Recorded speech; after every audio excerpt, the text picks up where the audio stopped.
Hey everyone! Mochi Lover here, and today we're jumping into episode 3 of my romance dating simulator turned into real life.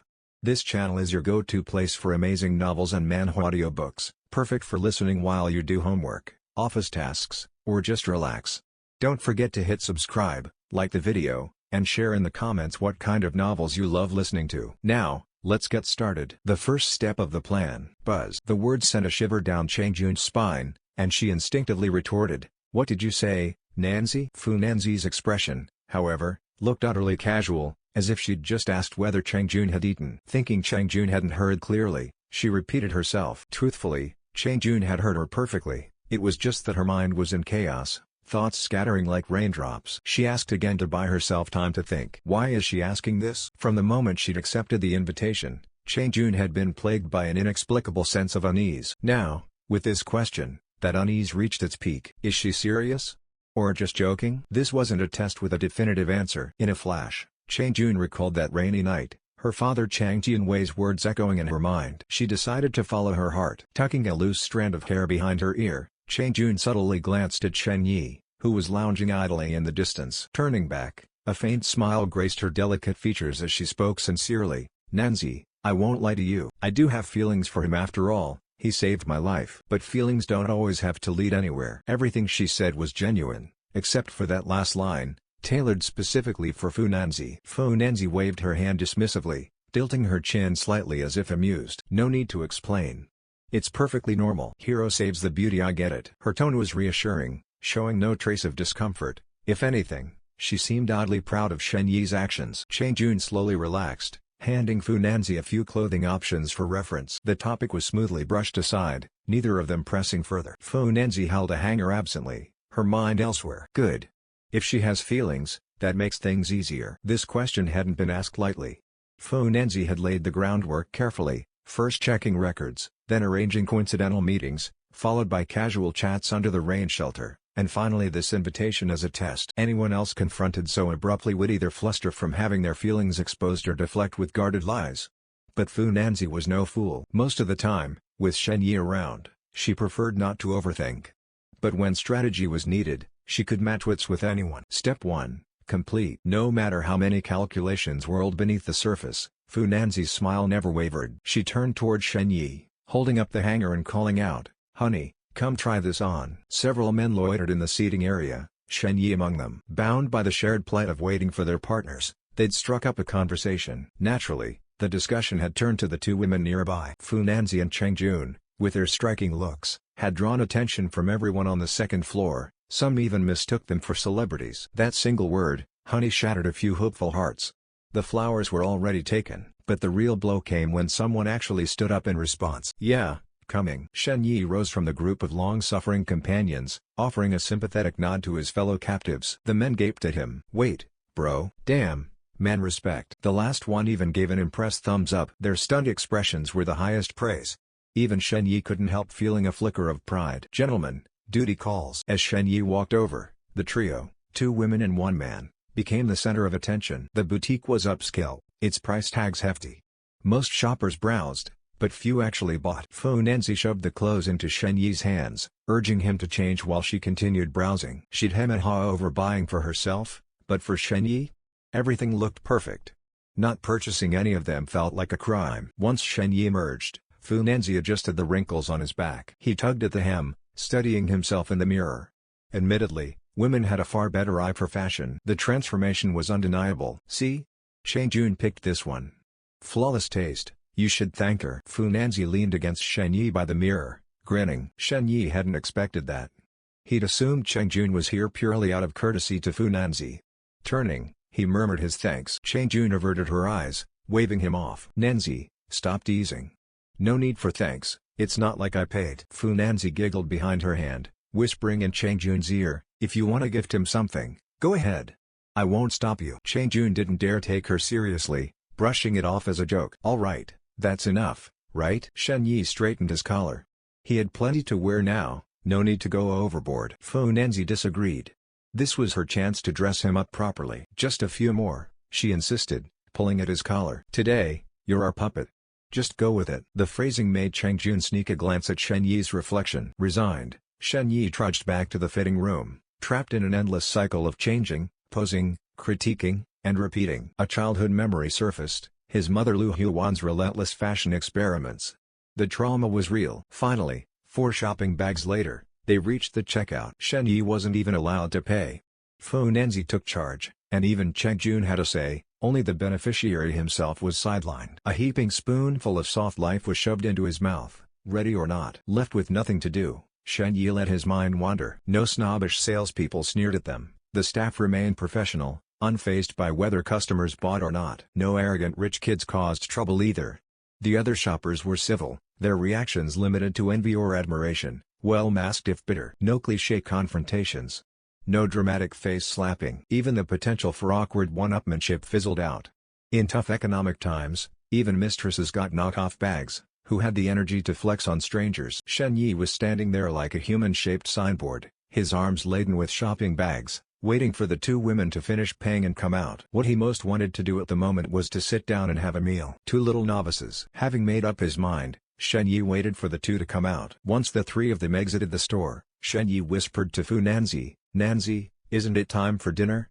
It's already so late, do you really want to keep shopping?" Fu Nanzi was clearly reluctant to stop. She had only visited a few shops, and in her mind, she still wanted to browse the entire row. But since this outing was technically for Cheng Jun's sake, she had to consider her feelings too. Glancing at the time and seeing it was almost 6, she asked, "Lujin, are you tired? Should we find a place to rest and grab something to eat?" They had only walked through a handful of stores, and Cheng Jun didn't feel the slightest bit tired. But judging by Shen Yi's expression, she gave an ambiguous answer, "I'm fine either way. It's up to you, Nanzi." Fu Nanzi crossed her arms and thought for a moment before finally agreeing to Shen Yi's suggestion. "Alright then, let's go eat first. Actually, I already made a reservation, it's on the top floor at 6:30, but we can go a bit early." Shen Yi was overjoyed. As long as they weren't shopping anymore, he was happy. He didn't care about the timing at all and immediately said, "You 2 go ahead. I'll drop these bags in the car and catch up." "Fine, but hurry up." "Come on, Lujin, let's go." Fu Nanzi agreed and pulled Cheng Jun along with her. Shen Yi, meanwhile, lugged over a dozen shopping bags back to the parking lot. After stuffing all the clothing bags into the trunk, he took the elevator straight to the top floor. The top floor housed a reservation-only Western restaurant. A waiter guided Shen Yi to a private dining room where Fu Nanzi was already perusing the menu. The room had a round table, and Shen Yi pulled out a chair, sitting slightly closer to Fu Nanzi's side. Cheng Jun sat a little farther away, leaning in to look at the menu with Fu Nanzi. "Lujin, do you want some wine?" After finishing her food order, Fu Nanzi spent a long time scanning the drinks menu before asking. Cheng Jun hesitated before replying, "I don't handle alcohol well." "Maybe not." Fu Nanzi left and patted her shoulder dismissively. "It's fine, it's just red wine.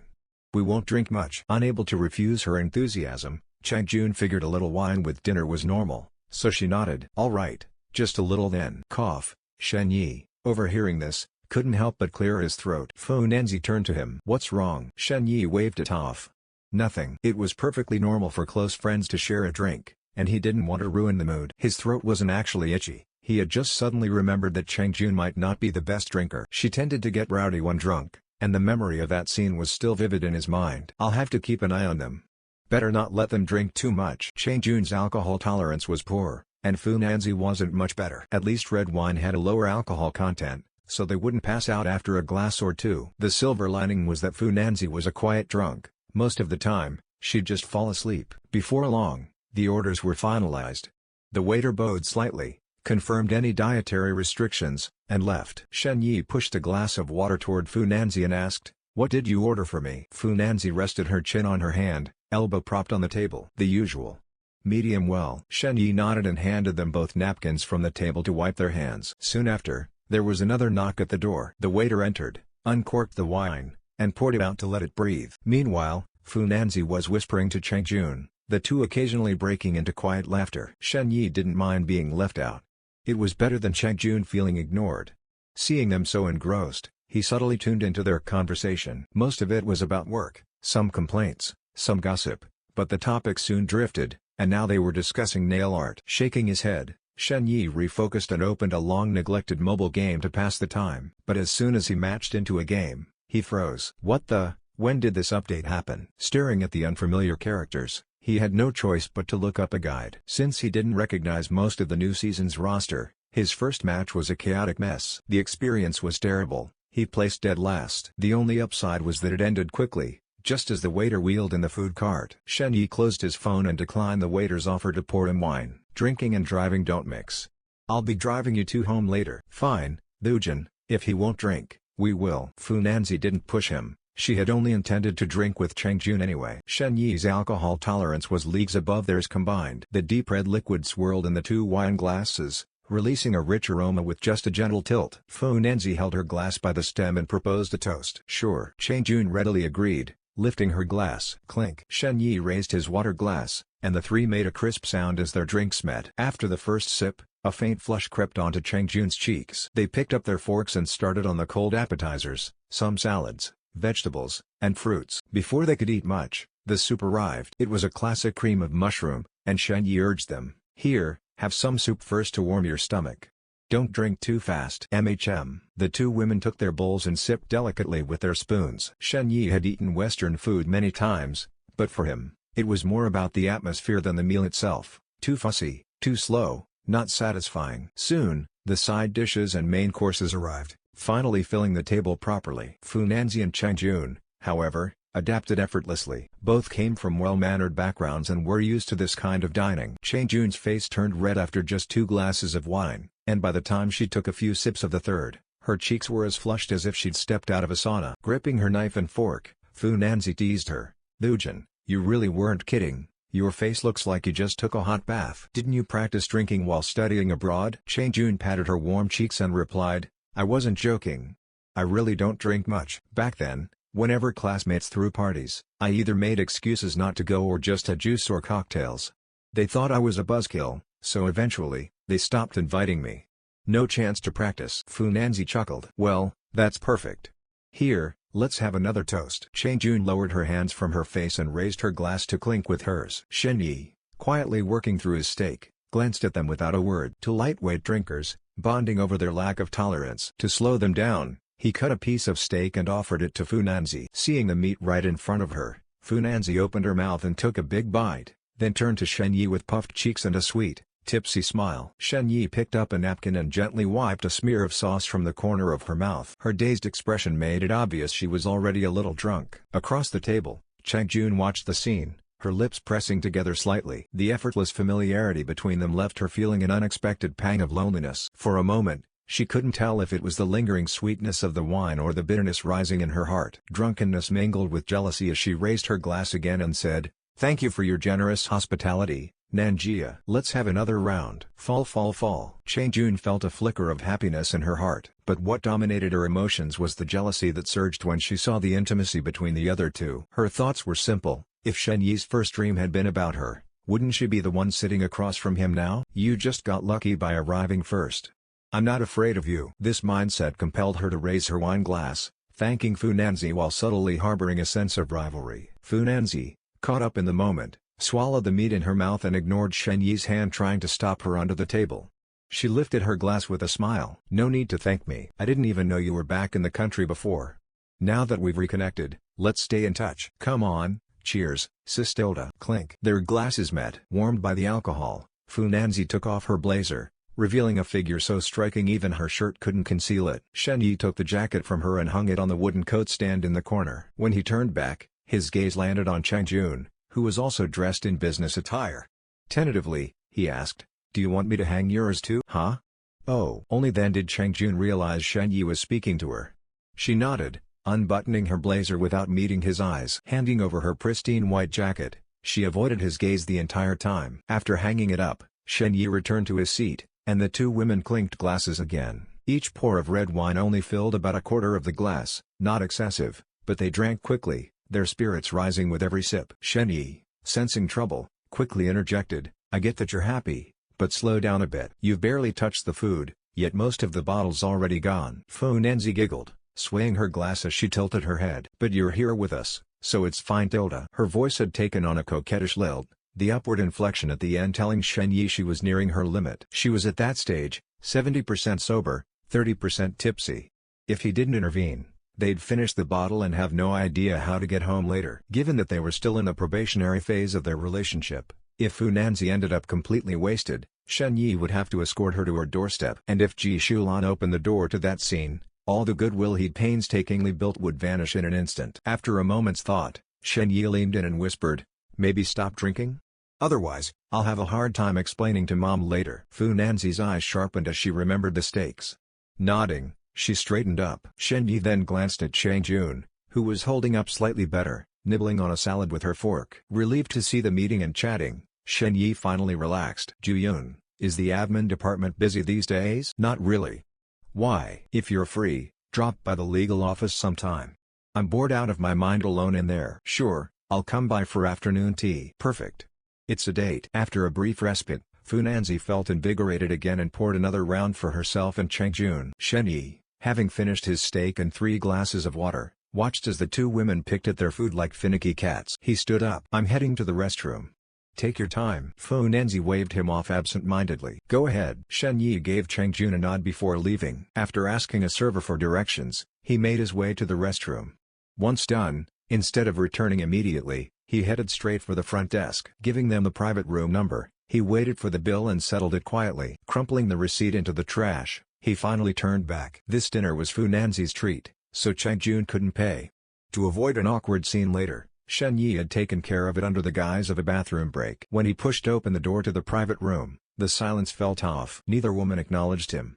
His eyes darted to the wine decanter, empty, of course. In the short time he'd been gone, they'd polished off the rest of the bottle. Rushing to Fu Nanzi's side, he found her stabbing at a cherry tomato with her fork, missing repeatedly. Spotting Shen Yi, she suddenly let go of the utensil and clung to him, sniffling. "Wah, hubby, it's bullying me tilde." Shen Yi quickly sat beside her, wiping her eyes before spearing the tomato and holding it to her lips.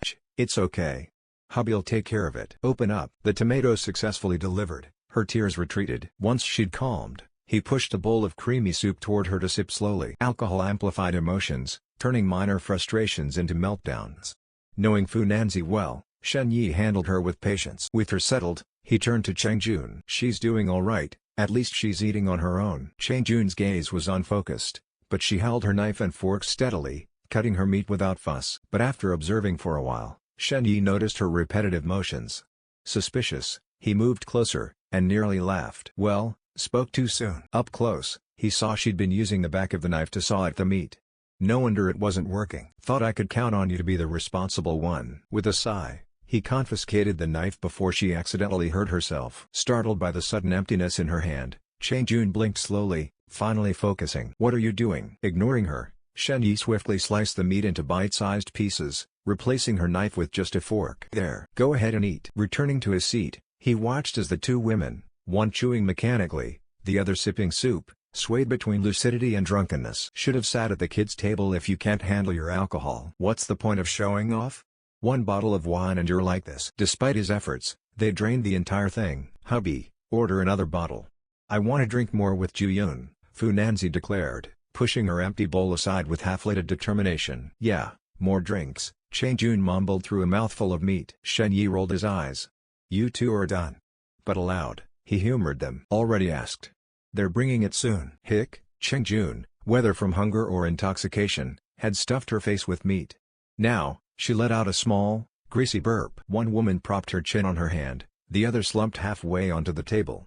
Both waited, bleary-eyed, for the imaginary next bottle. Shen Yi watched, amused, counting down in his head. Watching their eyelids grow heavier by the second, Shen Yi pointed and commanded, "Down, down, down." Thud tilde. Each barrier is tough, yet each is overcome. Bang! The 2 women almost simultaneously hung their heads and lay motionless on the table. Shen Yi was also finding some joy in the midst of hardship. It would take quite some effort to help these 2 drunk women into the car and send them home. Time to clean up the mess, Shen Yi sighed as he stood up. He first walked to the coat rack and picked up the little black suit. Then he turned around and helped Fu Nanzi up.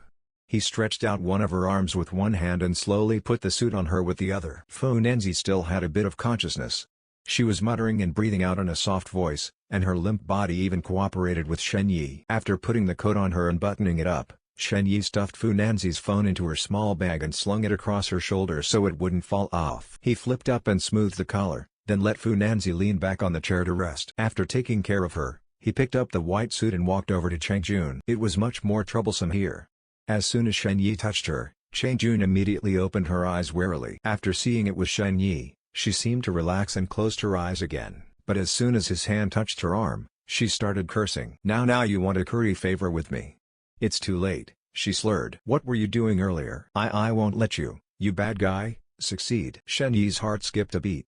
He subconsciously looked across at Fu Nanzi, who was sleeping peacefully, and then let out a sigh of relief. Chang Jun had a history of causing trouble, but fortunately, this time her voice wasn't too loud and she didn't go crazy. Thinking of this, Shen Yi's movements became even more gentle. He reached out and straightened her head, using his abdomen to support it. Then he took out a tissue and carefully wiped the oil stains from her lips. He unfolded the coat and managed to put it on her by lifting her arms. Next, Shen Yi was in a dilemma. Chang Jun's bag was a handbag without a strap. There wasn't a single pocket on her clothes. Helplessly, Shen Yi had to put her phone and bag in his own pockets. Fortunately, the handbag wasn't too big, and the fabric of his pants had some stretch, so he managed to stuff them in. After all the preparations were done, Shen Yi pulled the chair back and supported Chang Jun under her armpits to help her stand up. He put his left arm around her slender waist and lifted one of her arms to rest on his shoulder. Although Chang Jun was quite tall, she wasn't heavy for Shen Yi at all. He easily held her in place with one hand. Supporting her, Shen Yi slowly walked over to Fu Nanzi. He used the same method, lifting Fu Nanzi's arm with one hand and resting it on his right shoulder, and then wrapping his right arm around her waist and abdomen to hold her. Fu Nanzi's soft body couldn't support itself, and she leaned against him and finally stood up straight. One of them had her head hanging down, and the other's head was resting on his shoulder. With these two beauties in his arms, although they weren't heavy individually, together they weighed over 200 pounds. An ordinary person really wouldn't have the strength to handle them. It's more tiring to hold someone who is conscious than someone who is unconscious. Fortunately, the two of them just couldn't stand steadily but weren't completely unconscious. Shen Yi tried to take a few steps and found that it was okay. He kicked open the door of the private room and carefully walked out under the surprised gazes of the waiters. He didn't dare to walk too fast for fear that if someone stumbled and lost their shoes, it would be a big problem. Stumbling all the way like this, he finally reached the elevator. Shen Yi was already used to the looks of attention along the way. Ding! The elevator door opened, and Shen Yi slowly shuffled in. There happened to be a man in the elevator. Since Shen Yi couldn't free his hands, he said, "Brother, could you please press the button for the second basement floor?" "Thanks." The man in the elevator was playing with his phone. When he saw Shen Yi come in, his eyes widened in surprise. He reached out and pressed the button. He got off on the first floor. Before the door closed, he turned back and exclaimed, "Awesome." The door closed, and the elevator continued to go down. The car was parked a bit far from the elevator, so Shen Yi had to make his way there little by little. Whether he was awesome or not, Shen Yi didn't know. All he knew was that he was as tired as an old ox. It was just that he had good physical strength and recovered quickly. His arms would get sore and then feel better, then get sore again, going in a cycle. As he was walking, the lights behind him suddenly flashed. Shen Yi stood aside to let the car pass first. At this time, Fu Nanzi suddenly lifted her head in a startled way and blurted out beside Shen Yi, Jun, we're going to be good sisters for a lifetime." Her warm breath brushed across Shen Yi's neck, giving him goosebumps. Before Shen Yi could make a sarcastic comment, Chang Jun, as if she had heard, also leaned over without even opening her eyes. The faint fragrance on her body mixed with the smell of alcohol and sprayed into Shen Yi's ear. Okay, good sisters for a lifetime." Her red lips were tender, and her cheeks were soft. The two of them were both leaning on Shen Yi's shoulder at the same time. Those who knew would think the two women were good sisters, but those who didn't know might think Shen Yi was their good sister. He was sandwiched between them and felt quite distracted and a bit uncomfortable. But this wasn't the time to think about such things. After the car passed, Shen Yi staggered to his own car. He let Fu Nanzi lean against the car and open the back door. He first stuffed Chang Jun inside. Finally, he had one hand free, and Shen Yi immediately felt much more relaxed. He picked up Fu Nanzi and walked to the other side. He placed Fu Nanzi on the seat and sat her down. After thinking for a while, he leaned over her chest to reach for the seatbelt. He had to secure them because if the car started moving and they were all over the place and bumped into each other, it wouldn't be good. He had to drive and couldn't take care of them. While reaching for the seatbelt, he might have touched Fu Nanzi and woke her up. She hugged Shen Yi's head tightly in her arms and rubbed her cheek against his hair, saying, "Husband, do you know how much I love you?" Shen Yi's head was buried in her ample bosom, and he almost couldn't breathe. He quickly supported himself on the seat with one hand and grabbed the seatbelt with the other to break free. He coaxed and comforted her, saying, I know. Nanzi loves me the most." Then he pulled the seatbelt over her shoulder and buckled it up. "Be a good girl and sit still." We'll be home soon." Fu Nanzi tilted her head and leaned against the back seat, just smiling as she watched Shen Yi bustling around. After taking care of Fu Nanzi, Shen Yi walked over to Cheng Jun. He had stuffed her into the car in a hurry just now, and now she was lying on the seat with her butt sticking up. Shen Yi used both hands to straighten her up and sit her properly.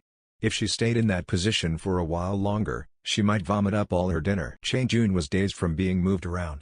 She opened her eyes and started waving her hands randomly. Seeing that she was about to start causing trouble again, Shen Yi quickly buckled her seatbelt and closed the door. He got into the driver's seat and looked back. It seemed okay. Cheng Jun was wriggling around like she had fleas on her, and Fu Nanzi was tilting her head and smiling stupidly out of the window. Everyone had their own things to do. Shen Yi sighed and threw the bags and phones from his pockets onto the passenger seat. Then he started the car. The car slowly drove out of the parking lot and onto the main road. The cool night wind blew in, and Shen Yi quickly closed the window. Although the red wine had a low alcohol content, it had a strong after-effect. They couldn't be exposed to the wind. The two of them were sweating as they metabolized the alcohol. If the cold wind blew on them, it would not only make them feel dizzy but also make them catch a cold. He had to be careful, or they would have a headache when they woke up tomorrow. He would definitely send Fu Nanzi home first. If it got any later, Ji's mother might call. The car pulled up in front of Peaceful Lake residence.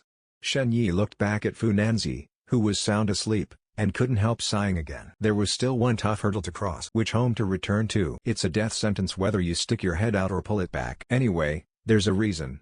I guess if I explain it, mother-in-law will believe me. Shen Yi parked the car steadily, got out, and went to the back seat. Fu Nanzi had fallen asleep by then, with her head tilted and breathing evenly. Cheng Jun beside her had also quieted down. Apart from occasionally tugging at the seatbelt on her chest, she didn't make any other movements. Shen Yi guessed that she probably found it too tight, but he couldn't untie it for her even if it was. He leaned over and untied Fu Nanzi's seatbelt. Looking at her peaceful sleeping face, Shen Yi couldn't bear to wake her up.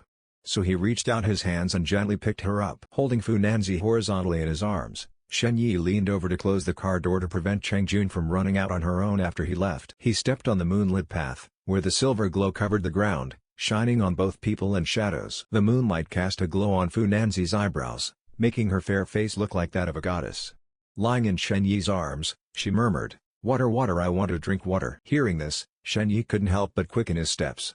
He leaned close to her ear and whispered softly, "Be good. We'll be home soon. I'll get you some water." The path wasn't long.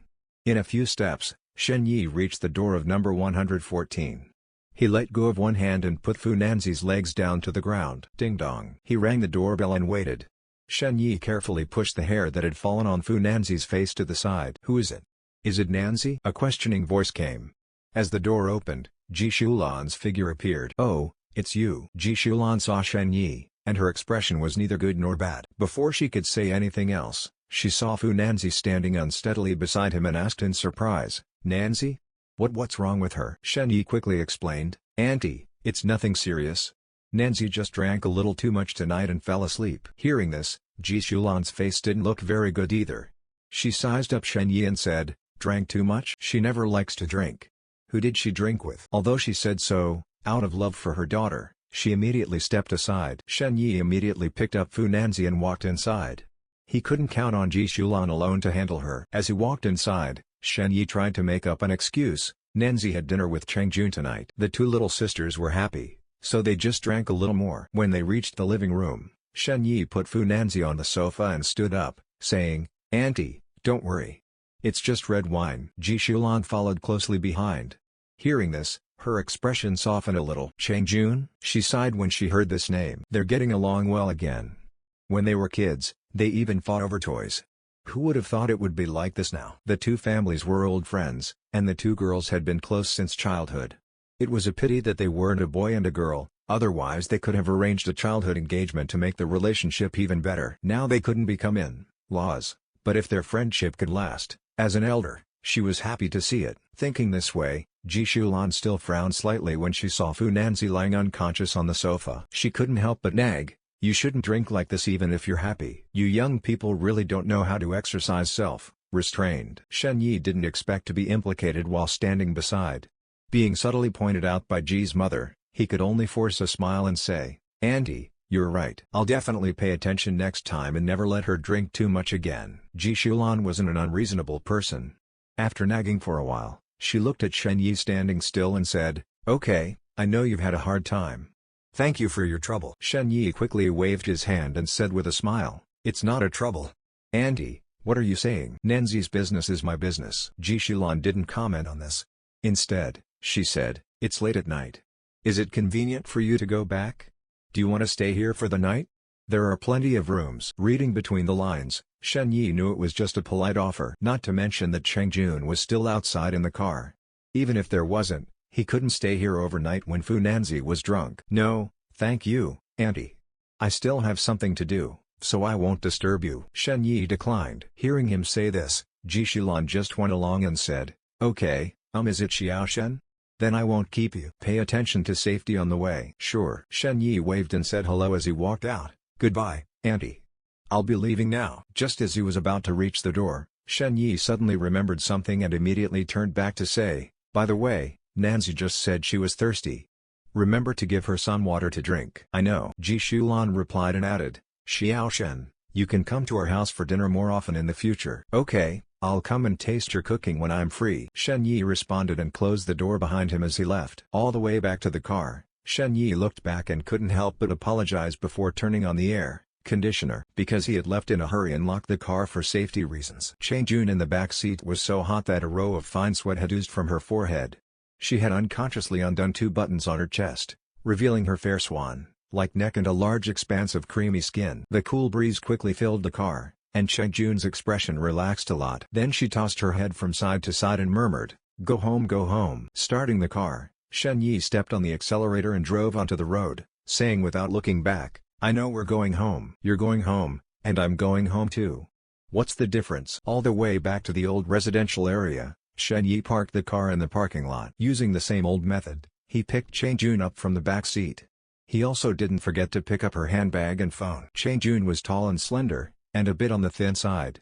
Shen Yi carried her all the way up to the 3rd floor in one breath. When they reached the door of the rental house, he supported her with one hand to keep her standing. He unzipped her handbag and started looking for the house key under the sensor light. The handbag wasn't big, and he rummaged through it in a few seconds. There were bank cards, an ID card, a little cash, hand cream, and wet wipes. The only thing that could be called a key was the car key. Shen Yi couldn't help but look at her body again. She was wearing a white knee-length skirt on the bottom, and there were no pockets on it. The small suit on the top had pockets on both sides, but they were just fake decorations. He couldn't find the key anywhere on her. Shen Yi couldn't help but pat her face and leaned over to ask, "Hey, wake up. Where did you put your house key?" Cheng Jun was woken up. She opened her eyes sleepily, looking at Shen Yi blankly and still confused about the situation. Seeing this, Shen Yi repeated the question. After a long time, Cheng Jun suddenly let out a silly laugh. He he he. After laughing, she leaned on his shoulder and didn't move. Helpless, Shen Yi had no choice but to turn around and open his own door and carry her in. He laid Cheng Jun on the sofa on her back. Shen Yi took out her bag, phone, etc., and put them all on the table. Looking at her with her head down and hair scattered, Shen Yi complained, "Sorry, I couldn't find the key. You'll have to make do for one night. Don't blame me when you wake up tomorrow." Entwined vines. Same as last time, and now again. Why drink so much if you can't handle it? Shen Yi was referring to the last incident in the post-apocalyptic world, when Cheng Jun had also gotten drunk on red wine and ended up throwing a drunken tantrum. Well, she couldn't hear him now anyway, so he could say whatever he wanted. Shaking his head, he turned around to pour her a glass of warm water. He walked back to her side, cradled her head, and brought the glass to her lips. "Here, drink some water." Maybe she heard him, or maybe her throat was just dry, but Cheng Jun opened her mouth without even opening her eyes and gulped down the water greedily. Soon, the entire glass was empty. People who drank often got thirsty afterward. Fu Nanzi was like that, and so was Cheng Jun. Teasing aside, Shen Yi would never just leave her like this. After she finished the water, he crouched down and pulled off her shoes, revealing her small feet clad in sheer pantyhose. Since the stockings were full length, Shen Yi didn't feel comfortable removing them further, so he settled for taking off her white blazer and hanging it up. Now she was left in just a shirt. Seeing that it was enough, Shen Yi simply scooped her up in his arms. He carried her into the bedroom, laid her down on the bed, and then turned to leave. His tiny 30 to 40 square meter apartment didn't have a guest room. The only bed in the place was his own, so if she was going to sleep here, this was it. Logically, after drinking and sweating, she should take a shower and change clothes. But Cheng Jun was sound asleep, showing no signs of waking up anytime soon. so Shen Yi decided to make do with a quick cleanup. He wrung out a damp towel, walked to the bed, lifted her neck, and carefully wiped her face. Noticing the flushed skin of her neck and the exposed area of her chest, he figured she must have been sweating there too, so he wiped it down as well. Chang-jun wasn't completely unaware. She stirred slightly, as if trapped in a foggy haze, mumbling incoherently. "Go back, run home." Shen Yi leaned in, trying to make sense of it, but gave up after a while. Once he had taken care of her, he finally had time to tend to himself. Slipping into his sandals, he stripped off all his clothes and tossed them into the laundry basket before heading to the bathroom for a quick shower. Men showered fast. Within 10 minutes, including brushing his teeth, Shen Yi was already stepping out, drying his hair. He threw on fresh clothes and peeked into the bedroom, sighing helplessly at the sight before him. Chang-jun was sprawled haphazardly across the bed, her shirt untucked at some point, the hem completely pulled out. Her skirt had ridden up to her waist, crumpled into a wrinkled mess. The flesh-toned stockings clung to her skin, and her underwear was faintly visible. Terrible sleeping habits. Shen Yi grabbed the remote and turned on the air conditioner. At this point, her position had practically given him an eyeful, and she looked so disheveled that he stopped bothering with modesty. He walked over, peeled off her stockings and skirt, and hung them up with her blazer. Freed from the constraints of her clothes, Chang-jun squirmed restlessly on the bed, arms flailing aimlessly, as if grasping at something unseen. Her long legs crossed like a pair of chopsticks, so pale they almost gleamed. Shen Yi wasn't immune. His gaze lingered for a moment before he snapped out of it. Her shirt was getting just as wrinkled as her skirt had been. If she slept like this all night, it'd be unwearable by morning. So he decided to take it off as well. Undoing the buttons was easy, but getting the sleeves off proved a bit trickier. People say alcohol leads to bad decisions. How exactly? Even taking off clothes is a struggle. Muttering under his breath, Shen Yi half lifted her to free her arms from the sleeves. With the shirt off, the blue straps of her bra were now exposed, the only thing left covering her. Just as Shen Yi was about to leave with the shirt in hand, a slender arm suddenly reached out and grabbed the hem of his clothes. "Don't go, don't go." The whisper froze him in place. The grip on his shirt was weak, so weak that he wouldn't even need to pull away for her fingers to slip off on their own. He turned slowly, studying her face for a long moment before concluding she must still be asleep, murmuring in her dreams. For a second, hope had flickered in his chest, but now that it was confirmed she wasn't awake, he wasn't sure whether to feel relieved or disappointed. Carefully, he pried her fingers loose and freed his shirt. The AC was on now, so he reached over her to pull up the thin blanket. "Don't run." Vines wrap around him. Chang-jun suddenly spoke again, this time clearly and distinctly. Shen Yi heard it perfectly, and felt it too. "These are the vines?" He looked down at the two long legs now coiled around his waist and didn't know whether to laugh or sigh. Her legs were so long that they looped around him with room to spare, ankles locking together like actual vines. Clutching the blanket, Shen Yi was momentarily paralyzed by the bizarre position. Sleepwalking? Is this what she meant by dreaming of the past? Chang-jun had once told him about her experiences after merging with a fungal entity, mentioning how she sometimes relived the post-apocalyptic world in her dreams. But Shen Yi never expected the dream to manifest like this. "Ah!" He exhaled, reaching out to brush a strand of hair from her face. If it were Fu Nanzi or Xu Yunyi, both of whom he'd been intimate with, he wouldn't hesitate to get closer. But Chang-jun was different. She was stuck staying here against her will, and their relationship was already awkward enough. In this state, he wouldn't take advantage. The way her legs locked around him was stirring things he shouldn't be feeling. If he stayed any longer, things might escalate. He tried prying them apart, but they didn't budge. It wasn't that he couldn't force it, he just didn't want to risk hurting her. Since he couldn't move her, he twisted his own body instead, gripping her ankles and turning until the hold loosened. Standing up, he adjusted her position properly, pulled the blanket over her, turned off the light, and left. Once outside, he looked down at himself and scolded under his breath, "Don't complain. The situation's different, just endure it." With that, he stretched out on the couch and pulled out his phone. The sofa was a bit short, but it would do for one night. The bed inside was big enough for two, but that was just asking for trouble. Besides, his enhanced constitution meant he didn't need as much sleep anymore, so comfort wasn't a priority. Opening his messaging app, he saw unread texts from Xu Yunyi. Her message was brief. She had resumed classes, so if he came to her apartment and she wasn't there, she was probably in lecture. Glancing at the time, he saw it was already the middle of the night. Xu Yunyi was likely asleep by now, but he sent a "yes, ma'am" sticker anyway. After replying, he mindlessly scrolled through a couple of videos before dozing off. The next morning, Chang-jun woke up with a dry, parched throat. The blanket was tangled between her legs, and she called out without opening her eyes, "Andy Zhang? Andy Zhang? Get me some water." When no one answered after a long moment, she frowned and finally opened her eyes, scanning the unfamiliar surroundings. One look was all it took for sleep to vanish entirely. Make do. An unfamiliar room, an unfamiliar ceiling, even the bed felt foreign. Cheng-Jun ran her fingers over the stitched patterns on the thin blanket before suddenly realizing something. She lifted the covers and peered inside. Ugh! She stared at herself, realizing she was down to just her underwear. Her outerwear and skirt were nowhere to be seen. Sitting up abruptly, she cautiously checked beneath herself, relieved when she didn't sense anything unusual. Wrapping the blanket tightly around her chest, she pressed a hand to her forehead, trying to recall last night. Fragments came back: shopping with Nancy, then dinner and drinks. The shopping part was clear, but her memories of the restaurant grew hazy. Cheng-Jun frowned, straining to remember. At first, she'd felt a little awkward with 3 people at the table, but after a few drinks, she loosened up. She and Fu Nanzi had chatted about old times, laughing over shared memories. Glass after glass, her mood grew lighter. Later, Shen Yi went to the restroom. Cheng-Jun remembered, after Shen Yi left the table, Fu Nanzi picked up the decanter and said, "He always fusses over us drinking. Come on, let's finish this before he gets back. Save us the lecture." Women drinking, men shouldn't butt in. Cheng-Jun recalled laughing in a tipsy haze, nodding eagerly. Right, exactly. They split what was left in the decanter, each filling their glass to the brim. "To friendship. May we be sisters for life." They clinked glasses and downed the entire pour of red wine in one go. Looking back, Cheng-Jun realized she'd been swept up in the moment, not hesitating at all. But her last memory stopped at the table. Everything after was a blank. Drank too hard. Sitting on the bed, Cheng-Jun groaned, rubbing her temples. Despite the unfamiliar surroundings, she wasn't panicked. She had a guess where she was.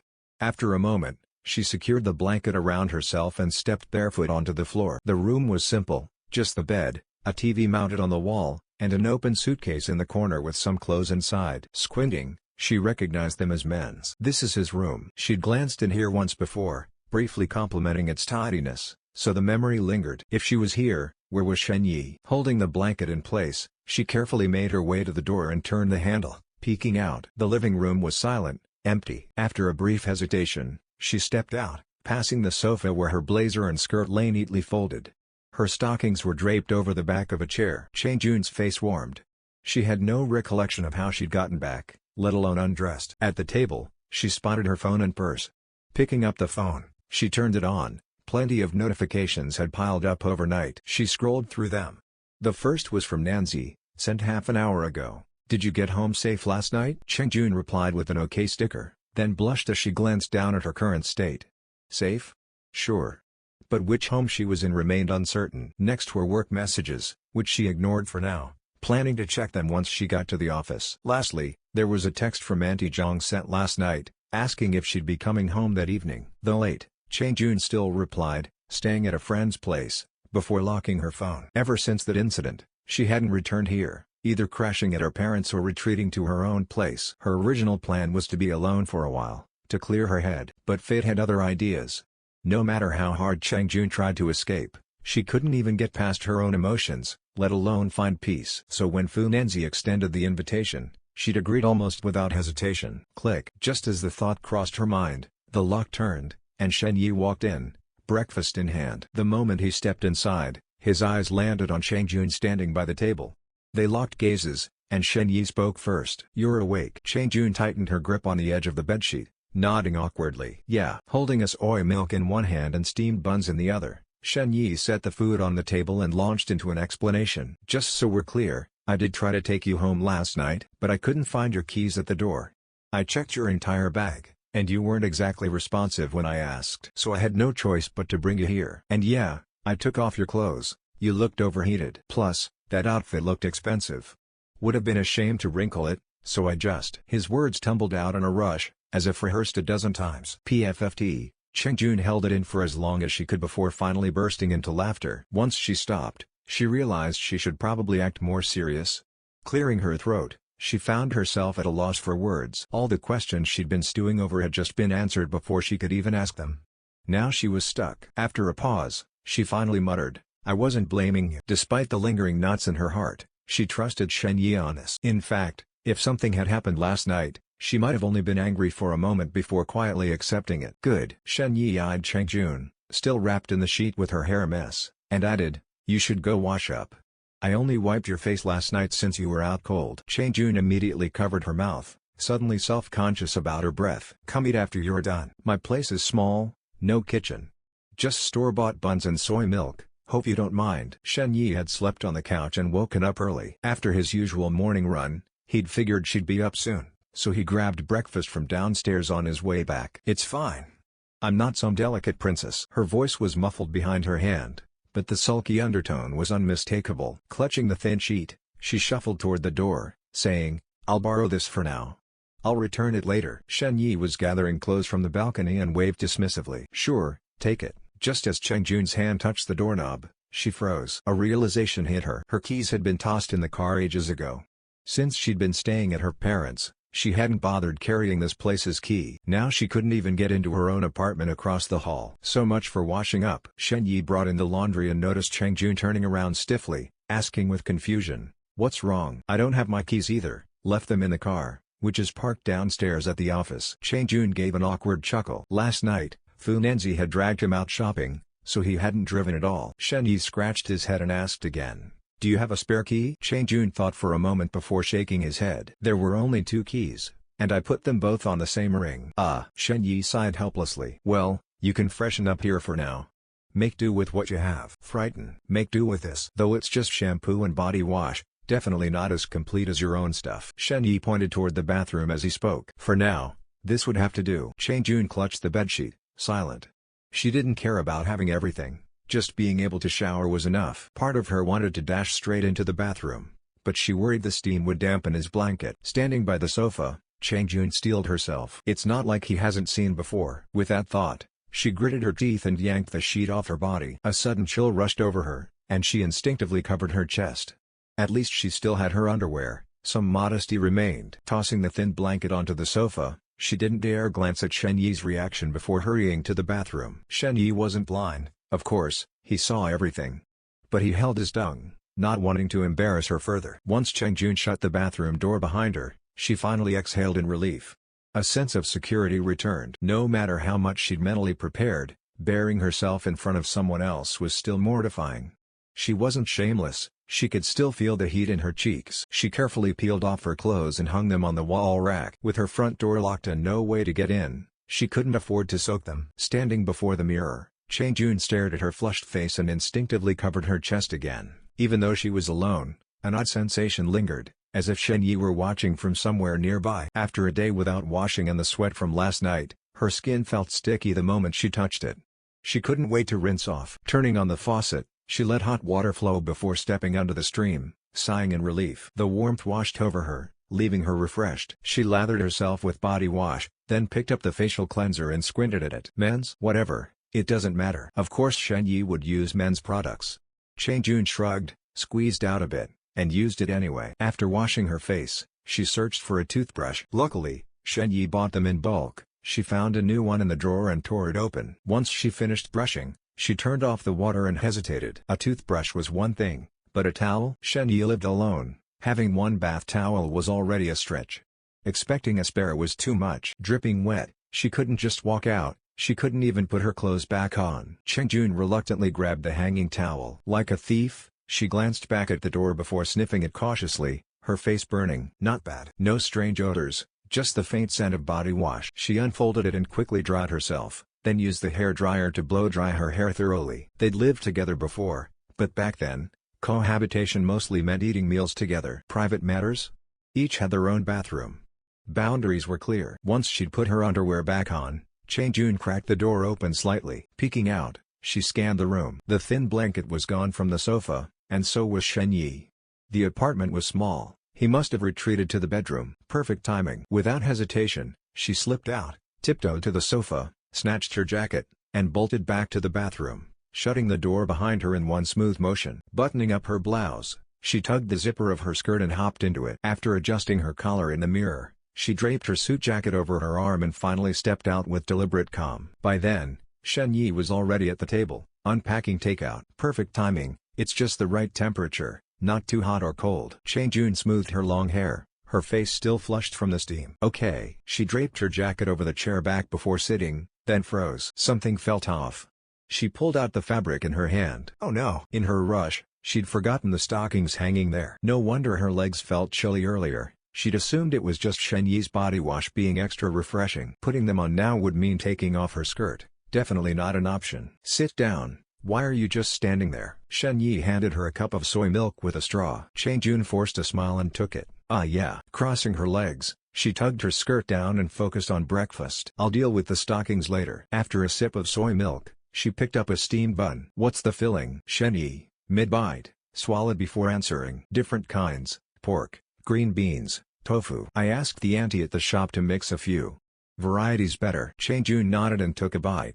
Aside from bean sprouts, she wasn't picky. Her appetite wasn't huge. After 2 buns, she just sipped her soy milk. Watching Shen Yi eat heartily, a strange calm settled over her. This was all she wanted, nothing extravagant, just a quiet, ordinary life like this. But the simplest things are often the hardest. Her thoughts drifted. First Funanzi, now Shu Yunyi. She was stuck in the middle, unsure how to navigate it. Speaking of Shu Yunyi, where was she now? Chang Jun studied Shen Yi's face, wanting to ask, but realizing she had no right. The words died in her throat. With a nearly imperceptible sigh, she shook off the gloom. To break the silence, she asked, I took the bed last night, where did you sleep? Shen Yi looked up, exasperated. The sofa, obviously. You were sprawled all over the bed, no space left for me. Chang Jun had only meant to make conversation, not get criticized. Flushing, she retorted, Where? Who has bad sleeping habits? Shen Yi smirked. You. No way. Auntie Zhang, Aunt Li, even my mom all say I sleep like an angel. Clutching her soy milk, Chang Jun scrambled for proof. Shen Yi grinned and raised his phone threateningly. Oh yeah? I've got evidence. Want to see the photos? Then you'll know exactly how you looked last night. He tapped his screen, pretending to open his gallery. Chang Jun had blacked out from drinking. His confidence made her 80% convinced. The idea of photographic evidence shattered her bravado. She shot up, flailing her hands. No, no, no. Delete them.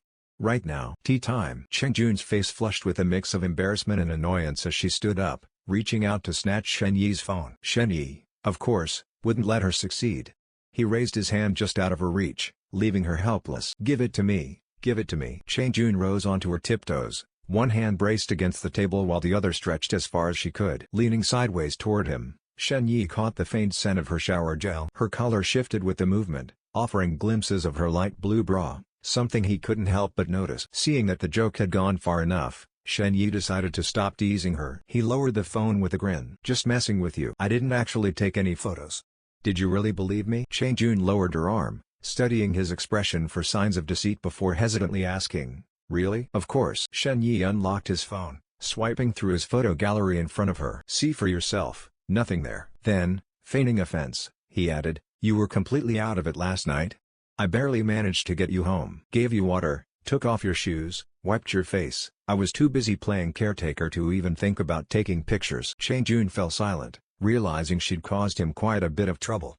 Her expression dimmed slightly. Sorry. My bad for doubting you. Noticing the shift in her mood, Shen Yi quickly lightened the tone. Just because I didn't take photos doesn't mean your sleeping face was anything to admire. Chang Jun's momentary guilt evaporated. You. Caught between irritation and amusement, she pointed at him, at a loss for words. After the laughter died down, breakfast was finished. Chang Jun checked her phone. 9:15 a.m. Time to head to the office. She stood hesitantly.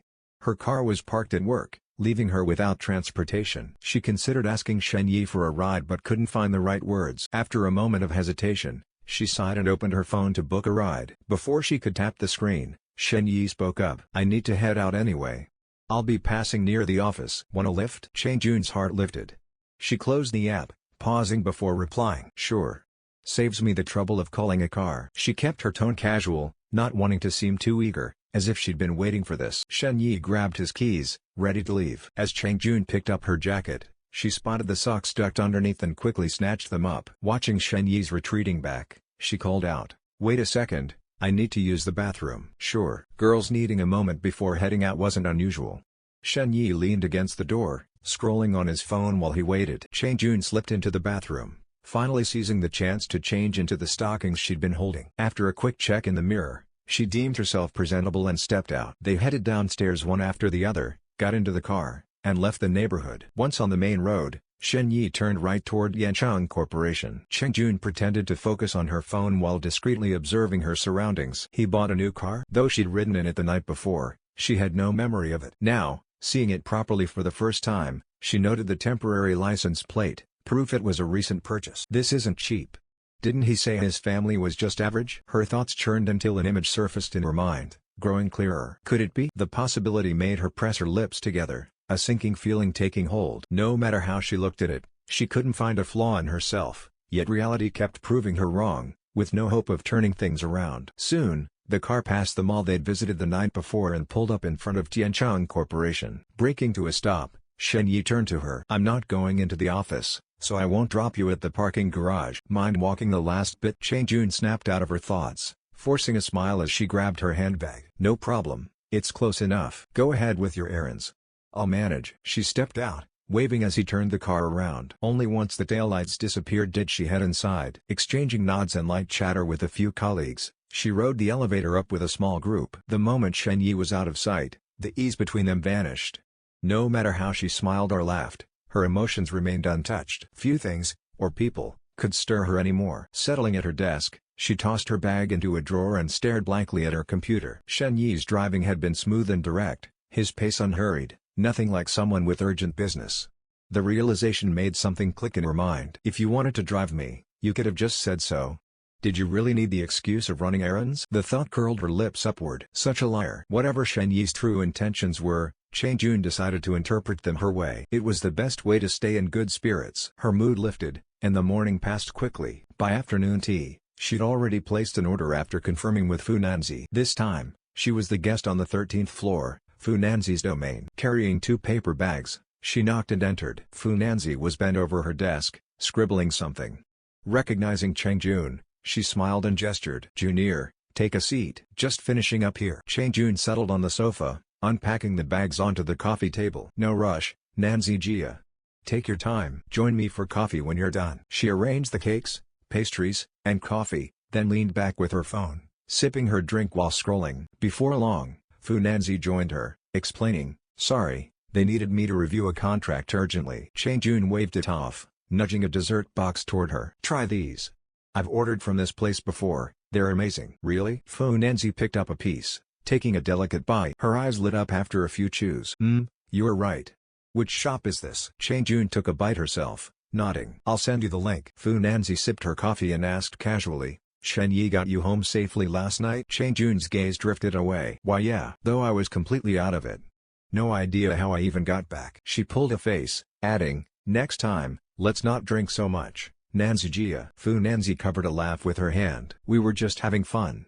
I didn't expect us to finish the whole bottle either." Then she confessed, "Honestly, Junior, I don't even remember how I got home." The two burst into laughter, sharing the same rueful understanding. Amid laughter and chatter, the two of them polished off an entire box of pastries. Chang Jun opened another box and slid it over, saying, "Have some more, Nanzi." "No, I really shouldn't." Fu Nanzi shook her head, patting her chest with a conflicted expression. "My body is so weird, this area gains weight the moment I eat." "You go ahead."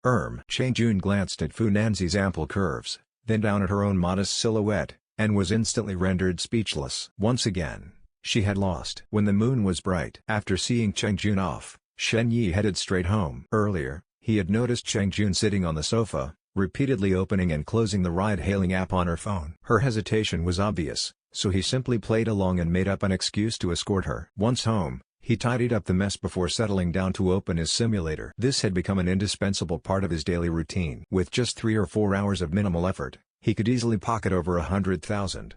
Why not? The holographic screen unfolded, and his consciousness immersed itself. Scenes flickered into view, and the simulation began. When Shen Yi opened his eyes again, it was already past 3 in the afternoon. Damn it! He scrambled to his feet, grabbed his keys, and rushed out the door. Driving out of the neighborhood, he headed to the nearest gas station to refuel. Gripping the steering wheel, he reflected on the simulation. Today's subject had been unusually temperamental, forcing him to exhaust all 3 attempts before barely scraping through. The session had dragged on so long that it was already afternoon by the time he finished. His original plan had been to wrap up early and pull off a surprise visit, to drop by Jingguanli and attend one of Xu Yunyi's lectures. But now, not only had he missed the class, if he didn't hurry, he'd miss dinner too. After filling up, he swung by the supermarket to stock up on meat and vegetables. Entering the university campus, he carried the grocery bags straight to the faculty apartments. Keying in the passcode, he pushed the door open and glanced around. Perfect timing.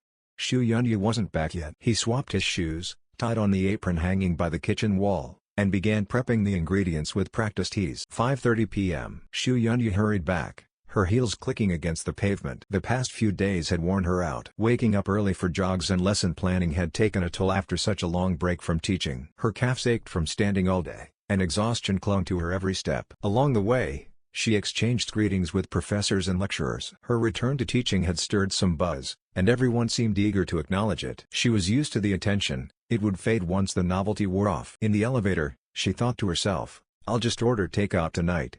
Too tired to cook. My legs feel like lead. How long will this soreness last?" Ding! The elevator doors slid open.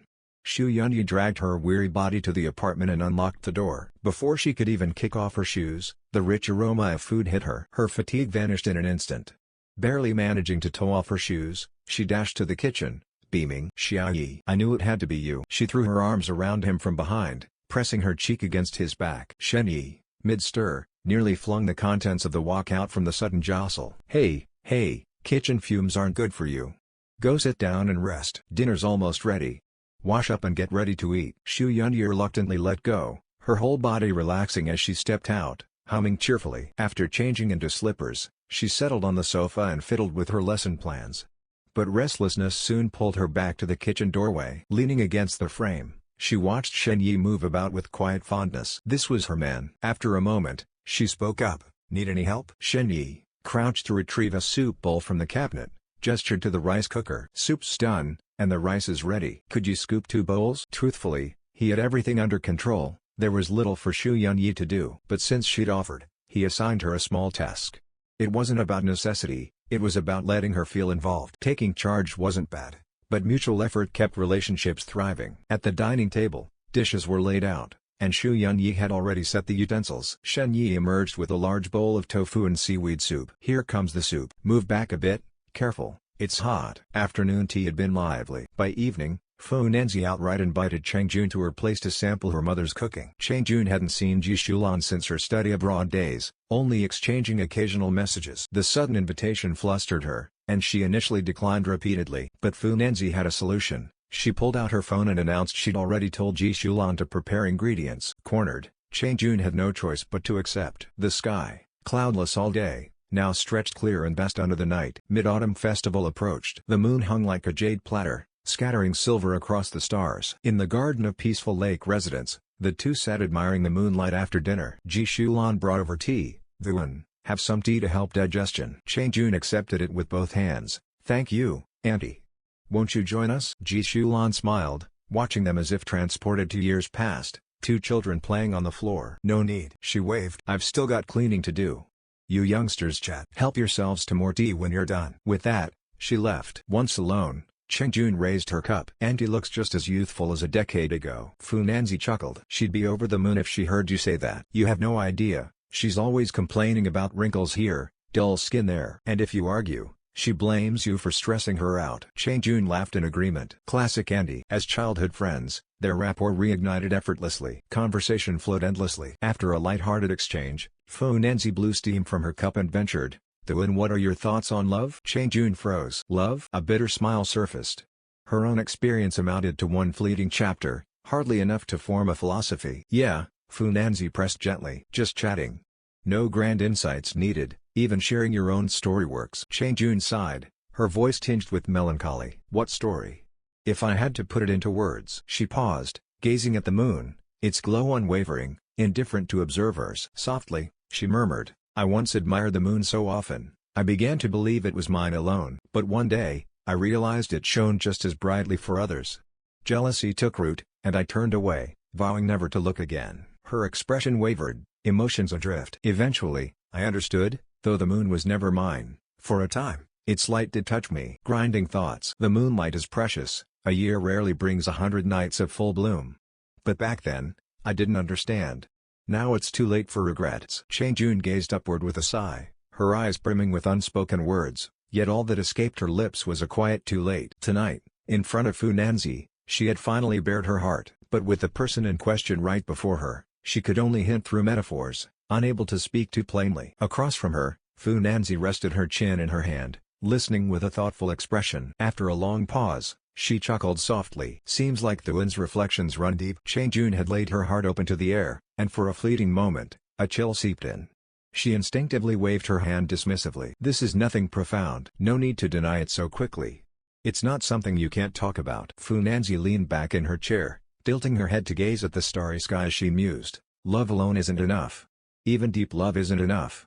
It only matters if both love each other. Easier said than done, of course. It all depends on how you see it, and sometimes, just a little bit of luck. As she spoke, Fu Nanzi pinched her fingers together, showing Chang-jun just how small that little bit was. Falling in love is easy, staying together is hard. Choose who you love, and love who you choose. Vuan, you should seize the present. Chang-jun fell silent, absorbing her words. After a while, she murmured, seize the present. She lowered her eyes to the full moon reflected in her cup, lifting it only for the liquid to tremble before reaching her lips. For a moment, neither spoke. One looked up at the moon, the other down at her cup, each lost in their thoughts. After a long while, Chang-jun turned to pick up her phone and rose to her feet. It's getting late. I should head back. Fu Nanzi stood as well, reaching out to stop her. What's the rush?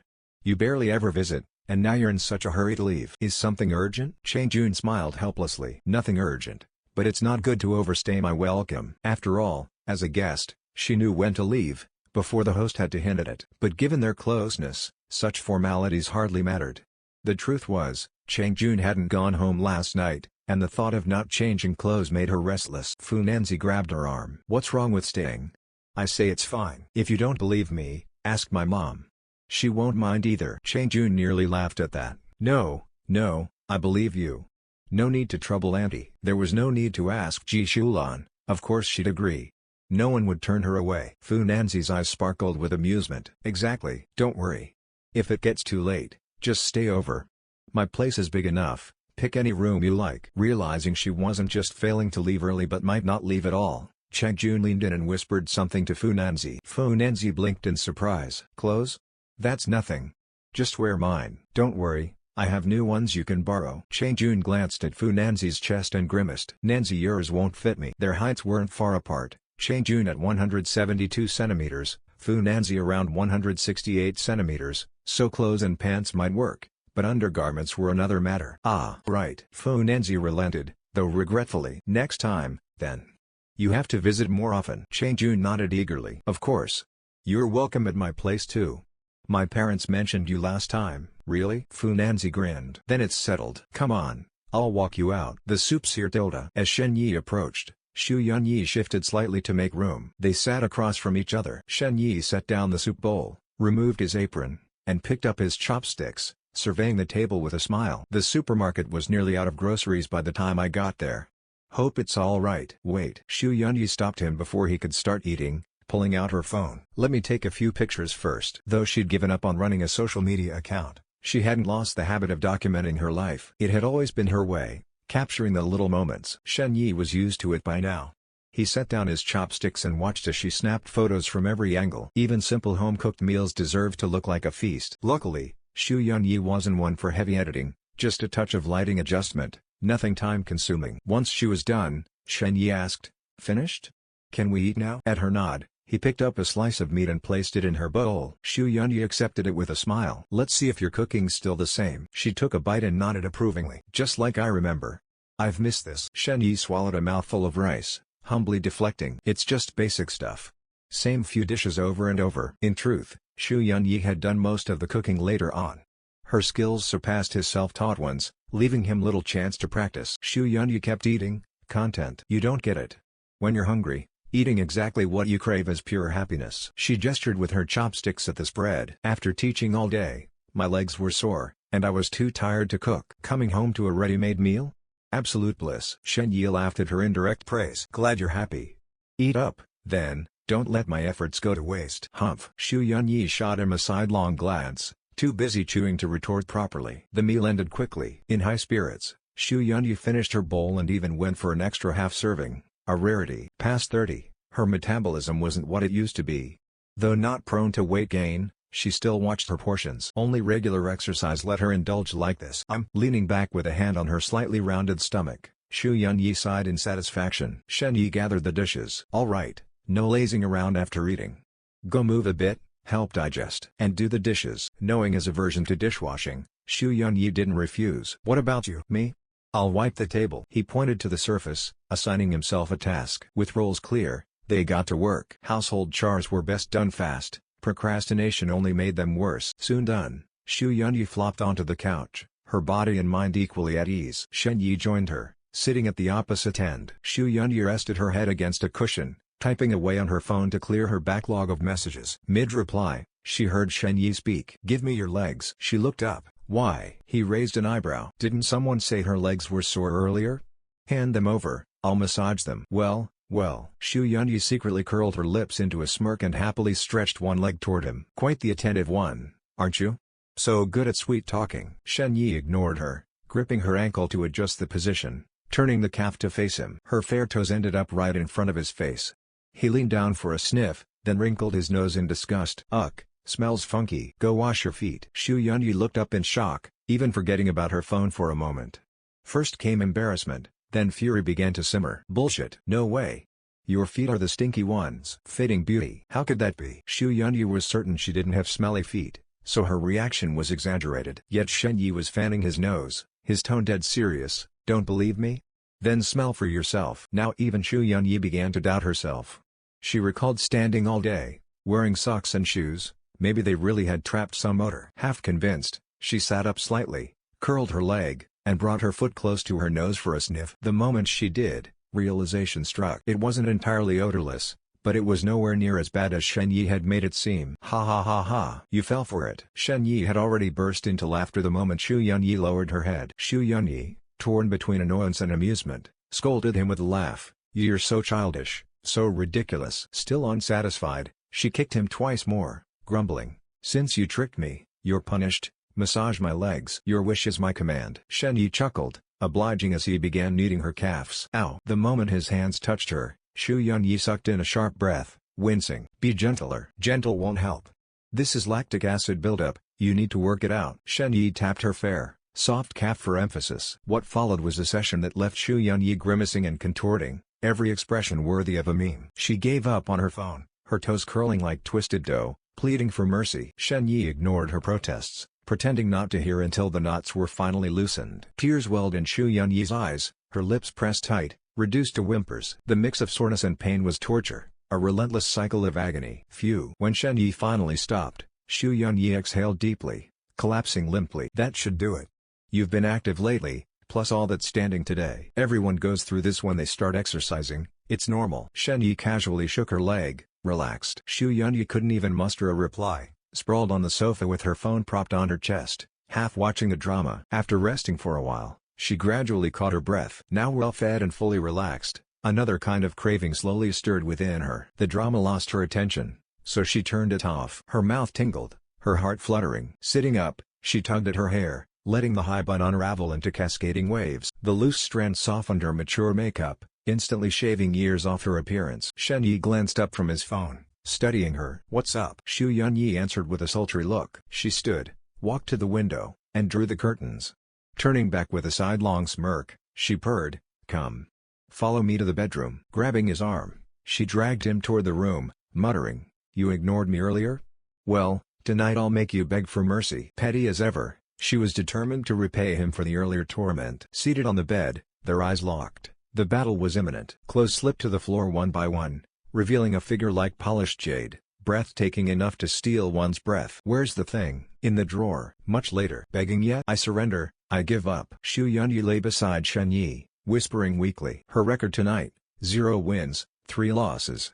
Pride was no longer an option. Shen Yi snorted but spared her further teasing, simply pulling her close to stroke her smooth back. Catching her breath, Xu Yunyi basked in the quiet aftermath. In the hush of night, buried emotions surfaced.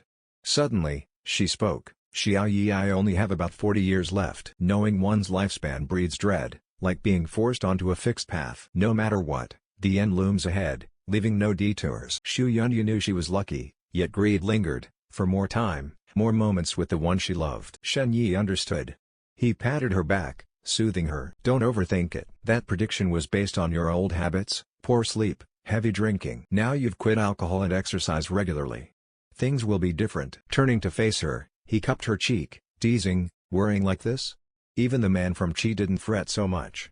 Leave tomorrow's problems for tomorrow's you. If you spend every day anxious, how will you enjoy the years ahead? Xu Yunyi nodded, aware her mindset was skewed. True. But she knew the logic, yet one reason went unspoken. The root was their age gap, nearly a decade apart. She couldn't shake the melancholy of "I was born too soon, you too late." This wasn't paranoia. In her past life, she'd aged past 50. Despite care, time had dulled her beauty. Shen Yi, though? Time seemed to skip him. Even pretending to be older, he looked barely 30. How could she not worry? The deeper the love, the harder to let go, a vicious cycle. With a sigh, she conceded one point: overthinking was futile. Decades from now could wait for the future her. Pushing aside her thoughts, she changed the subject. Mid-Autumn Festival is coming soon. Xiaoyi, let's find a spot to admire the moon. Okay? Moon viewing was tradition, though modern skies often hid it, requiring careful planning. Sure. Shen Yi agreed casually. He pictured it: mooncakes, tea, just the two of them under the moonlight.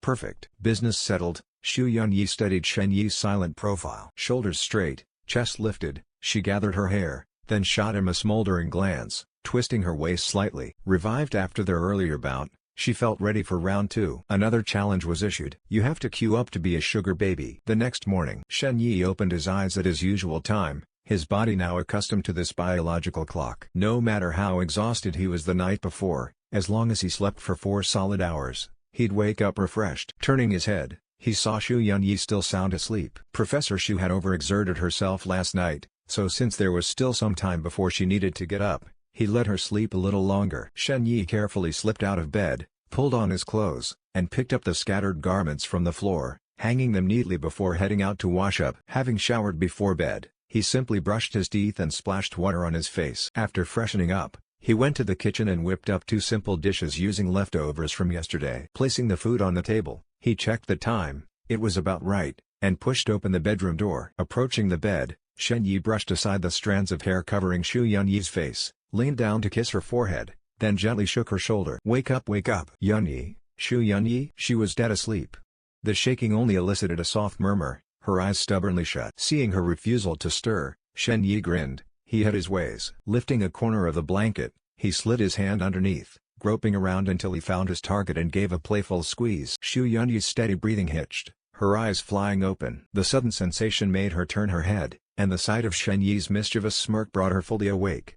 She scowled. "Ugh, I was sleeping so well. Why'd you have to ruin it?" Shen Yi withdrew his hand and held his phone in front of her face. "Look at the time. Still want to sleep? Come on, get up already. A professor shouldn't be lazing in bed like this." Xu Yunyi's eyes widened at the clock. It was past 8. She must have been more exhausted than usual to oversleep by an hour. As she sat up and reached for her clothes, Shen Yi turned to leave, tossing over his shoulder, "Go wash up.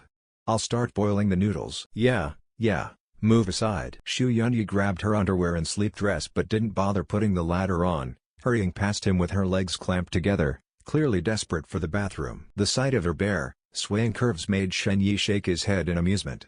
If he hadn't woken her, would she have wet the bed? Though this wake-up method only worked on Xu Yunyi. If he tried it on Fu Nanzi, it'd backfire. She'd drag him back to bed for a morning encore. Back in the kitchen, Shen Yi reignited the stove. He pulled a bundle of dried noodles from the cabinet, boiled them with some greens, prepared a light broth, topped it with a fried egg, and finished with a sprinkle of scallions. A simple, humble breakfast noodle dish. Done. Timing was key. Noodles turned soggy if cooked too early, but now, as she finished washing up, they were ready. Xu Yunyi emerged from the bathroom, comb in hand, smoothing her hair as she walked to the table. The aroma made her sit right down. "Smells amazing.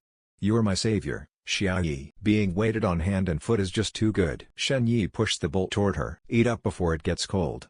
Can't even shut you up with food. Just remember how good I am to you." Xu Yunyi set the comb aside, twirled a mouthful of noodles, and hummed in delight. "So delicious." Shen Yi frowned, tasted his own bowl, and chuckled. "It's just plain Yangchun noodles. Bit dramatic, don't you think? I'm not some gourmet chef." Xu Yunyi arched a brow and sniffed. "What's wrong with that? I like it." "Fine, as long as you're happy. Now eat." Pleased, she took a few more bites before suddenly looking up. "Xiaoyi, let's move out." She'd brought this up before. Being cared for was too comforting, especially when work piled up. The university-assigned apartment was convenient but meant for single occupancy.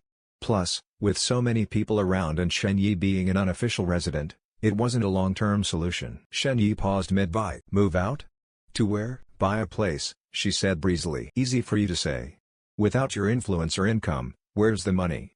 Give it a few months. He raised an eyebrow. Jingyuan's housing prices, especially in the city center, were among the highest nationwide. Even the outskirts were pricey, standard for a first-tier city. Buying property had been on his mind, but not this soon. Without the simulator, Shen Yi wouldn't have dared dream of it. For ordinary folks, this was a fortune earned over lifetimes. Why wait months? Xu Yunyi looked puzzled. Shen Yi explained, I need my investments to mature first. This isn't grocery shopping, you can't just grab it off the shelf. Of course, this was just an excuse to mask the simulator's role in his sudden wealth. After days of exploiting the simulator, Shen Yi had nearly $1 million saved up. A few more months, and he'd have enough. If this kept up for a year or two, buying multiple properties would be effortless. Back at Tiancheng, even as a department head, the highest position, he'd have needed years of savings to afford one. You know how to invest? Xu Yunyi started to ask, then remembered the new car she'd seen and swallowed her doubt. In their past life, Shen Yi had substantial savings, originally earmarked for a venture. But when her influencer career took off, he dropped his plans to help manage her accounts. Now that she'd quit, he'd naturally seek other avenues. Realizing this, she warned, nothing good comes easy these days. Don't get scammed. Shen Yi slurped down the last of his noodles and wiped his mouth. I'm not an idiot. Don't worry. Humph. Xu Yunyi tapped her chopsticks. Scammers love overconfident smart guys like you. Stay sharp, but don't stress. If you go broke, just run to me. Big sis will take care of you. She wasn't entirely joking. Xu Yunyi's salary was decent, though she didn't save much. She owned a flat and a shop, both rented out, just not in Jianyuan district. Add to that the 3 properties Mother Qin had inherited, and their rental income alone could sustain a comfortable life. Shen Yi laughed. Too many people want to take care of me. You'd be way down the list. Keep dreaming. Xu Yunyi rolled her eyes. Who else would put up with you? Shen Yi waved her off. Enough chatter. Hurry up and eat. I'll clean up. You've got class. Don't be late. Xu Yunyi nodded and focused on her meal. After breakfast, Shen Yi cleared the dishes while she changed. Before leaving, Xu Yunyi entered the kitchen, cupped Shen Yi's face, and planted a kiss. Bye, my little house husband. Shen Yi dried his hands and hugged her back. Go ahead, take your time. Surprise and family feast. After Xu Yunyi left, Shen Yi wiped down the clean table. Women are generally tidier than men, but there are exceptions. Some are neat to the point of obsession, while others are as messy as a garbage dump. Shen Yi fell somewhere in between. He cleaned up when things bothered him but didn't obsess over perfection. After mopping the entire apartment, he nodded in satisfaction. Leaving the floor to air dry, he closed the door behind him and headed out. Once off campus, Shen Yi drove straight to the DMV. His temporary license plates had been in use for quite a few days, and now that he'd won the license plate lottery, it was time to get permanent ones. After gathering all the necessary documents and working through the process, he finally finished everything by noon. The plate number was nothing special, no rare or coveted sequences to speak of. Shen Yi simply picked one that looked decent, 357, and called it a day. Driving back to his neighborhood, he grabbed a quick bite downstairs before returning home. He still had work to do for the day. Yes, Shen Yi now treated the daily refreshes in the simulator as his mission. The earnings came effortlessly, and he was quite satisfied with the arrangement. Though taking over Jinhang from Fu Nanzi could grant him financial freedom, it would take time, and more importantly, it was exhausting. Being a lawyer was all about networking, and the higher up the ladder you climbed, the more socializing it required, something Shen Yi had first-hand experience with. Running an online account could also generate staggering profits, even enough to last a lifetime in just a few years. But turning a creative hobby into a job was far from enjoyable, constantly brainstorming ideas, ensuring the scenery was picturesque, the music fitting, the editing polished, and the content authentic. It was a surefire way to stress yourself bald. Shen Yi spent 2.5 hours completing his daily task, adding another 100,000 or so to his account. For several days in a row, he holed up in his rented apartment, barely stepping outside except for meals and his jogging routine. Every time the simulator refreshed, he immediately matched targets, aggressively stacking up earnings. During this time, Shen Yi made a habit of glancing at the apartment across from his whenever he opened the door. True to her word, Chang Jun hadn't been back. He never once saw that door open. It seemed she really hadn't returned to stay here. Fu Nanzi had also been acting mysteriously lately. Aside from their usual daily messages, she no longer took the initiative to see him as often as before. Whenever he asked, she dodged the question, mumbling something about a surprise and forbidding him from prying. The only person he occasionally visited was Xu Yunyi, though she wasn't thrilled about him dropping by too often. complaining that it disrupted her workout routine. Ironically, Shen Yi, who had once been swamped and worried about spreading himself too thin, suddenly found himself with an unusual amount of free time. But just as the saying goes, speak of the devil and he shall appear.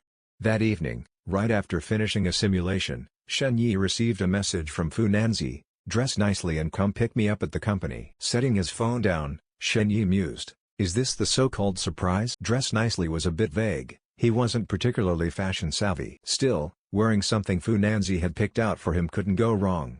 He trusted her taste. Checking the time, just past 6, he still had a little while. After a quick shower and change of clothes, he drove to Yancheng Corporation. Pulling into the underground garage, he texted Fu Nanzi to let her know he'd arrived. Since he'd already resigned from Tiancheng, he no longer had an employee card to swipe in. Registering as a visitor would be too much hassle, so he decided to wait in the car. Before long, the sharp click of heels echoed in the distance. Shen Yi looked up to see Fu Nanzi striding toward him, her bag slung over her shoulder and a bright smile on her face. She slid into the passenger seat, fastening her seatbelt as she chirped, "Hubby, let's go, Songping Garden." Shen Yi rested his hands on the steering wheel, puzzled. "Ping who? You're going home?" "Yep." Fu Nanzi turned to him, beaming with pride. "Report. After Comrade Nancy's relentless efforts, the organization has decided to invite you over for dinner today." Shen Yi blinked, then immediately understood. Their organization could only refer to one person, Fu Nanzi's mother, Ji Shulan. His expression shifted to surprise, and he grinned as he praised her. "Seriously? You're amazing. How did you get Mom to agree?" Fu Nanzi giggled, looking smug. "I begged. After wearing her down with my persistence, she finally gave in." "Mom doesn't dislike you. She just thought everything happened too suddenly." Then, with a sweet smile, she added playfully, "Besides, hubby, you're so incredible. I refuse to believe anyone could meet you and not adore you." Though Shen Yi had thick skin, even he felt a little embarrassed by the flattery. But love was blind, after all. He waved it off. All right, stop, you're gonna inflate my ego. I'm not that great." You are. Fu Nanzi insisted, pouting. As Shen Yi pulled out of the parking lot and headed toward Pinghu residence, he remarked confidently, "So this is the surprise you mentioned." "Not bad, Comrade Nanzi. Not only are you skilled at persuasion, but your secrecy game is on point too." Fu Nanzi, who had been fiddling with her phone, paused. It took her a moment to respond, hesitating slightly. Yeah. That's right. This is the surprise." Shen Yi, focused on the road, chuckled. "I figured. You've always been the type to quietly pull off big moves." Fu Nanzi didn't elaborate, simply laughing along. Ji Shulan had gone grocery shopping right after lunch. The night before, Fu Nanzi had pestered her relentlessly, shaking her arm so much she thought it might fall off, until she finally agreed to let this Shen Yi come over for dinner. No matter how casually she'd agreed, in reality, she took it seriously. After all, family upbringing mattered. Looking down on others or acting snobbish would only embarrass her daughter. The Fu family was well off but lived modestly, no luxury cars, no speculative investments, no gambling, and no excessive real estate purchases. The only indulgence was old Fu's hobby of collecting various styles of clocks. Ji Shulan ran a tight ship at home, employing only one part-time housekeeper for basic cleaning. Most tasks, like cooking, she handled herself. After returning with the groceries, she started prepping the ingredients early. Once she confirmed Fu Nanzi's schedule via text, she began stir-frying the side dishes. Nanzi's almost 28 now. Putting the past aside, she's finally come to her senses. Any later, and she'd be considered an old maid. Ji Shulan stirred the wok with a clear mind, though she couldn't help but disapprove of modern dating attitudes. Deep down, she knew that if Nanzi was truly happy, no amount of resistance would change her mind. Old Fu understood that better than she did, but as a mother, she couldn't help wanting to vet things for her daughter. In what felt like no time, Ji Shulan had 2 dishes ready when the sound of the door opening reached her. "Mom, we're home." Ji Shulan calmly plated the food, even managing an amused thought, at least she remembered to say we. So she really brought him. "Mom." Fu Nanzi called again. Ji Shulan finally replied, "I heard you. I'm in the kitchen, find yourselves a seat." Change of perspective. On the way, Shen Yi made a quick stop at the supermarket to buy some fruit and left it in the car. By conventional standards, bringing just fruit for a first visit might seem a bit meager, but it wasn't that he couldn't afford something nicer, it was just that Ji Shulan already had everything. Gifting something expensive would feel ostentatious, while something cheap would be impractical. In the end, Fu Nanzi had the final say. Fruit would do just fine. They could prepare something more formal later when they officially visited and met old Fu together. The drive wasn't long. and soon they arrived at the residential complex. As they reached the doorstep, Fu Nanzi pushed the door open and called out, "Mom, we're back." When Ji Shulan didn't respond, Fu Nanzi walked to the entryway, slipping off her shoes while calling out again, "I heard you. I'm in the kitchen, make yourselves at home." Shen Yi bent down to change into slippers, the same pair he'd bought during his last stay, which had somehow survived being tossed out and still fit him. Fu Nanzi murmured a no, not bothering to check if her mother had heard, and turned to Shen Yi. "Come on, let's go sit inside. Dinner should be ready soon. I gave Mom a heads up on the way." Shen Yi followed her to the living room and settled onto the sofa, waving a hand dismissively. "No rush. Tell your mom to take her time, too." Fu Nanzi pouted. "She won't listen to me. You know how she is, the kitchen is her domain. Good luck getting her to budge." This was a reference to Ji Shulan's iron-fisted rule over the kitchen. She neither needed nor tolerated help, nor would she entertain unsolicited advice, not even from Fu Yuanyu. The peculiar habit amused Shen Yi, who chuckled but still suggested, "Just go check on her. You don't have to give any opinions. With me here, her guard might be down. It's the perfect time to offer some comfort." "Oh." Fu Nanzi obediently agreed and headed off. Shen Yi leaned back on the sofa and pulled out his phone to kill time. He was more familiar with this place than his own home and didn't need anyone to entertain him. Meanwhile, Fu Nanzi entered the kitchen and praised the freshly cooked dishes. "Wow, that smells amazing." Ji Shulan shot her a glance. "He's here? Happy now?" Fu Nanzi grinned and moved in to hug her, but Ji Shulan brushed her off. "Don't crowd me. Go keep your little boyfriend company. It's rude to leave him alone." Fu Nanzi wasn't about to back down. Instead, she stepped closer and started massaging her mother's shoulders, cooing, "Let him sit. How could he compare to my wonderful mom?" DCH. Ji Shulan scoffed, unconvinced, but the words still warmed her heart a little. "All right, this is the last dish. Stop hovering. You and Shen Yi go wash up, dinner's ready." Fu Nanzi nodded. "Got it." She turned and left. A moment later, after both had washed their hands, Shen Yi followed Fu Nanzi into the kitchen to help carry the dishes. Ji Shulan was tending to the pot when Shen Yi walked in and greeted her. "Auntie, thank you for preparing so much. You really didn't have to go through all this trouble." Ji Shulan had always maintained a neutral demeanor toward Shen Yi, and her response was no different now, calm and measured. "Oh, Shen Yi's here. It's no trouble. We'd be eating anyway, just an extra pair of chopsticks." Shen Yi nodded in agreement. "You're right, but I still appreciate it." Nearby, Fu Nanzi picked up a dish only to immediately set it back down, her fingers stinging from the heat. She pressed them to her earlobes to cool them and called out, "Hey, Shen Yi, this one's too hot. You take it." Shen Yi responded with a quick yes, lifting the dishes and placing them on the table. Fu Nanzi switched to a smaller plate and trotted behind him. Ji Shulan withdrew her gaze, lifted the lid of the pot, and sighed softly, lost in thought. At the table, Fu Nanzi scooped rice into 3 bowls and handed them out one by one. Ji Shulan picked up her bowl and chopsticks, calling out to Shen Yi, "Xiao Shen, give it a try. My cooking's nothing special, don't mind if it's not to your taste." "Auntie, how could you say that?" Shen Yi chuckled, picking up a bite and chewing lightly before praising. "If your skills are just average, then 9 out of 10 chefs in the world would be out of a job." Fu Nanzi chimed in beside him, "Exactly, absolutely." The fine lines on Ji Shulan's face softened as she lowered her head with a smile. "Don't exaggerate.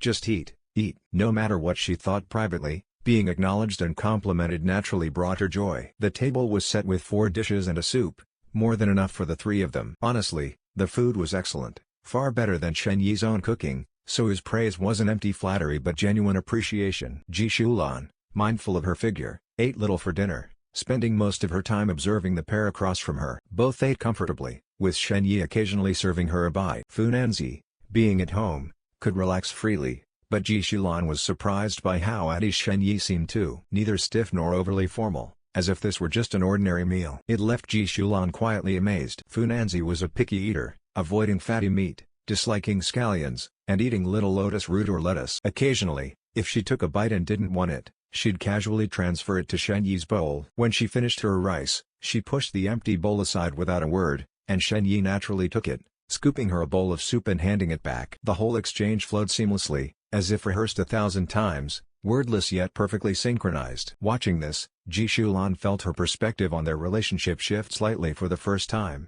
Could there really be such a thing as a match made in heaven? Life always required adjustment. She'd never believed in those soulmate tales from books. Take herself, for example. Sometimes even old Fu grumbled when she served him food. Fu Nanzi had a modest appetite.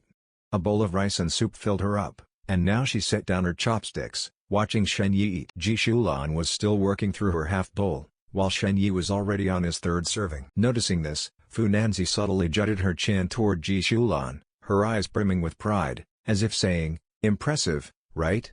My boyfriend Tilda." Caught off guard by her daughter's smugness, Ji Shulan barely suppressed an eye roll, serving herself half a bowl of soup to sip slowly. Still, a hearty appetite was a blessing, and Shen Yi cleaning his plate was the highest praise for her cooking. After 3 bowls of rice and a final bowl of soup, Shen Yi set down his chopsticks contentedly. "It was so good, I couldn't help overeating," he laughed, glancing at the empty dishes. "Of course. Mom's cooking speaks for itself," Fu Nanzi added, seizing every chance to butter Ji Shulan up. "All right, enough, you'll have me floating off into the clouds." Ji Shulan smiled and waved her hand, waiting until he had finished eating before standing up to clear the table. Shen Yi immediately rose to help gather the dishes. There was no way Ji Shulan would let a first-time guest lift a finger, so she quickly turned to Fu Nanzi, who was lounging lazily in her chair, and said, "Nanzi, go on, take Shen Yi to the courtyard for a while. I'll bring you both some tea in a bit." No need, Shen Yi protested, but since Ji Shulan wouldn't let him help, there was still Fu Nanzi to handle things. So he added, "I can head over myself. Nanzi, you should stay and help Auntie." Fu Nanzi, comfortably full and hoping to slack off for a moment, found herself suddenly caught in the middle of their back and forth. She pointed at her own nose in disbelief and asked, "Me?" "Mid-autumn rendezvous." Fu Nanzi bent over to dump the kitchen scraps into the trash bin and handed the empty plate to her mother. There weren't many dishes, so Ji Shulan couldn't be bothered to use the dishwasher and simply washed them by hand instead. "Mom, what do you think?" Fu Nanzi leaned in and asked. "Think about what?" "About him, Shen Yi. What do you think?" "Nothing much, just so-so." Faced with the probing question, Ji Shulan turned away, avoiding a direct answer. Hey. Avoidance was the best answer. Fu Nanzi grinned but wasn't about to let her off the hook. She circled around to face her mother and pressed further. "What do you mean so-so? You're satisfied with him, right?" Ji Shulan kept her head down, scrubbing the dishes and refusing to meet her daughter's gaze. She muttered under her breath, "It was just a meal.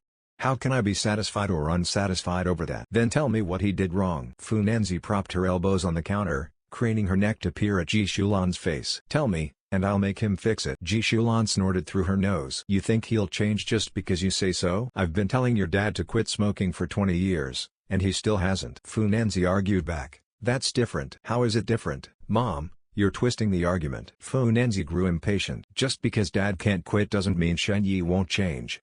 By your logic, Shen Yi doesn't even smoke, so that doesn't count. You have to tell me what you're actually unhappy about." Ji Shulan's lips twitched. After a long pause, she finally managed, "He only brought 2 fruit baskets when he came stingy." Fu Nanzi had anticipated this. She rolled her eyes. "Mom, you're just nitpicking now." "I know you. If he'd bought something expensive, you'd say he was trying too hard. If it's cheap, you call him stingy. The reasoning always falls in your favor." Then she delivered the final blow. "I knew you'd say that, so I told him to buy the fruit." Ji Shulan's chest tightened at the sight of her daughter so fiercely defending someone else. She didn't even want to speak, just scrubbed the already spotless porcelain plate in the sink with unnecessary force. Fu Nanzi desperately wanted a single word of approval from her mother, but Ji Shulan stubbornly refused to give it. So she kept pressing, "If you can't give a reason, then you must be satisfied, right?" Ji Shulan stayed silent, scrubbing the plate so hard it was a wonder it didn't wear through. The air grew heavy with tension. "Mom, say something." Fu Nanzi, still oblivious, kept pushing. Thud. Ji Shulan, driven to her limit, hurled the sponge into the sink, splashing water everywhere. Then she snapped, "Fine. Satisfied. Happy now?" Fu Nanzi narrowly avoided getting splashed and finally realized the mood had soured. She awkwardly chuckled and backed away. Glad you're satisfied. I won't bother you anymore. I'll go now." But before she could take more than a few steps, Ji Shulan called out, "Stop right there." Fu Nanzi immediately froze, standing at attention before turning around with her head bowed, awaiting further instruction. Ji Shulan picked up the sponge again and resumed washing, her tone softening. "I'm not trying to stand in your way, but marriage is a lifelong commitment. You can never be too careful. At the end of the day, I just want you to be happy." Fu Nanzi lowered her head as well. "I understand what you're saying, but I am happy right now." Ji Shulan knew her daughter's stubbornness was unshakable. With a sigh, she relented. "Fine. I won't oppose your relationship with Shen Yi anymore." Fu Nanzi's eyes instantly lit up. "Really?" "Not really." Ji Shulan's expression hardened again as she warned, "Not opposing doesn't mean I approve. Consider this a preliminary pass. I'll be watching closely. You two can keep dating for now. For the time being, Ji Shulan had no other recourse. She could only stretch out the timeline, leaving room to intervene if things went south. Fu Nanzi was too overjoyed to care about the conditions. She readily agreed. Watch all you want. And one more thing. Ji Shulan added a final point. You're not a child anymore. You understand how things work, so take care of yourself. Just remember, be safe. Oh. The joy on Fu Nanzi's face dimmed slightly, though she still nodded with a smile. Ji Shulan assumed she was just embarrassed and waved her off. Go on. As Fu Nanzi retreated, Ji Shulan shook her head and let out a long sigh. She knew how young people were these days. Once passion took hold, there was no stopping it. The more she resisted, the more they'd find ways to sneak off together. All she could do was prevent a shotgun wedding scenario. Otherwise, if a child became leverage, would they marry or not? A rushed marriage would be irresponsible for her daughter's future, but an abortion would harm her body. Life couldn't be lived on love alone. As parents, they had to be practical and think ahead for their children. Meanwhile, Fu Nanzi had already brightened up again, skipping lightly into the courtyard. Hubby, I'm here tilde. It was the same small table where Cheng Jun had sat last time. Hey! Shen Yi was already seated there, his gaze drifting toward the pool with a hint of nostalgia. Fu Nanzi was about to speak when she followed his line of sight and immediately understood. This was where their love had begun. The memory made her skin tingle, as if she were submerged in water again. Shaking off the feeling, she cheerfully announced, "Good news. Mom's actually pretty satisfied with you." Shen Yi looked up at the sky and chuckled. It's not that simple. She's only met me a few times. Even if she has reservations, she's probably just holding back for your sake. He was clear-headed. In his simulations, it had taken over half a year for Ji Shulan to warm up to him. With such a rocky start now, approval wouldn't come easily. But Fu Nanzi didn't care.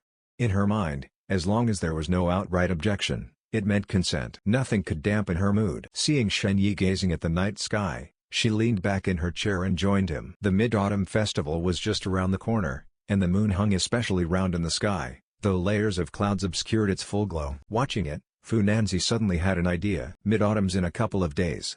The company's giving us time off. Hubby, why don't we go somewhere to admire the moon together? Shen Yi, still lounging as he digested his meal, reflexively agreed. Sure. Where to? Let me check. It was a spur-of-the-moment thought, so she had no concrete plans.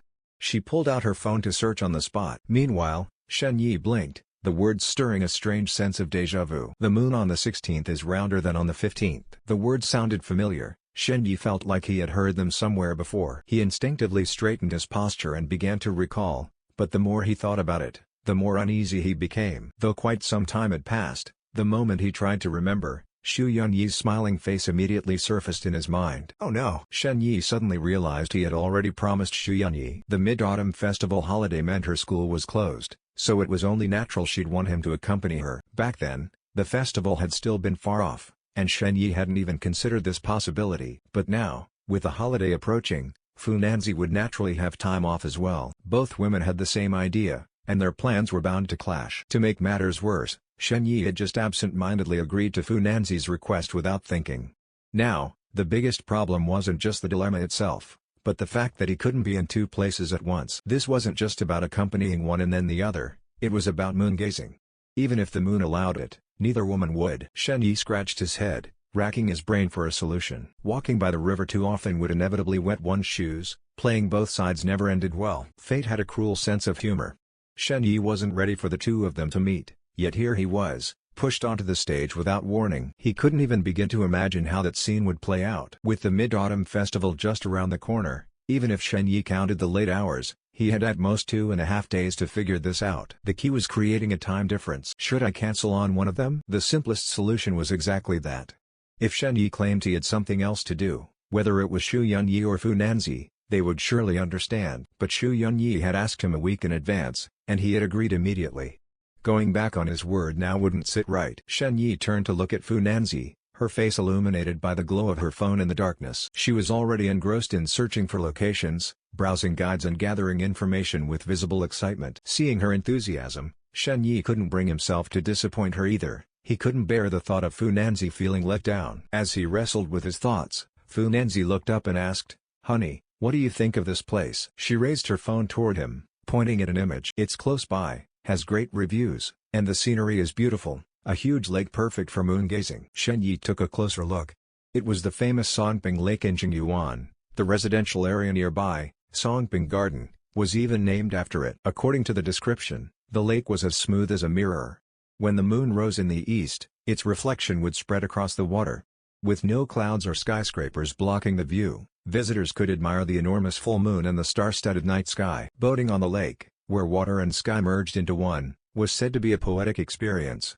The place had long been praised as autumn moon over the calm lake, sky within the water. Located at the border between Jingyuan and Tianxia, the lake was in the suburbs, just a 40 to 50-minute drive away. Great spot. Will it be crowded? Shen Yi had to admit the scenery in the pictures looked stunning.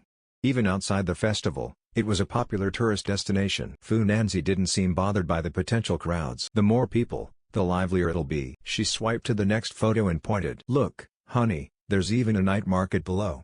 So many food stalls, games, and lantern displays. It'll be amazing. Yeah. Shen Yi nodded along. The night market scene had boomed in recent years thanks to social media trends, turning into a bustling attraction. The place was undeniably beautiful, clearly designed with care, but the crowds were just as real. Shen Yi had seen videos of it before. Then it's settled. Fu Nanzi pulled her phone back and started counting off her plans. We can leave after dinner, stroll around the market to walk off the food, and once it's dark, we'll admire the lanterns. After exploring the whole street, we can rent a boat, enjoy the moon, and eat mooncakes. Shen Yi listened attentively, nodding in agreement. This itinerary covered everything: fun, sightseeing, romance, and atmosphere. It was definitely better than sitting at home chewing on mooncakes. No wonder tourist spots were always packed. What are you two talking about? Ji Shulan walked over with a teapot, interrupting their conversation. Auntie, let me take that. Shen Yi reacted first, standing up to take the teapot from her. Ji Shulan hesitated briefly before handing it over with a faint smile. He set it down on the table, then pulled out a chair for her. Fu Nanzi leaned in and said, "We're discussing where to go for the Mid-Autumn Festival. We were just talking about Songping Lake, thinking of going there to see the moon." After their heart-to-heart in the kitchen earlier, Fu Nanzi had shed all reservations. Now, she spoke openly without hiding anything. Ji Shulan frowned slightly. The Mid-Autumn Festival is about family reunion. Shouldn't you go home and spend time with your father? He's practically living like a lonely old man these days. Shen Yi poured tea for both of them, and Ji Shulan thanked him softly. Fu Nanzi faltered, then replied sheepishly, "I can always have dinner at home first, then go out after. It won't interfere." Ji Shulan offered her own suggestion. "If you two just want to admire the moon, I won't stop you, but why not stay around here? There's plenty of space, and you won't have to travel back and forth." She lifted her teacup and added, "Songping Lake is a tourist spot. It's packed even on regular days. Imagine how crowded it'll be during the festival. You might end up staring at the back of people's heads instead of the moon. It's not the same." Fu Nanzi dragged out her words, arguing, "The view from home isn't good. Either clouds or buildings get in the way, you can't even see clearly." Ji Shulan waved it off. Moon gazing is about the atmosphere. The sentiment matters more than actually staring at the moon. Humph. With her points all countered, Fu Nanzi crossed her arms and pouted, sulking in silence. "Romance is lost on you." Listening to their exchange, Shen Yi's eyes suddenly lit up. He hadn't planned to intervene, but Ji Shulan's words gave him an idea. Maybe he could create a time difference after all. After a moment's thought, he raised a hand between the two women. "Auntie, Nanzi, how about a compromise? I have a middle ground solution. Let's see if it works." First, he looked at Ji Shulan to set the tone. "Auntie is right. The Mid-Autumn Festival is for family. Running around at night isn't appropriate." Then he turned to Fu Nanzi. "As the saying goes, the moon is fuller on the 16th than the 15th. How about this? On the actual festival day, Nanzi, you go home and have a reunion dinner with your parents. Then, the next day, we'll head to Songping Lake." Ji Shulan was already nodding in agreement, and Fu Nanzi's expression softened slightly. The next day would be better for the trip. First, it won't interfere with the holiday. Second, the moon viewing experience will be more enjoyable. And third, we'll avoid the peak crowds at the scenic spots. 3 benefits in one. Isn't that the best option? Shen Yi broke it down for the two of them, explaining the pros and cons in simple terms. At the very least, it was far more effective than letting the mother and daughter argue. This solution addressed both sides' concerns while allowing each to save face. When Ji Shulan heard his suggestion, her eyes lit up, and she praised enthusiastically, "That's a great idea. Shen Yi always has such clever solutions." Departure. No wonder people say this household would fall apart without Shen Yi. Whenever he steps in to mediate, the mother and daughter quickly stop their disagreements. This was a skill he had honed through countless simulations. Ji Shulan couldn't stop praising him, Avoiding arguments with her daughter was the best outcome for her. Then she turned to Fu Nanzi and said, "Well, if you don't have any other ideas, let's go with Shen Yi's plan." Taking a step forward, Ji Shulan was the first to speak, offering Fu Nanzi, who was sulking alone, a way to save face. Fu Nanzi also thought this was a reasonable compromise. She could see how hard Shen Yi was trying to smooth things over and didn't want to make things difficult for him. So she relaxed, spinning the teacup in her hand, and said, "Fine, I'll listen to him. Besides, it'll be nice to go home and see Dad." Ji Shulan clapped her hands together. "Then it's settled." Seeing this, Shen Yi finally let out a sigh of relief. The situation had been critical, but his quick thinking had bought them some time. Spend Mid-Autumn Festival with Xu Yunyi, then accompany Fu Nanzi the next day. That way, there'd be no conflict. Suddenly, Shen Yi recalled the warning from his mother, Lu Huiwan. As expected, the old lady had foresight. This situation was no different from what he'd faced during the Lunar New Year, except back then, he hadn't taken it seriously. But this was good too. The Mid-Autumn Festival could serve as a rehearsal, making it easier to handle things when the new year came. Though his mind was racing, only a second passed in reality. Noticing the atmosphere had eased slightly, Shen Yi smiled at Ji Shulan and said, "Songping Lake has great scenery. You and Uncle could come along too. It'd be fun, just a casual trip." Ji Shulan waved her hand with a smile. "No, no. You youngsters go and enjoy yourselves. We're too old for that kind of thing." Shen Yi had only been testing the waters, so he didn't push further. He simply replied, "Not at all, Auntie. You're still young." He. Ji Shulan covered her mouth, chuckling as she stood up. "You two chat. It's getting chilly outside, don't stay out too long." With that, she turned and left. Once Ji Shulan was gone, Fu Nanzi became lively again. Their moon viewing plans had almost been ruined, but thankfully, Shen Yi had salvaged them. She only wanted a romantic evening for two. Having her mother intrude would have ruined everything. Today, Fu Nanzi was unusually well behaved. She just chatted, neither getting handsy nor pestering Shen Yi to stay the night. Ji Shulan's presence was one reason, but the bigger factor was that her period hadn't ended yet. She simply wasn't in the mood. After talking for a while longer, Shen Yi stood up to leave. After saying goodbye to Ji Shulan, Fu Nanzi walked him to the door and reminded him, "Then it's settled, remember to come pick me up as planned." Fu Nanzi hugged him as she spoke. Got it." Shen Yi nodded in agreement. After leaving Fu Nanzi's place, Shen Yi returned to his small apartment. After a quick wash-up, he lay down. As he lay in bed, Shen Yi reflected on how perilously close he'd come to disaster today. One misstep, and everything could have blown up in his face. But juggling things like this wasn't sustainable. Sooner or later, the truth would slip out. "I need to find a way to break the ice." Shen Yi still wanted to take a gentle approach, letting them gradually accept each other. If they suddenly crossed paths, the fallout wouldn't be good for anyone. Lost in thought, Shen Yi soon drifted off to sleep. The next day, Shen Yi picked up his phone and asked Xu Yunyi if she had any plans. To his surprise, she replied quickly, she actually did. She'd also taken the time to research options and was planning to send them over that evening, but Shen Yi had beaten her to it. Unlike lakeside boating, Xu Yunyi, an avid traveler, decided on hiking instead. Jingyuan City didn't have any real mountains, just a few small hills with modest elevations. But Xu Yunyi wasn't looking for anything grand. She'd already scaled all the famous peaks in her past life, so she wasn't picky. She just wanted a spot where they could camp and admire the moon. Over the next 2 days, Shen Yi maintained his disciplined routine. Aside from his daily simulation tasks, he kept up his physical training without fail, making each day incredibly productive. Soon, the 2 days flew by, and Mid-Autumn Festival arrived. At 2 p.m., Shen Yi drove out to an outdoor equipment store in Shangyang district. He loaded the car with the camping tent, sleeping bags, and other gear he'd pre-ordered. This kind of setup wasn't cheap. It was basically an adult version of playing house. Shen Yi had experience with this from his simulations, where he'd traveled all over the world, so purchasing everything was second nature to him. After finishing his shopping, he drove to the entrance of Jingyuan University. While Shen Yi handled the camping gear, Xu Yunyi prepared the food they'd need. Just like before, they divided tasks smoothly and efficiently. Today, Xu Yunyi had clearly put effort into her appearance. She wore a camellia-colored maxi dress, its delicate fabric flowing like water, perfectly accentuating her graceful figure. A wide-brimmed sun hat completed the look, giving off strong summer vibes. With her flawless features, anyone who didn't know better would think she was a girl in her early 20s. After helping her into the car, Shen Yi teased, "You look younger than the students you teach." "What? Trying to leave no survivors?" Xu Yunyi was delighted by the compliment, feeling the hours she'd spent meticulously choosing her outfit hadn't gone to waste. She playfully swatted his shoulder and laughed. "Stop it. Don't block the road. People are watching. Shen Yi started the car, tapped the navigation, then couldn't resist running his fingers over the fabric of her dress. It's gorgeous, but will this be practical for hiking? Humph. Xu Yunyi shot him a look full of charm, then stretched out her legs to reveal the sneakers underneath. I'm a professional, don't worry, I came prepared. Then she scoffed. Besides, these little mounds barely qualify as mountains. It won't even take an hour to climb. Reassured, Shen Yi snapped his fingers. Then let's go. First clouds rising. The mountain is called Shuyun Mountain and belongs to the neighboring province. It's neither too far nor too close.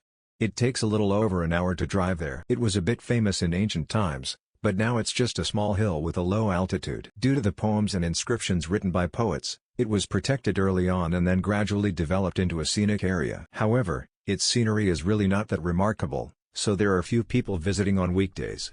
It surely doesn't qualify as a famous scenic spot, but it can be regarded as an ancient relic. This actually suits Xu Yanyi's needs perfectly. With few people around, there's no need to jostle with the crowd. Moreover, after Shuyun Mountain became a scenic area, no real estate projects were developed around it. There are no obstructions around, which makes it convenient for moon watching.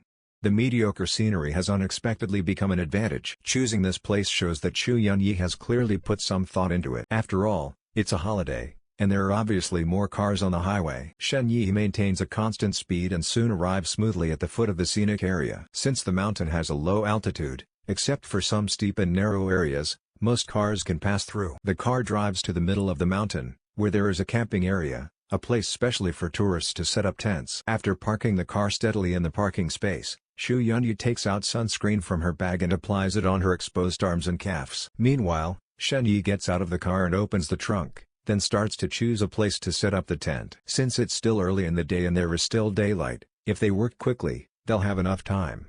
This way, they won't be in a rush after the sun sets. After applying the sunscreen, Xu Yunyi also gets out of the car to help. Put it here, Shi, bring the stove over and set it up. While directing Shen Yi, Xu Yunyi unfolds the folding chairs and assembles the table by the way. Shen Yi just keeps moving things out of the car. There's more to bring for camping than just a tent. The more refined the camping experience is, the more things are needed. Their setup is relatively simple. Since they're only staying for one night, apart from the necessary daily use items, there aren't many other things. Since both of them have camping experience, in a short while, the small campsite is taking shape. After nailing the tent stakes in place, Shen Yi stands up, looks around, then turns back with a smile and says, "Sure enough, you're a teacher. You've really done your homework well. There really aren't many people here." He looks around the entire camping area and sees only a few cars. There are only about a dozen people in total. There are so few people in such a large campsite, and they're so scattered. There's no need to worry about noise and disturbance at all. They've completely avoided the peak travel period, and it's really quiet here. Xu Yunyi is sitting on the folding chair, and the gentle breeze makes her skirt flutter slightly. She holds her straw hat with one hand and stirs the ingredients in the small pot with the other. Hearing what Shen Yi said, she looks pleased. She raises her head, smiling brightly and proudly says, "Of course. Do you think the title of Travel Master is a joke?" Then she waves her hand around and says, "This place is so quiet. After we finish dinner later, we'll climb a few hundred meters up to the top of the mountain. We'll find a spacious place to watch the moon slowly.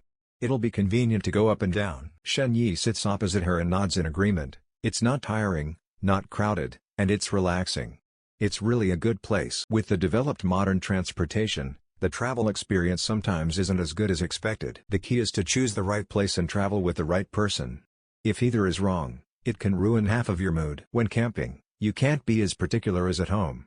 You have to keep food and drinks simple. Xu Yunyi pours the heated meat sauce on the noodles, mixes them well, and then hands the noodles to Shen Yi. "Here." Shen Yi took it, speared a piece, blew it cool carefully, and then put it into his mouth. The taste is good. When camping, the atmosphere of eating adds a special charm.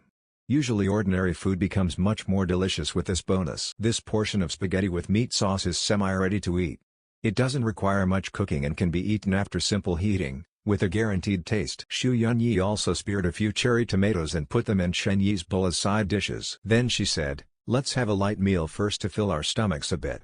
Save some room for mooncakes tonight." Shen Yi had no objection and lowered his head to eat greedily. Xu Yunyi picked up the spaghetti strand by strand slowly, exuding an air of grace and elegance. Looking at Shen Yi gobbling his food, she smiled and said, "Slow down. What's the rush?" The sun had set for some time, and the two finished their dinner under the light of the camping lamp. The sky was clear today, with only a few wisps of thin clouds on the horizon. As soon as night fell, the whole sky was extremely clear. Coupled with the unobstructed view overhead, it was obvious that the viewing effect tonight would be excellent. While the moon hadn't reached the zenith yet, the two quickly packed up the tableware and prepared to climb the mountain. After everything was in order and the tent zipper was pulled up, they headed towards the mountain top. It was already mid-September. Although the daytime temperature was still high, autumn had officially arrived. Moreover, being deep in the mountains far from the city, there was a significant temperature difference between day and night. The night was as cool as water. Xu Yunyi put on a shawl to keep warm and walked ahead with a cross-body bag. She was wearing flat-soled sports shoes. When she turned around, her skirt fluttered.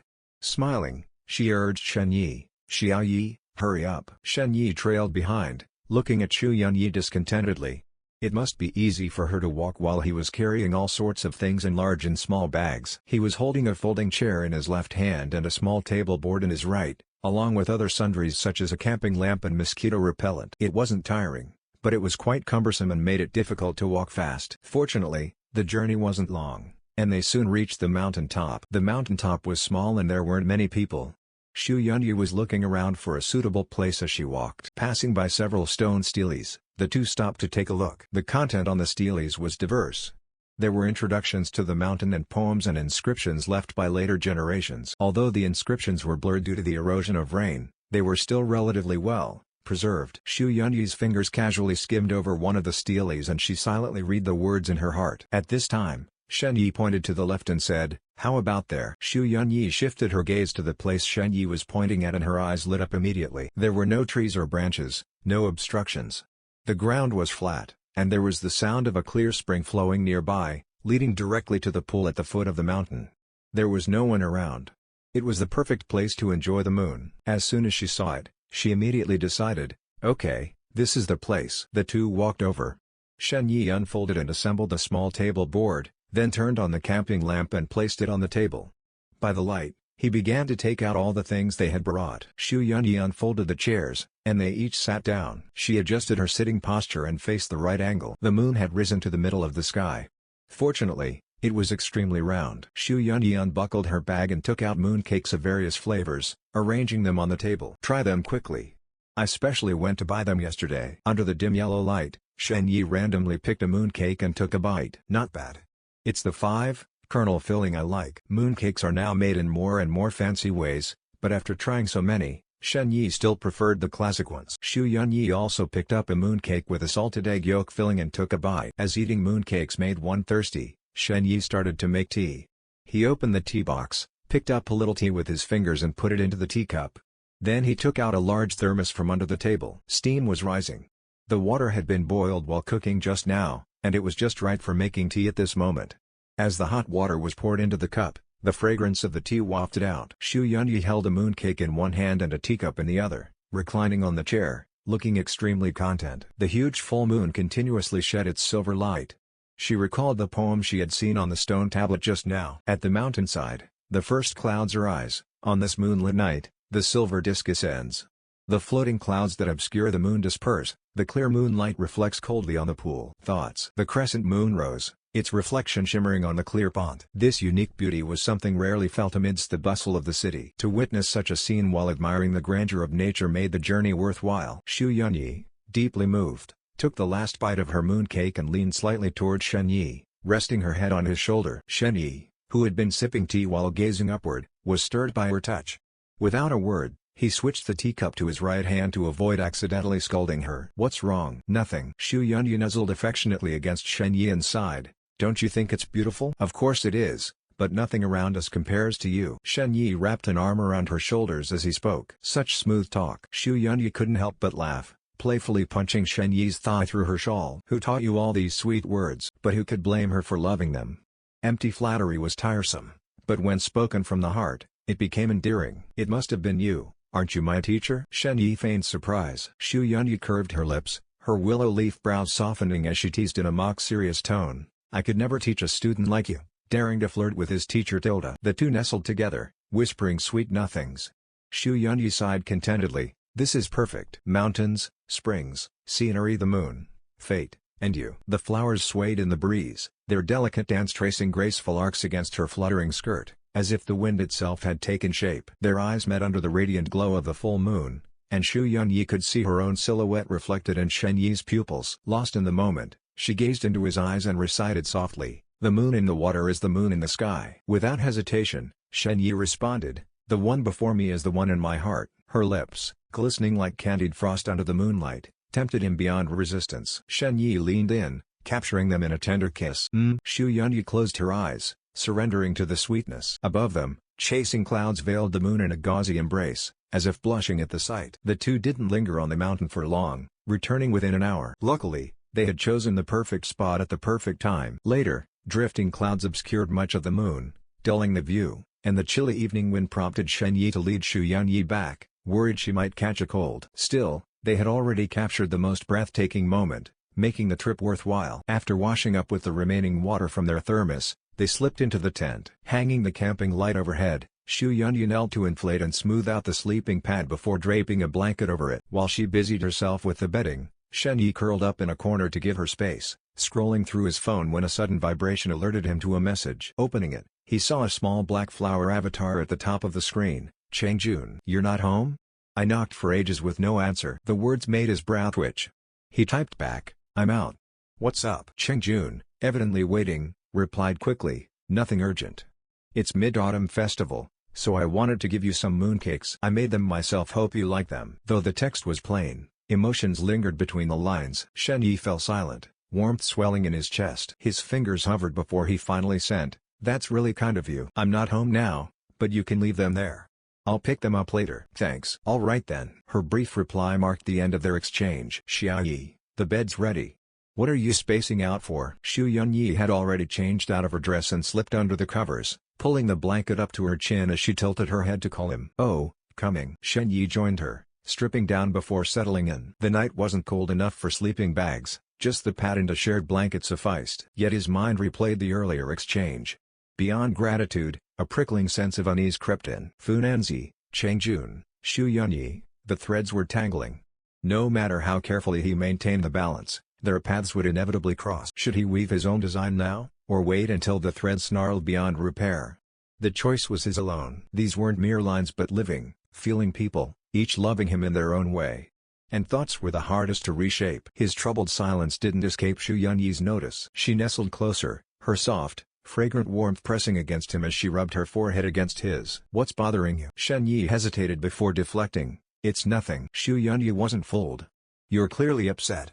Tell me, since when do you hide things from me?" He pursed his lips, on the verge of speaking, but held back, turning instead to kiss her cheek. "Nothing's off limits with you. I'll explain another time." Sensing his mood, she didn't press further, simply wrapping her arms around him. Her embrace was a haven, melting away his tension. Shen Yi sank into her warmth, breathing in the comforting scent of her, like fresh baked bread, too drowsy to open his eyes. He held her in return, and they drifted off, sharing warmth through the night. The wilderness offered little privacy, their tent a flimsy barrier. Though few campers were nearby, Shen Yi kept his desires in check, content to simply hold Xu Yunyi as they slept. At dawn, his internal clock roused him. Xu Yunyi still lay curled in peaceful slumber. Shen Yi sat up, unzipped the tent, and peered outside. Dew clung to the fabric, birds chirped lively greetings, and the world brimmed with vitality. Leaving her to sleep, he dressed, slipped on his shoes, and stepped out. Nearby, he kindled a fire to boil water for washing up and breakfast. As the sun climbed, its heat chased away the dampness, drying the surroundings. He tore open 2 packets of instant noodles and brewed coffee with the remaining water. Once everything was ready, he returned to wake Xu Yunyi. Well rested from an early night, she blinked awake with a sleepy smile at the sight of him. "Mooncake." Xu Yunyi rubbed her eyes and sat up, asking groggily, "What time is it?" "Around 8 or 9 o'clock," Shen Yi replied, glancing at his phone screen. Although there was nothing special to do today, they weren't at home, so it wasn't appropriate to stay in bed any longer. There were also gradually people coming and going outside, and it was impossible to sleep soundly. "Get dressed quickly and come out to wash up. Breakfast is being prepared," Shen Yi informed her and then zipped up the tent, leaving her inside to get dressed. After a while, Xu Yunyi ducked out of the tent, putting on her shoes with one hand and covering her shawl with the other. It was still a bit chilly in the morning. Shen Yi handed her the prepared toothbrush and cup, and Xu Yunyi took them and went to wash up on her own. Then Shen Yi dished out the noodles. The timing was perfect. If he cooked them any longer, They would turn mushy. Xu Yunyi finished brushing her teeth and carefully wiped her face with a wet wipe. She walked over, picked up the coffee, took a sip, and said with great interest, "When did you get the license plate for the car?" Shen Yi followed her gaze and replied, "Oh, I just got it changed the other day. You can't use the temporary license plate forever." "Why this number?" Shen Yi said indifferently, "I just randomly selected it.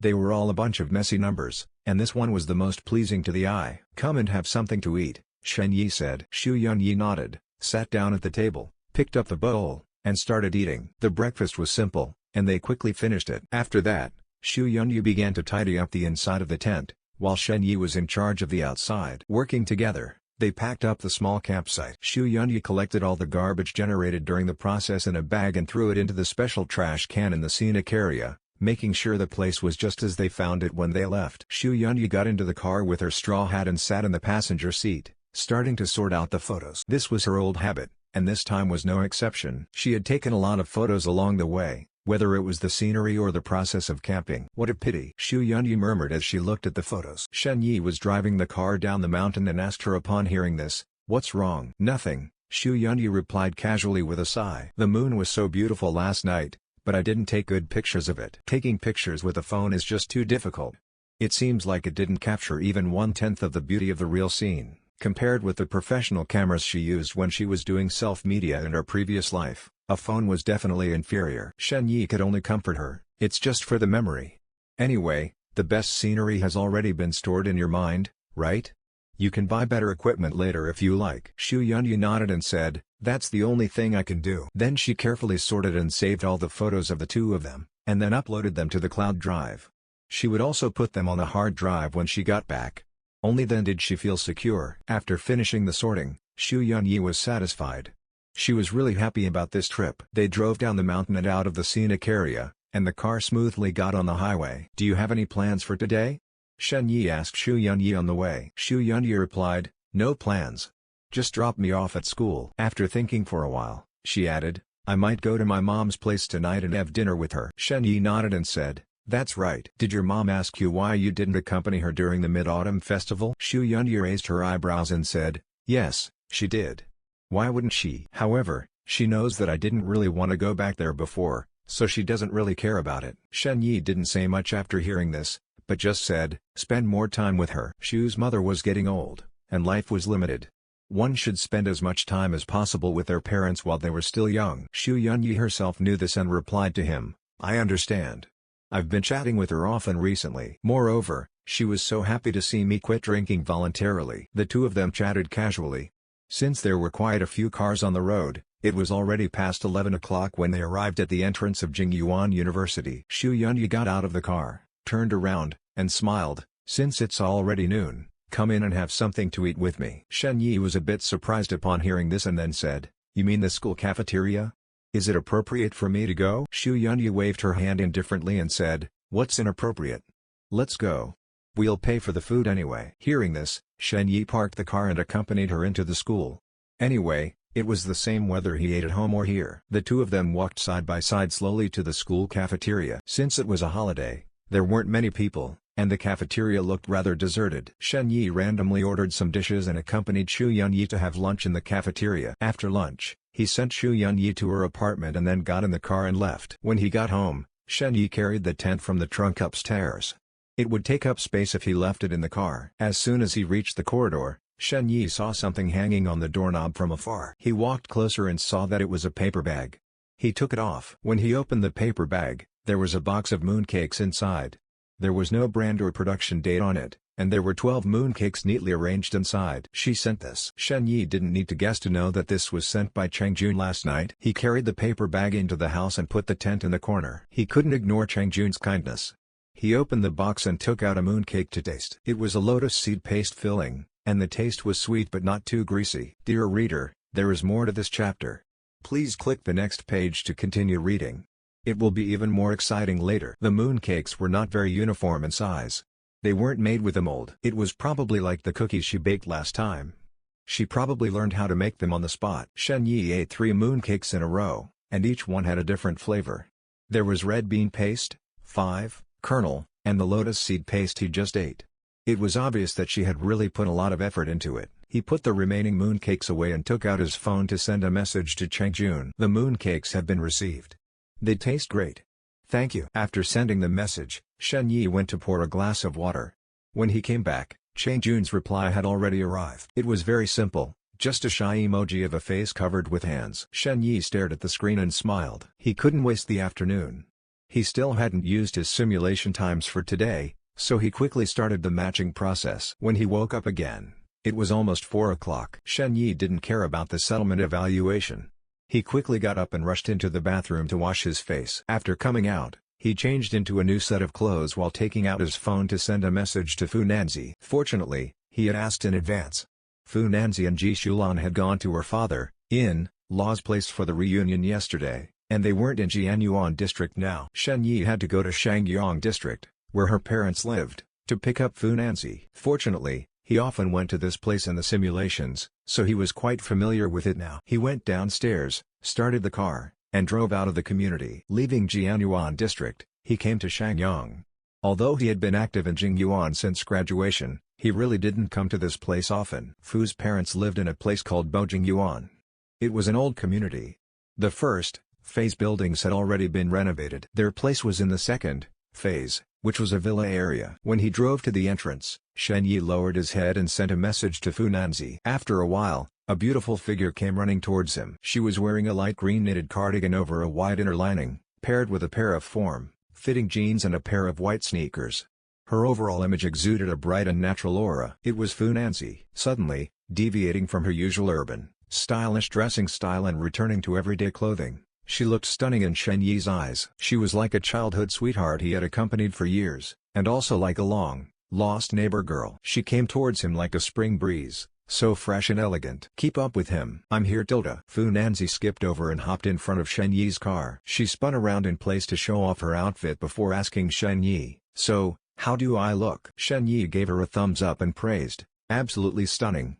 It's been so long since I've seen you in casual clothes, I'm almost not used to it. He. Fu Nanzi covered her mouth, giggling, then opened the car door and climbed in. These were all bought ages ago. If it weren't for this trip back home, I'd have forgotten I even had these clothes. As she fastened her seatbelt, she asked, where are we eating? Shen Yi had already given it some thought and replied, how about that place next to Bujing Garden? Which one? Then Fu Nanzi suddenly remembered, oh I know which one you mean. Let's go there. Shen Yi was referring to a private kitchen they used to frequent in their past life, known for its excellent flavors. This was their first time visiting in this lifetime. When the dishes arrived, Fu Nanzi took a bite and was hit with a wave of nostalgia. The taste was just as she remembered. Before long, they finished their meal and stepped out to the car. Fu Nanzi turned on the navigation, preparing to head to their next destination, Songping Lake, as originally planned. The drive would normally take about 40 minutes, but with rush hour traffic, the car moved sluggishly. Shen Yi came to a stop at a red light, joining the long line of vehicles. Just then, his phone lit up. He glanced down to see who had messaged him. Xu Yunyi had spent the afternoon at home, taking care of some work. Pulling herself out of her focused state, she stood up from her desk. Stretching, she rubbed her stiff neck and rolled her shoulders. After loosening up, she walked to the window and noticed the sun was nearly set. She picked up her phone and called her mother. Hey, Mom, I'm coming over for dinner tonight. School? Everything's fine there. Yeah. Okay. After hanging up, Xu Yunyi grabbed her bag and headed out. She took a taxi to Shangyang and walked into the neighborhood. When she opened the door, Qin Fangli was already preparing dinner. Knowing her daughter was coming, she had gone all out. Hearing the door, she turned with a bright smile. You're back. Dinner's almost ready. Go rest for a bit. Xu Yunyi leaned against the kitchen doorway and said, I'm not tired. She watched her mother quietly. Qin Fangli was now in her 50s, the first signs of aging beginning to show. But compared to her frail final years in their past life, she was in much better shape now. Xu Yunyi knew her mother had few worries left. Her only concern was her. Seeing her get married and have children was Qin Fangli's greatest wish. Her hair was streaked with gray, her face lined with wrinkles, a far cry from the beauty she once was. For the first time, Xu Yunyi studied her mother closely, her throat tightening with emotion. Suddenly, she called out, Mom. Qin Fangli turned her head, puzzled. What is it? Xu Yunyi hesitated before saying, it's nothing.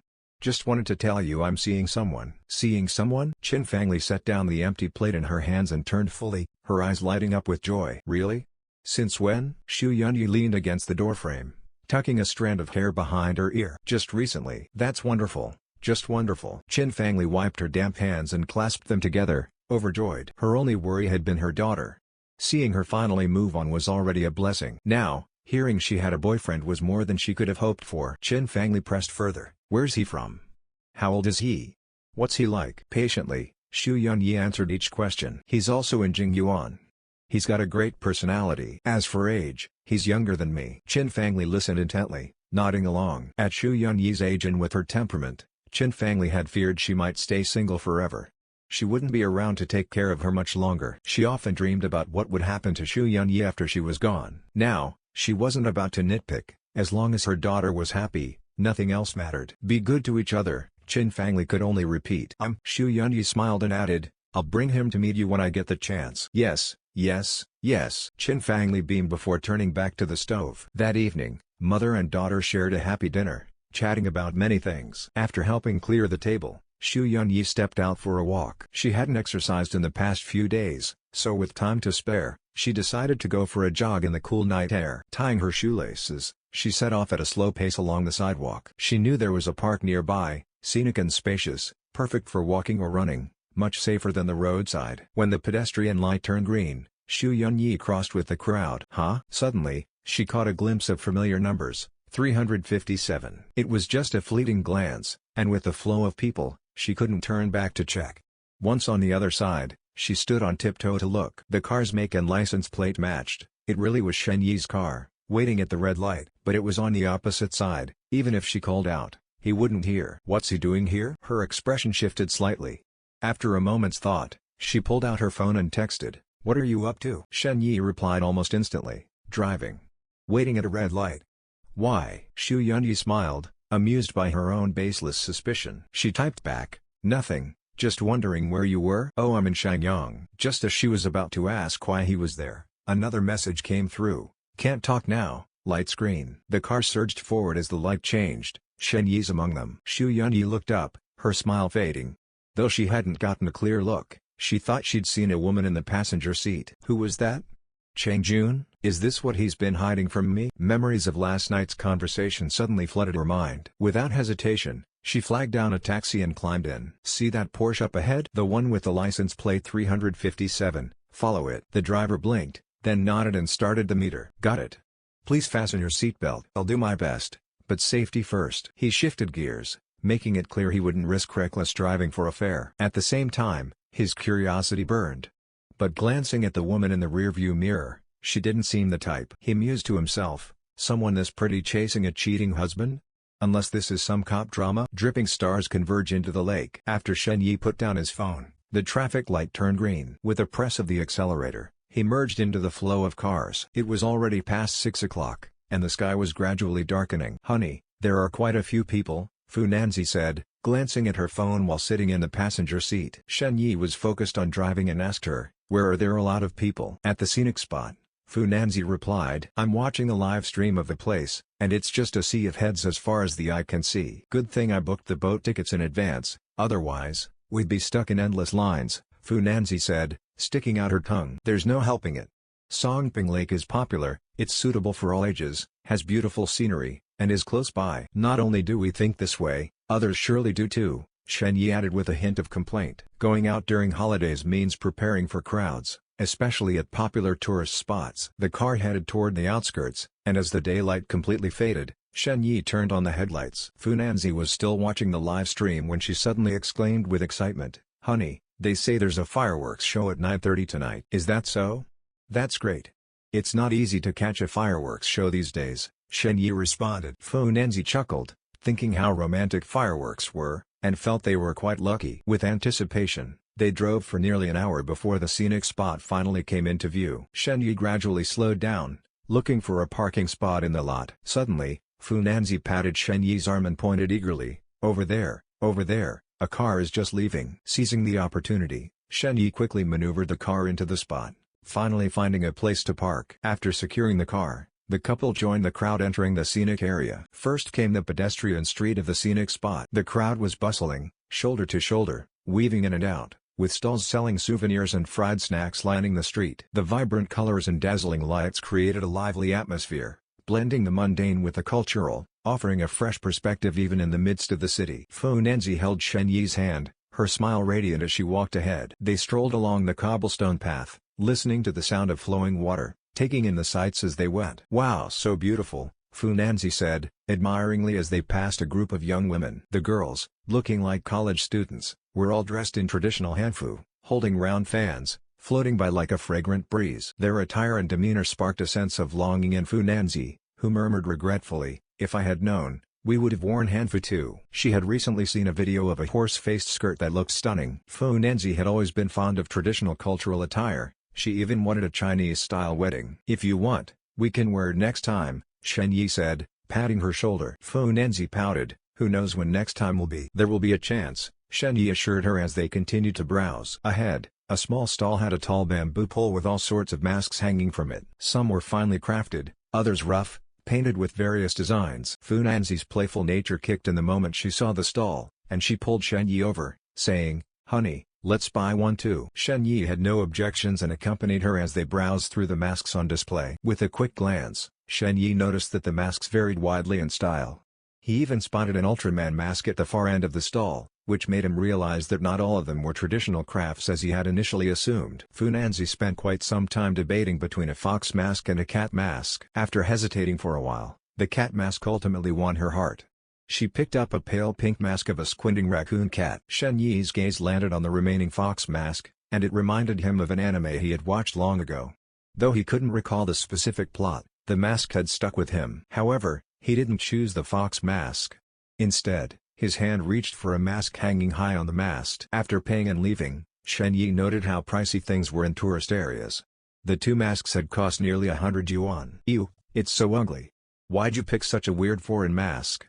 Fu Nanzi said, peering at Shen Yi through the gaps in her raccoon cat mask. Shen Yi was holding a peculiar mask painted in bold colors. Its face was fierce and grotesque, but it didn't evoke fear, just a strange fascination. He waved the mask and chuckled, saying, "You've got it all wrong. This is called a Nuo mask, a bona fide piece of traditional culture." Then Shen Yi pointed at the pale pink raccoon cat mask covering Fu Nanzi's face and added, "On the contrary, yours is actually an imported design, you know?" Wearing the mask obscured their vision, and holding it wasn't convenient either. Fu Nanzi decided to follow the example of other pedestrians and fix the mask to the side of her face. A thin elastic band held it in place, juxtaposing her delicate features with the playful raccoon cat, creating a harmonious and adorable look. No matter how long the pedestrian street was, there was always an end to it. By the lakeside, the crowd grew even denser, the air buzzing with voices and activity. People strolled leisurely, released floating lanterns, and queued up for boat rides. The two of them blended into the bustling scene by the lake like stars merging into a constellation. The taxi driver hit the gas, darting forward. He had fallen behind earlier because he was picking up passengers, and now he had to rely on speed to catch up. Though it was challenging, his exceptional driving skills allowed him to weave through the traffic with precision. "There are quite a few cars on the road, miss. It might be tough to keep up," the driver remarked, his eyes fixed on the vehicles around them. Following wasn't impossible, but the heavy traffic made frequent lane changes difficult. Xu Yunyi was seated in the back, clutching her phone while keeping her eyes on the road ahead. In the distance, she could still see the Porsche they were trailing. Hearing the driver's comment, she replied, "No problem. Just keep following. I'll pay you extra." The driver's demeanor turned serious as he straightened up in his seat, muttering, "Well, oh dear, it's not just about the money." He stubbed out his cigarette, rolled up the window, and added, "Don't worry. I'll make sure you catch up today." Successfully catch up. "Smoked too much, my throat's a bit irritated." The driver cleared his throat and gave his assurance. Since the car ahead maintained a steady speed without sudden lane changes or acceleration, keeping up wasn't overly difficult. The car drove for nearly 20 minutes, leaving Shangyang district and heading toward the outskirts. The driver gradually realized something and said, "This road either leads to Tianxia City or Songping Lake." Xu Yunyi hesitated upon hearing this and asked, "Are you sure?" The driver chuckled and replied, "I'm very familiar with the routes around here. Once you're on this road, you can't turn around. There's no other destination besides those two." Just as the driver had predicted, the car slowed down near a scenic area and gradually turned in. The road to the parking lot was crowded with people and vehicles, making movement extremely slow. The car ahead suddenly seized an opportunity to take a parking spot. The taxi driver wanted to follow suit, but a departing car blocked his way. The space was too tight to maneuver, and the open-air parking lot was poorly lit. Helpless, he could only reverse to make room for the departing car. "Miss, this is as far as I can take you. It's hard to get any closer," the driver suggested to Xu Yunyi as he stopped the car. Going any further would make it difficult for him to get out. Xu Yunyi nodded and took out her phone, saying, "All right, how much is it? I'll pay." "Look, there's the meter. Whatever it shows is the fare," the driver said casually, pointing at the meter. Xu Yunyi lowered her head, entered her payment password, and thanked him before stepping out of the car. The driver glanced at the payment notification and realized she had paid an extra 100 yuan.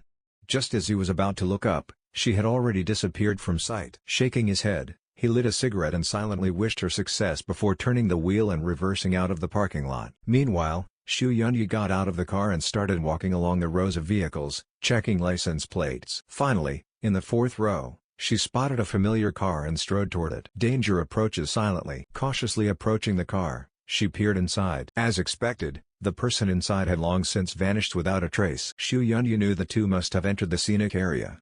After a moment of silence, she followed them in. Strolling along the streets, her eyes were met with crowds everywhere. Xu Yunyi could only scan back and forth, hoping to catch even the slightest clue. But the scenic area was simply too packed with people. Finding someone here was like searching for a needle in a haystack. Xu Yunyi had no choice but to go with the flow, moving forward along the street. Though she could have called or simply asked around, at this point, she only wanted to chase down an answer in her heart. Seeing was believing. Maybe he's just saying a final goodbye to that ex-girlfriend of his, Xu Yunyi comforted herself. With memories from her past life still fresh, she held firm trust in Shen Yi. How could some flashy temptress out there ever shake the genuine bond between them? Lost in thought, Xu Yunyi unconsciously wandered up to a vendor's stall. The female vendor smiled and asked, "Pretty lady, care to pick out a mask to wear?" "Someone as lovely as you ought to hide a little." Her mind still in turmoil, Xu Yunyi glanced down at the masks, most of which she didn't even recognize, and felt no urge to buy. Shaking her head, her gaze finally settled on a round silk fan. As she walked, she flicked the fan open and waved it gently. A faint, not quite cool breeze brushed past, easing the restlessness in her heart. Turning the fan over, she saw an embroidery of two red carp. The craftsmanship was exquisite, the two fish intertwined head to tail, so lifelike they seemed to swim across the fan's surface as if it were water. Staring at them, Xu Yunyi gradually calmed. Some things couldn't be rushed. Her steps slowed, and she even found herself admiring the scenery, lightly fanning herself as she headed toward the lake. The moon hung high in the sky. Xu Yunyi looked up and sighed. "Tonight's moon is even rounder than yesterday's." "Rounder than yesterday's," Fu Nanzi exclaimed, tilting her head back while leaning on Shen Yi's arm. "True," Shen Yi agreed. "That's why the old saying goes, the moon on the 16th is rounder than the 15th. Tonight's the best time to admire it." The two walked to the water's edge, where crowds had gathered to release floating lanterns. Under the night sky, lanterns of all shapes and sizes illuminated the lake's surface, their flickering flames painting the quiet evening in vibrant hues. "Let's release one too," Fu Nanzi suggested. Shen Yi naturally obliged, heading off to buy one. The water was already dotted with lotus-shaped lanterns, so Shen Yi opted for a hanging lantern instead. The soft glow through its paper cast a rosy hue on Fu Nanzi's cheeks, making her look like a ripe fruit, tempting enough to take a bite. Near the shore, rows of frames stood for visitors to hang their lanterns. Many were already filled, their red tassels swaying in the breeze. Fu Nanzi suddenly stopped Shen Yi. "Wait, don't hang it yet." "What's wrong?" Shen Yi asked, puzzled. "Hold on, I need to make a wish first." Clasping her hands together, Fu Nanzi bowed her head and murmured something too softly for Shen Yi to hear over the noise. After a moment, she opened her eyes. "Done. You can hang it now." Shen Yi reached up and secured the lantern in the most prominent spot before turning back to her. "So, what did you wish for?" Fu Nanzi flushed and nudged him playfully. "I'm not telling. If I say it, it won't come true." Shen Yi didn't press further. It was probably something mundane, good health, happiness, blessings. Nothing too outrageous. Even if it were, no deity would grant it. With the streets explored and lanterns released, the moon now rested atop the trees. Perfect timing. Hand in hand, the two arrived at their final stop for the evening, a boat ride on the lake. The rental dock was a small harbor. Fu Nanzi showed their reservation, letting them skip the line and pick a boat. There were two types, manual and electric. Shen Yi chose a four-seater electric one. They were out to enjoy themselves, no point pinching pennies. Rowing under the moonlight would have ruined the mood anyway. He also spotted an ornate pleasure boat, fit for 20 or 30 people, with a dedicated crew. But that was far too extravagant, so he dismissed the idea. Once they selected their boat, a staff member led them to the shore. Shen Yi boarded and followed the instructions to start the motor. The controls were simple, and he got the hang of it quickly. The speed was deliberately slow, clearly a safety measure for tourists. The boat puttered across the lake's surface, moving at a leisurely pace. On the calm water, it swayed like a leaf, its wake spreading lazily. Fu Nanzi, suddenly playful, leaned over to skim her fingers through the ripples, giggling like wind chimes. The bright moon hung overhead like a silver platter, its glow mingling with the stars. Under its light, Fu Nanzi's laughter sparkled, her beauty ethereal, like a goddess descended to earth. Shen Yi cut the engine, lacing his hands behind his head as he admired the view. The scenery was stunning, but she outshone it all. Hey! Fu Nanzi bit her lip and edged closer to Shen Yi, then suddenly flicked her damp fingers at him. Droplets splashed across his face, making him flinch and shut his eyes. Wiping his cheek, Shen Yi fixed her with a look. "Oh, you're asking for it now." Fu Nanzi shrank back, instantly repentant. "I'm sorry. I won't do it again. Stay still." Shen Yi wasn't letting her off. He dragged her into his arms, fingers digging into her ribs and sides, tickling mercilessly. "Ah, ha ha ha. Stop." Fu Nanzi squirmed, laughter shaking the boat as she thrashed in his grip. Breathless and flushed, she suddenly twisted around and nipped at Shen Yi's ear. His hand stilled, but she didn't bite hard, barely leaving a mark. Just as the two were lost in their play, another boat wobbled away from the shore. It headed straight for them, drawing closer without any sign of veering away. Capsized. After their playful banter, Shen Yi and Fu Nanzi began to truly appreciate the scenery before them. There was no denying it. The vast lake and moonlit night complemented each other perfectly, which explained why this spot was so popular. A massive silver disc hung high in the sky, its reflection mirrored flawlessly on the glassy surface of the lake. The moonlight shimmered into rippling waves, blending water and sky into one. Shen Yi dipped a finger lightly into the water, sending ripples that distorted the moon's glow. They didn't venture toward the center, instead lingering near the edges where the solitude made it all the more intimate for the two of them. Then, quietly, another boat drifted close. It bumped against the side of their vessel with a soft thud. Thump. Hearing the sound, Shen Yi and Fu Nanzi turned in unison. First came the sight of a new opera mask and a pink cat charm dangling from the side of the newcomer's face, followed by their features emerging under the moonlight. The other boat was backlit, its occupants shrouded in shadow, making it impossible to discern who they were. Xu Yunyi rowed her small boat alone to the lakeside. She had texted her mother earlier, saying she might return late, before finally setting her phone aside. Originally, she had only intended to go for a run, but somehow, she had ended up chasing after something, or someone, all the way here. Steering the boat was even simpler than driving bumper cars, and following the staff's instructions, she kept to the edges of the lake. Xu Yunyi aimed straight for her target, but the boat lacked a proper braking mechanism. Left with no choice, she cut the motor, allowing the vessel to drift forward until it collided with a gentle thud. Luckily, the impact was minimal, just enough to jolt the boat to a stop. Two masks turned toward her first, then the faces behind them. Shen Yi's features materialized under the moonlight, accompanied by an unfamiliar yet breathtakingly beautiful face. "That's not Chang Jun. Who is this?" Though she had only met Chang Jun once,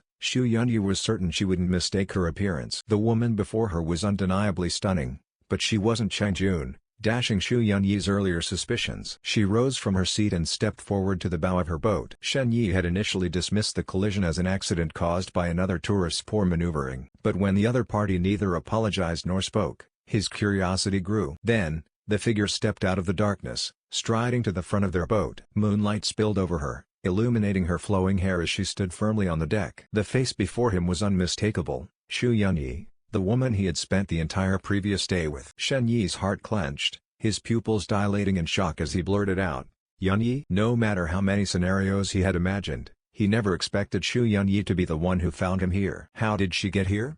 How did she know? Where did I slip up? Countless questions exploded in his mind, flashing like sparks. Suddenly, he remembered the message Xu Yunyi had sent him at the traffic light earlier. Right, Shangyong district. Now it all made sense. She must have spotted him then and deliberately asked. And what were the odds? Both Xu Yunyi and Fu Nanzi's parents lived in Shangyong district, an area so vast that running into each other like this felt like fate playing a cruel joke. Shen Yi had imagined this scenario before, but being caught so abruptly still left him reeling. Fu Nanzi, still oblivious, tugged at Shen Yi's sleeve and asked drowsily, "Hubby, who's this?" Her face blindness didn't help, and since the other woman hadn't spoken, she couldn't place her at all. The moment the word hubby left Fu Nanzi's lips, Xu Yunyi's expression darkened. Without hesitation, she stepped across the gap between the boats, landing squarely on Shen Yi's vessel. Alarmed, Shen Yi shot up to steady her, afraid she might topple into the water. Unlike him, Xu Yunyi hadn't bothered with the life jacket provided by the rental service. Falling in would be no joke. Xu Yunyi ignored Shen Yi's outstretched hand, turning instead to Fu Nanzi with a sharp demand, "Who are you? And since when do you call him hubby?" Fu Nanzi blinked, taken aback by the hostility. "He is my husband. Why shouldn't I call him that?" she retorted. "And who are you?" "Your husband?" Xu Yunyi scoffed, firing back with icy precision. "Do you have a certificate to prove it?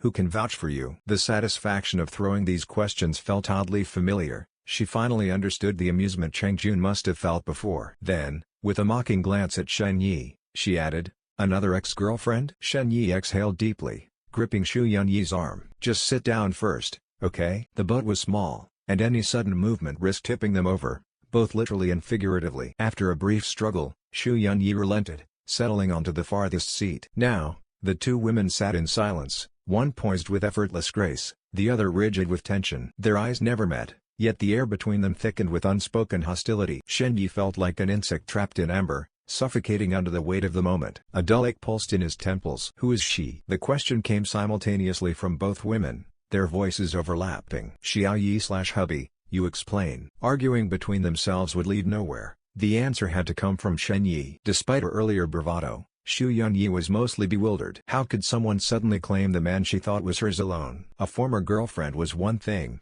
but this woman seemed far more like a current partner. Fu Nanzi, meanwhile, was still processing the whiplash. One moment, they had been lost in romance. The next, everything had spiraled out of control. She never imagined that aside from Cheng Jun, there could be another woman entangled with Shen Yi, and from the looks of it, their relationship ran deeper than mere ambiguity. The boat fell into an eerie silence, broken only by the gentle lapping of water. The atmosphere shifted from tense to outright surreal. If this were a simple case of a cheating scandal, things might have been easier. Screaming matches, accusations, or at least some cathartic outburst. But both women had reasons they couldn't, or wouldn't, back down. Each believed herself to hold the upper hand, creating a bizarre stalemate. Yet the fuse had been lit.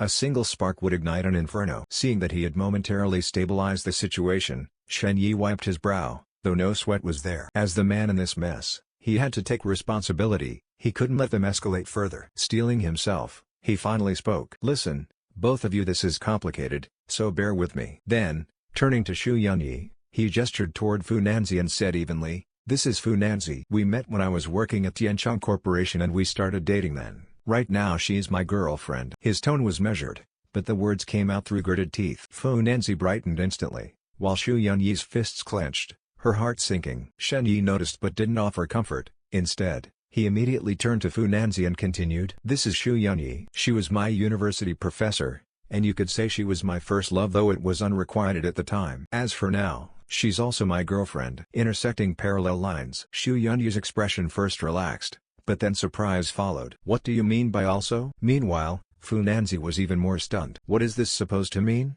She's also where did this teacher come from?" Shen Yi had never mentioned having a university teacher like this to her before. Because if that were the case, Shen Yi had known this Xu Yunyi even earlier than he had known her. Before Fu Nanzi could speak, Xu Yunyi couldn't hold back anymore.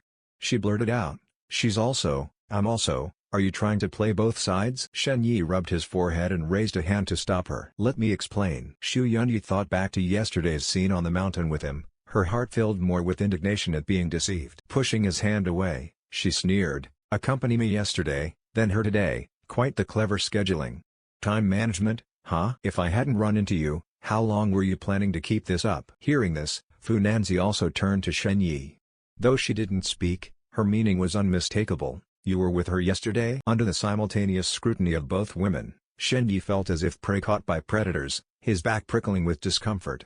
He defended himself, "I never actually meant to hide it from either of you. The reasons are complicated. Sit down and let me explain properly." Xu Yunyi crossed her arms and stared at him. "Fine.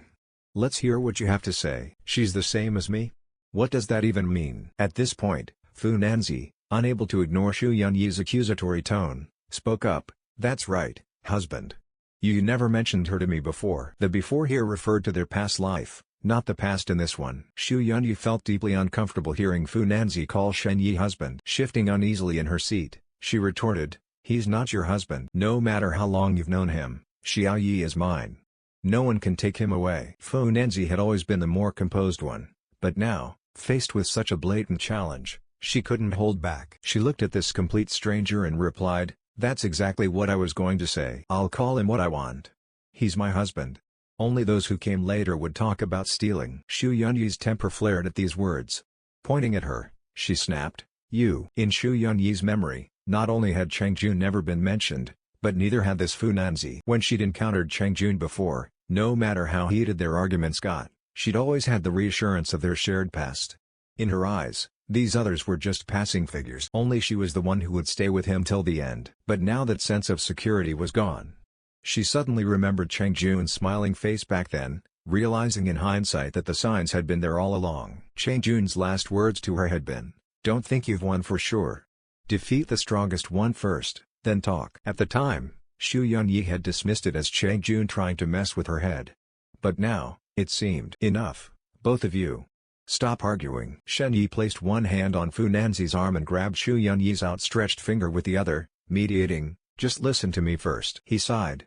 Shen Yi had known this day would come eventually. Unless he chose to give up one of them, this was the price he had to pay. The small boat rocked gently with the waves, their emotions just as unsettled. After a moment, Shen Yi spoke, "It's normal that you didn't know about each other. Before this, our lives were parallel lines that never crossed. It was me who connected you." Fu Nanzi and Xu Yunyi's expressions shifted, each trying to make sense of his vague implications. "What do you mean by that? We weren't supposed to meet?" Facing their questions, Shen Yi nodded slowly. "Right. Do you remember that secret in your hearts, the one you could never tell anyone else? The two of you share the same one." The moment these words left his mouth, both Fu Nanzi and Xu Nanzi were struck with shock.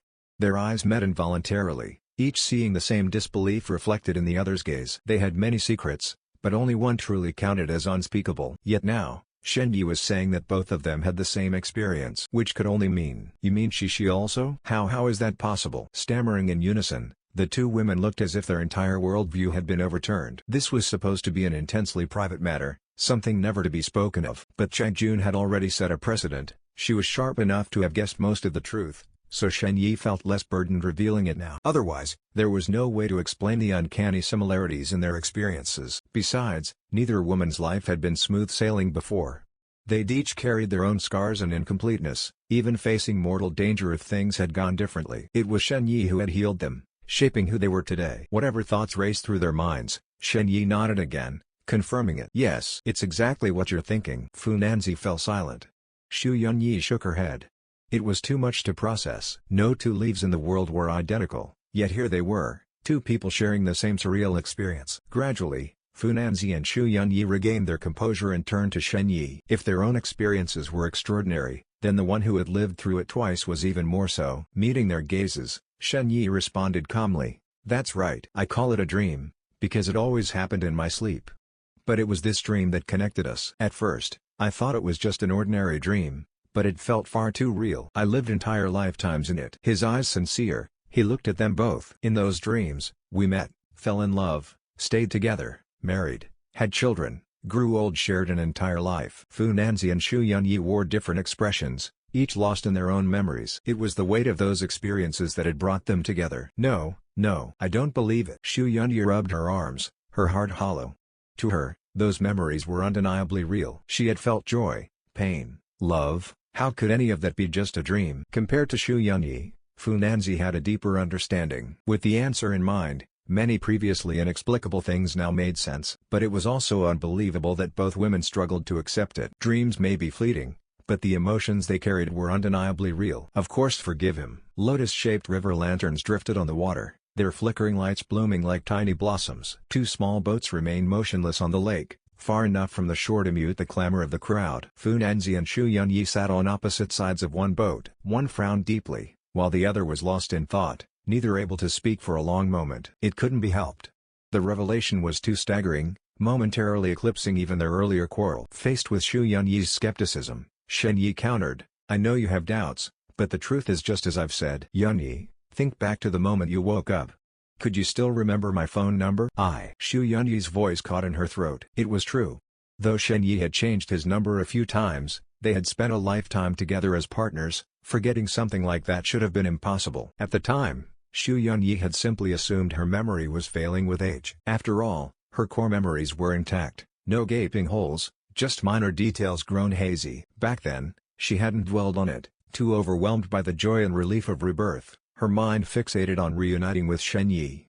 The inconsistencies in her memory had slipped past her unnoticed. Seeing Xu Yunyi fall silent, Shen Yi turned to Fu Nanzi. "Nanzi, you must have suspected something too by now." Fu Nanzi shivered slightly, buttoning her cardigan as she murmured, "Yes, at the time, I couldn't find you, and no matter how hard I tried, I couldn't recall where you lived. So I went to Uncle Cheng to pull your records." During that period, every effort she made seemed thwarted. Anything related to Shen Yi was met with inexplicable resistance. All the familiar faces and events matched her memories perfectly, except for Shen Yi, who remained elusive, just beyond her grasp. He was the anomaly, the variable that defied explanation. Now, looking back, she understood why. With both women deep in thought, Shen Yi had laid the groundwork for his first point. Now, he moved to the next step. His expression turned earnest as he addressed them. "I'm sorry. Back then I had no idea things would turn out this way. I thought it was just a strange dream.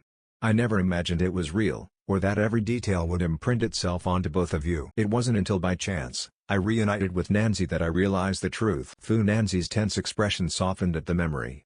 That day had been the happiest of her life. After weeks of frustration, it felt like divine mercy, Shen Yi appearing before her that evening, as if delivered by fate itself. Then Shen Yi turned back to Xu Yunyi. "After what happened with Nanzi, I suspected you might also wake with your memories intact. So the very next day, I rushed to your apartment to see you. Only you weren't there at the time. The rest, you already know." A flicker of understanding passed through Xu Yunyi's eyes. He had come for her immediately, the tulips left on her table. Even the odd behavior of her relatives, the warmth of Shen Yi's parents, it all made sense now. Fu Nanzi accepted his explanation, but new questions arose in its wake. "Then why didn't you just tell us the truth from the start?" Shen Yi's smile was bitter. "How could I? The situation was too bizarre. Who would have believed me back then? Besides, I didn't foresee things unfolding like this." That much, at least, was honest. His initial plan had been simple: use this unexpected gift to build a better life for himself and his loved ones. He never expected the first person he'd meet would be Fu Nanzi, nor that the simulated life would be so perfect, catapulting him straight to the pinnacle of success. By the time he learned about the memory synchronization, it was already after the Qixi festival events. Whether by fate's mischief or his own greed, the die had been cast. A chilly evening breeze swept across the lake. Unlike Fu Nanzi, who wore a cardigan, Xu Yunyi had dressed lightly for her jog. Shivering, she hugged her shoulders and gritted her teeth. "So you just juggled us both?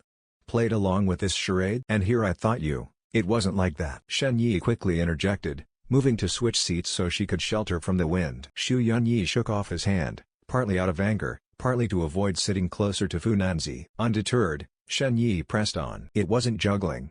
I did it because I couldn't betray either of your feelings." By that point, there was no turning back. Though only human, Shen Yi could swear he'd given himself wholly to each relationship, never once treating either woman carelessly. Otherwise, he never would have achieved an S-rank rating in the simulated scenarios. The system's highest evaluation demanded genuine emotional investment, something evident in every daily simulation he'd run. Both women fell silent. Logically, Shen Yi's reasoning was sound. The circumstances were beyond his control. But love had never bowed to logic. Xu Yunyi's affection was possessive. She refused to share even a sliver of it. No matter how convincingly Shen Yi spoke, her heart clung to one resolution. Taking a deep breath, she softened her tone. "It's all right. Let the past stay in the past. I don't hold it against you." "Xia Yi, let's start over, just the two of us." Her voice was sweet as a lullaby, yet it froze the air between them. The lake lay unnervingly still, as if even the ripples dared not stir. Fu Nanzi's expression hardened imperceptibly. What choice did she have? Forgiveness was the only path. She'd given Shen Yi everything: body, heart, and soul. Walking away was unthinkable. And surrendering him to Xu Yunyi? Absolutely out of the question. Without so much as glancing at Xu Yunyi, Fu Nanzi smiled sweetly at Shen Yi. "Darling, we've had our dinner, admired the moon. It's getting late, let's go home. Mom will worry if we're out too long." She reached for his arm, urging him to take the helm and steer them back. Xu Yunyi, still awaiting Shen Yi's answer, refused to yield. She seized his other arm. "Let go," she snapped. "Which home? If he's going anywhere, it's with me." Neither backed down, each pulling at Shen Yi's arms as if claiming ownership. "There are still masters." Fu Nanzi was no pushover. Facing off against Xu Yunyi, she raised her delicate brows and retorted sharply, "Me, let go? You've got it backwards. Shouldn't you be the one letting go? You're the one clinging to my husband." Shen Yi turned his head, about to calm Fu Nanzi down, when Xu Yunyi sneered, Your husband? I knew Xiao Yi long before you were even done crying in some corner. Shen Yi sighed and turned back to reason with Xu Yunyi, but she ignored him, her gaze locked fiercely on Fu Nanzi. Me? Cry? You'll be the one crying later. Ha, anyone can brag. Take a look in the mirror, shameless. Who's the shameless one here? A teacher your age, snatching men. Disgusting. Stop. Who are you calling disgusting? Whoever fits the description. You two just stop. Husband, scold her for me. Xiao Yi, tell me, who do you side with? Their faces flushed with anger as they hurled rapid-fire insults, leaving Shen Yi trapped between them, unable to get a word in. What do you mean your husband? Let go, he's mine. You call him Xiao Yi? You let go, he belongs to me. Mine.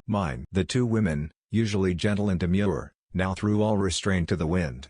Not only did their words clash, but their hands also tightened around Shen Yi's arms, their fingers turning white from the strain, nails nearly digging into his flesh. The small boat, unable to withstand the trio's struggle, rocked violently, teetering on the verge of capsizing. Shen Yi's heart pounded with alarm. If the boat overturned in this chilly weather, the consequences would be dire. Enough. No longer caring if he might hurt them, he barked the command and yanked both women's arms forcefully. Fu Nanzi and Xu Yunyi were no match for Shen Yi's strength.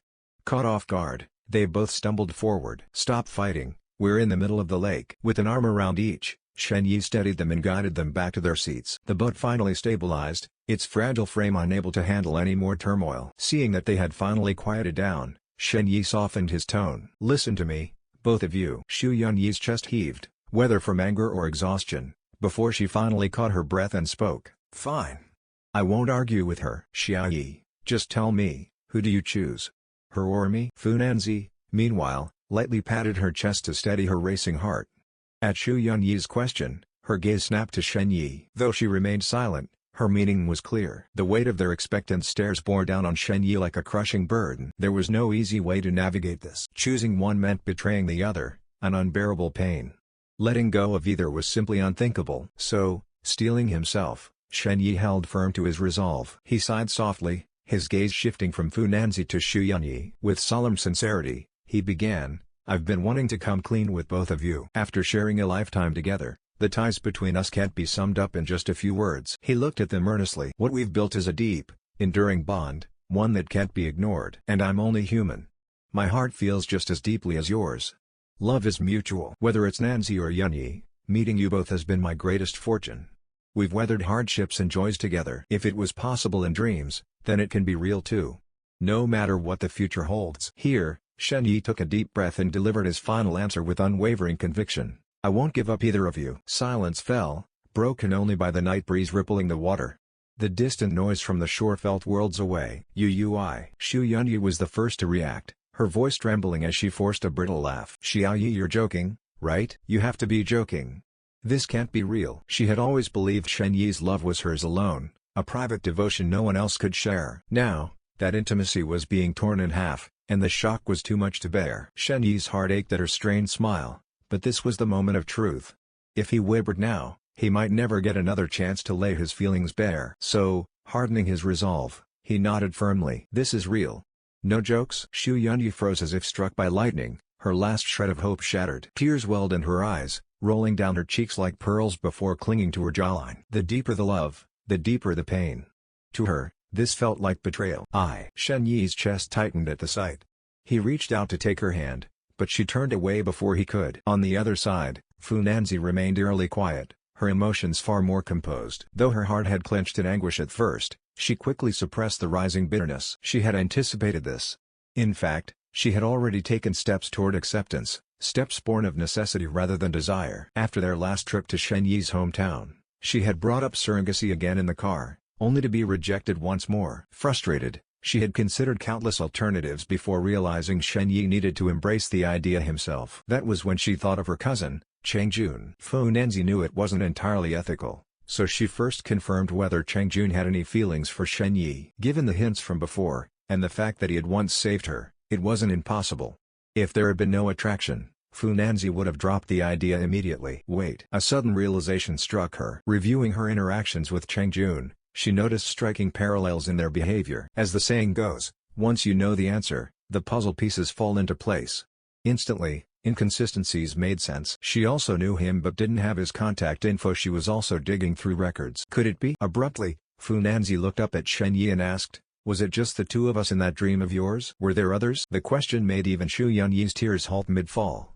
Stunned, she blurted out, "There's more?" "Fireworks." After asking the question, Fu Nanzi stared intently at Shen Yi. Though her words were phrased as a question, she was already 90% certain of the answer. She hadn't considered this possibility before, but now that the information barrier had been broken, Chang Jun's behavior suddenly made sense. Otherwise, how else would the two of them have crossed paths? Shen Yi hadn't expected Fu Nanzi to ask this, and even Xu Yunyi turned to look at him.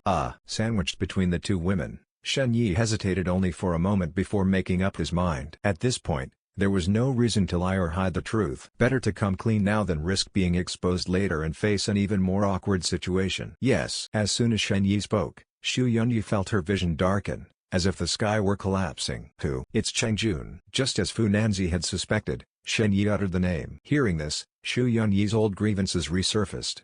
She had already had a heated argument with Chang Jun, where neither had held back their insults. Clenching her teeth, she hissed, "Humph! I knew it was her." "Just as I thought, she's nothing but a lying snake." Xu Yunyi had never liked Chang Jun, and now, learning about this entanglement, her hatred only deepened. Fu Nanzi, hearing the confirmation, gained a deeper understanding of her cousin's cunning. Unaware of Chang Jun's inner turmoil, Fu Nanzi assumed she had been playing hard to get.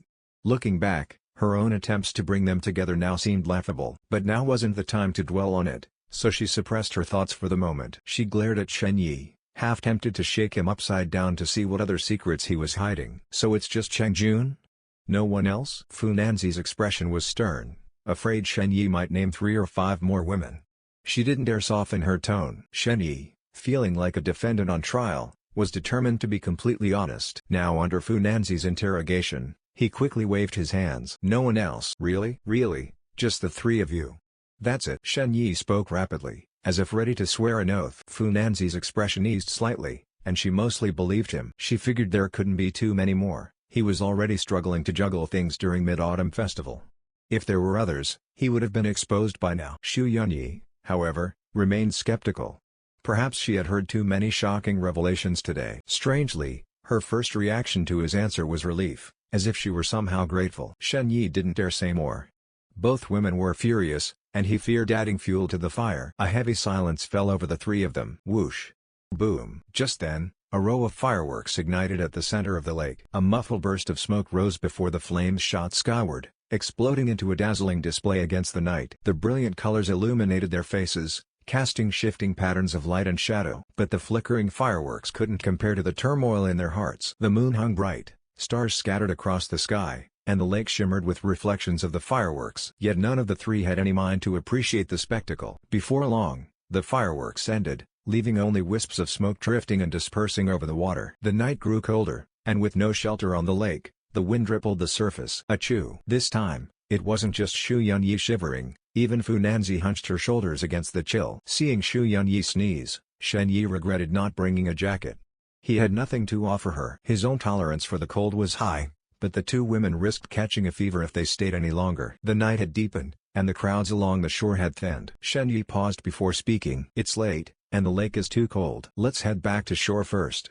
We can talk more there." Fu Nanzi neither agreed nor refused, keeping her head down as she checked her phone.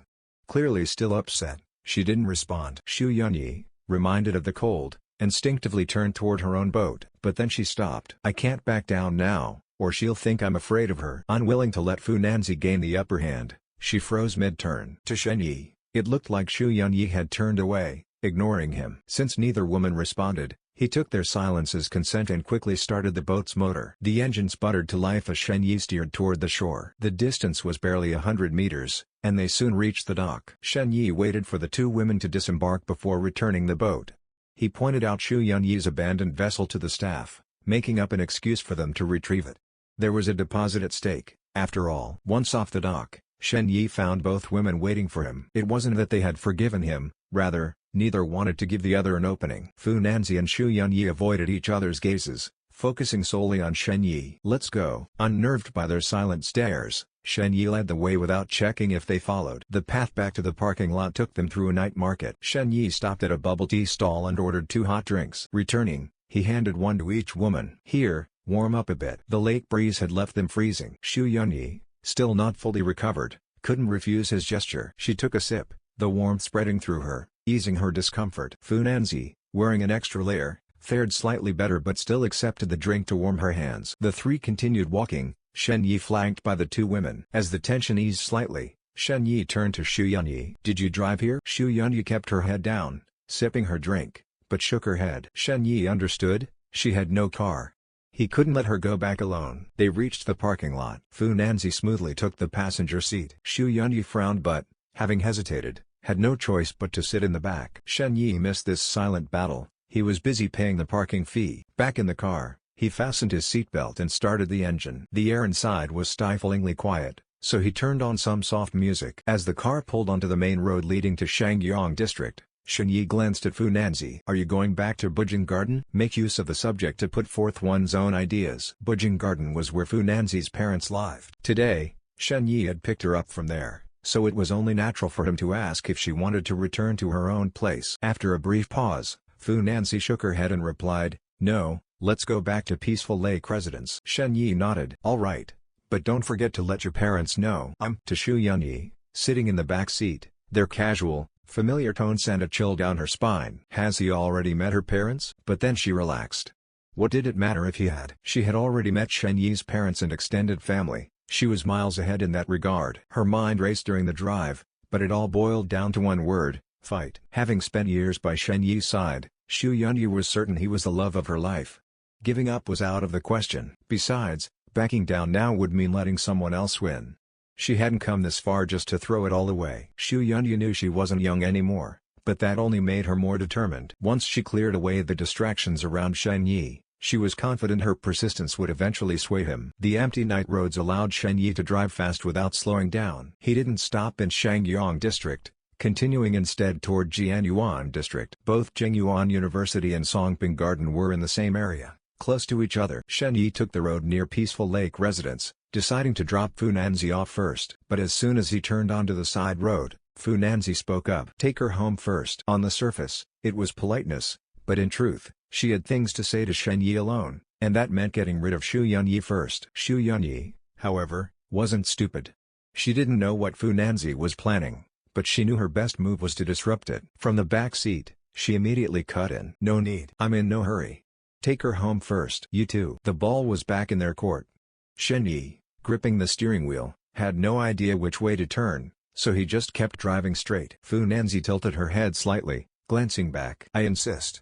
You should go first. Teaching is important. We can't let you be late for class tomorrow." Xu Yunyi took a sip from her cup and chuckled. "Sorry, but I'm off tomorrow." "What a coincidence. My company's closed too." "Take her." "No, take her." The two went back and forth, their polite exchanges almost convincing enough to make them seem like the closest of friends. By now, Shen Yi's car was back on the main road, approaching Peaceful Lake Residence. He suggested, "We're already here. Let's just drop you off first, Nanzi." "It's fine, you can turn. I'm not in a rush." Fu Nanzi dismissed him without a second thought. What had started as a calm debate was quickly escalating into an argument. Fu Nanzi usually seemed gentle, but that gentleness was reserved for Shen Yi alone. When she needed to be firm, she didn't hold back. Xu Yunyi was no pushover either.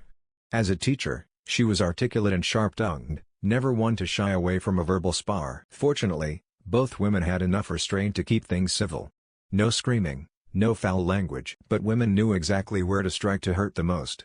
Though not a single curse was uttered, Shen Yi, listening from the driver's seat, broke out in a cold sweat. Thankfully, the car soon pulled up at Peaceful Lake Residence.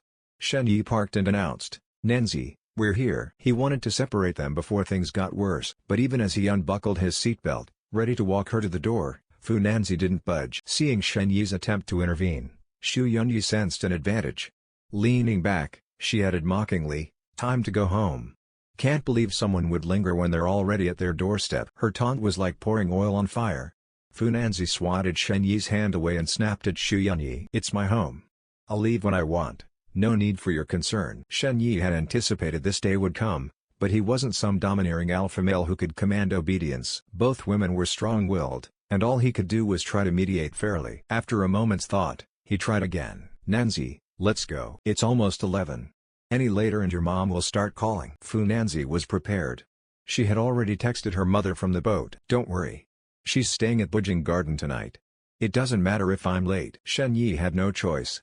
He couldn't force her, so he started the car again and headed for Jingyuan University. The drive was short, less than 10 minutes, and soon they were at the gates. Just as Shen Yi expected, Xu Yunyi refused to get out. The two women were locked in a battle of wills, each refusing to back down, as if leaving first meant admitting defeat. As their bickering started up again, Shen Yi felt a headache coming on. He slammed his palm against the steering wheel, and the car horn blared. Beep. Silence fell instantly. His voice was icy as he snapped, "Enough. Just stop." Fu Nanzi, seeing the usually mild-mannered Shen Yi lose his temper, immediately quieted down, fiddling with her phone instead. Xu Yunyi had always been wary of this side of him and didn't dare provoke him further. But apologizing before Fu Nanzi? Not a chance. She just huffed and turned to stare out the window, staying silent. With the two finally subdued, Shen Yi, still irritated, muttered, "Fine.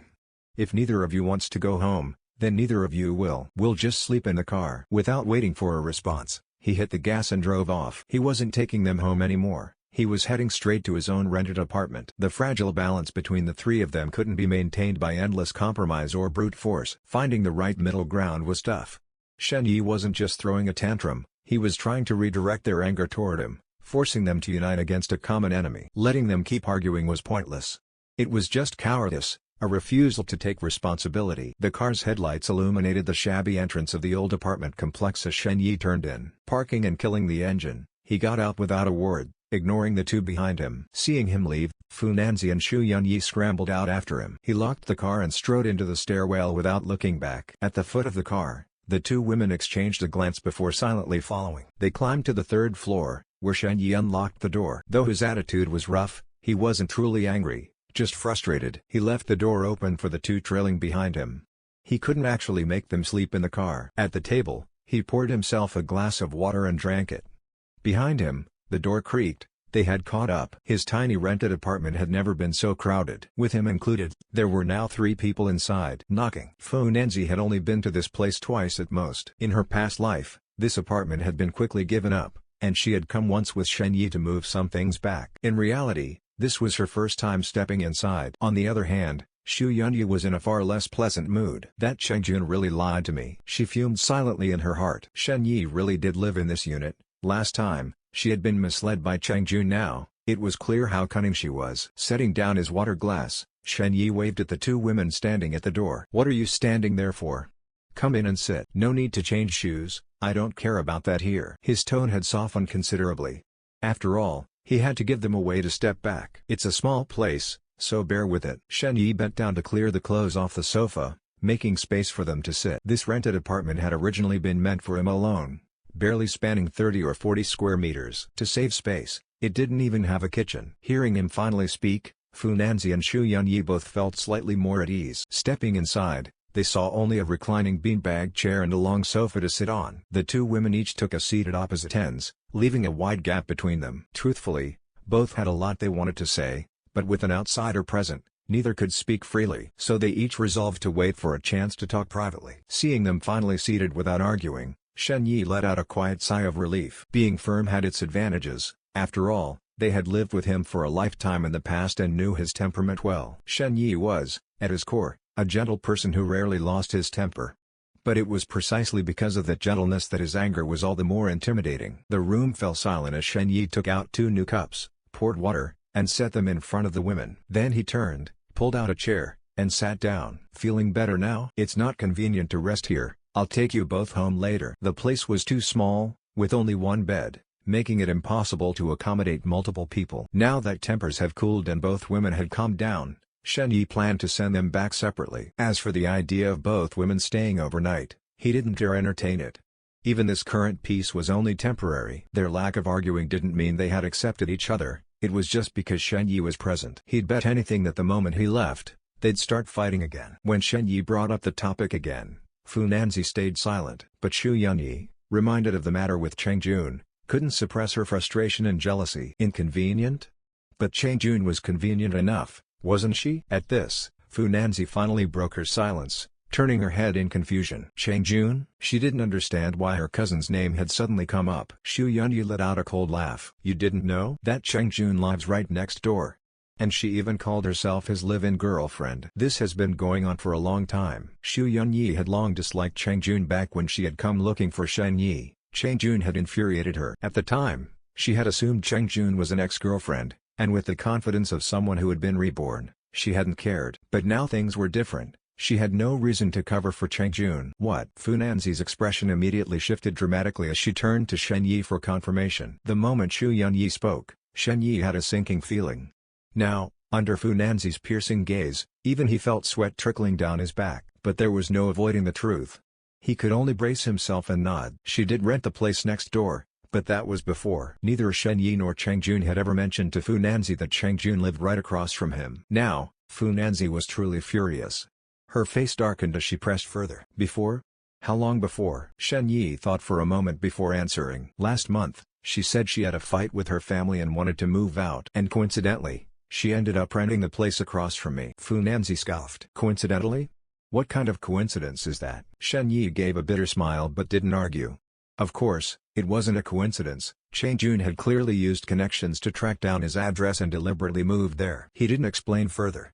He couldn't just say Chang Jun had attached herself to him and it wasn't his fault. That would sound too scummy and irresponsible. Better to say nothing at all. Xu Yunyi, on the other hand, felt slightly better. Most of her resentment was directed at Shen Yi, and she was happy to see Fu Nanzi giving him a hard time. So Chang Jun is still living next door right now? When Shen Yi didn't respond, Xu Yunyi wasn't about to let Chang Jun off the hook. She raised an eyebrow and continued. I'm not sure. She moved back home days ago and hasn't been back since. Chang Jun's whereabouts were unpredictable, and Shen Yi wasn't entirely certain. All he knew was that after their last conversation, she hadn't stayed at the apartment across from him. Humph. Xu Yunyi didn't believe a word of it. Determined to expose Chang Jun's true nature, she stood up abruptly. Then let's go knock on her door and find out. Wait. Shen Yi stiffened, realizing the situation was about to get much worse. Things were already complicated enough, adding Chang Jun into the mix might just cost him his life. But he couldn't outright stop Xu Yunyi without looking guilty. Before he could think of a way to intervene, Fu Nanzi spoke up. Hold on. Shen Yi's heart lifted slightly. At least Fu Nanzi still had some sense of reason.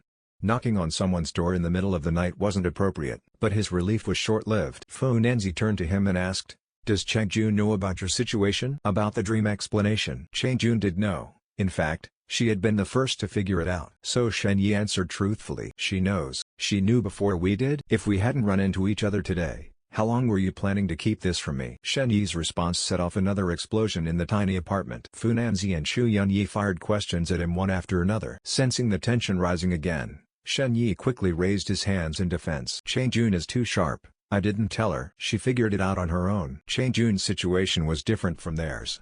Though their history was shorter, her suffering had been prolonged, and she had endured no small amount of emotional turmoil. Shen Yi carried a fair share of guilt toward her. Humph. Fu Nanzi let out a cold snort, neither believing nor disbelieving him. But she stood up from the sofa. After everything that had happened, her once favorable impression of her dear cousin Chang Jun had been shattered. Pretending not to know him in public while secretly meeting him behind her back, how could Fu Nanzi not be furious at such underhanded behavior? She couldn't resist the urge to expose Chang Jun's true face. For once, Xu Yunyi found herself on the same side as Fu Nanzi.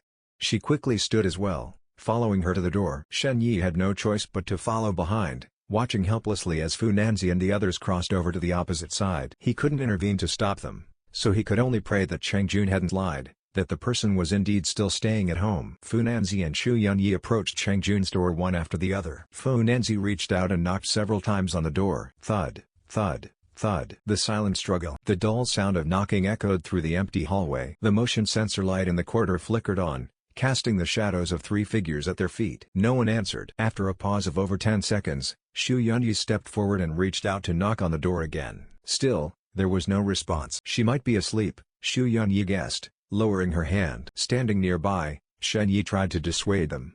No, she's probably just not home. It's late. Making too much noise will disturb the neighbors.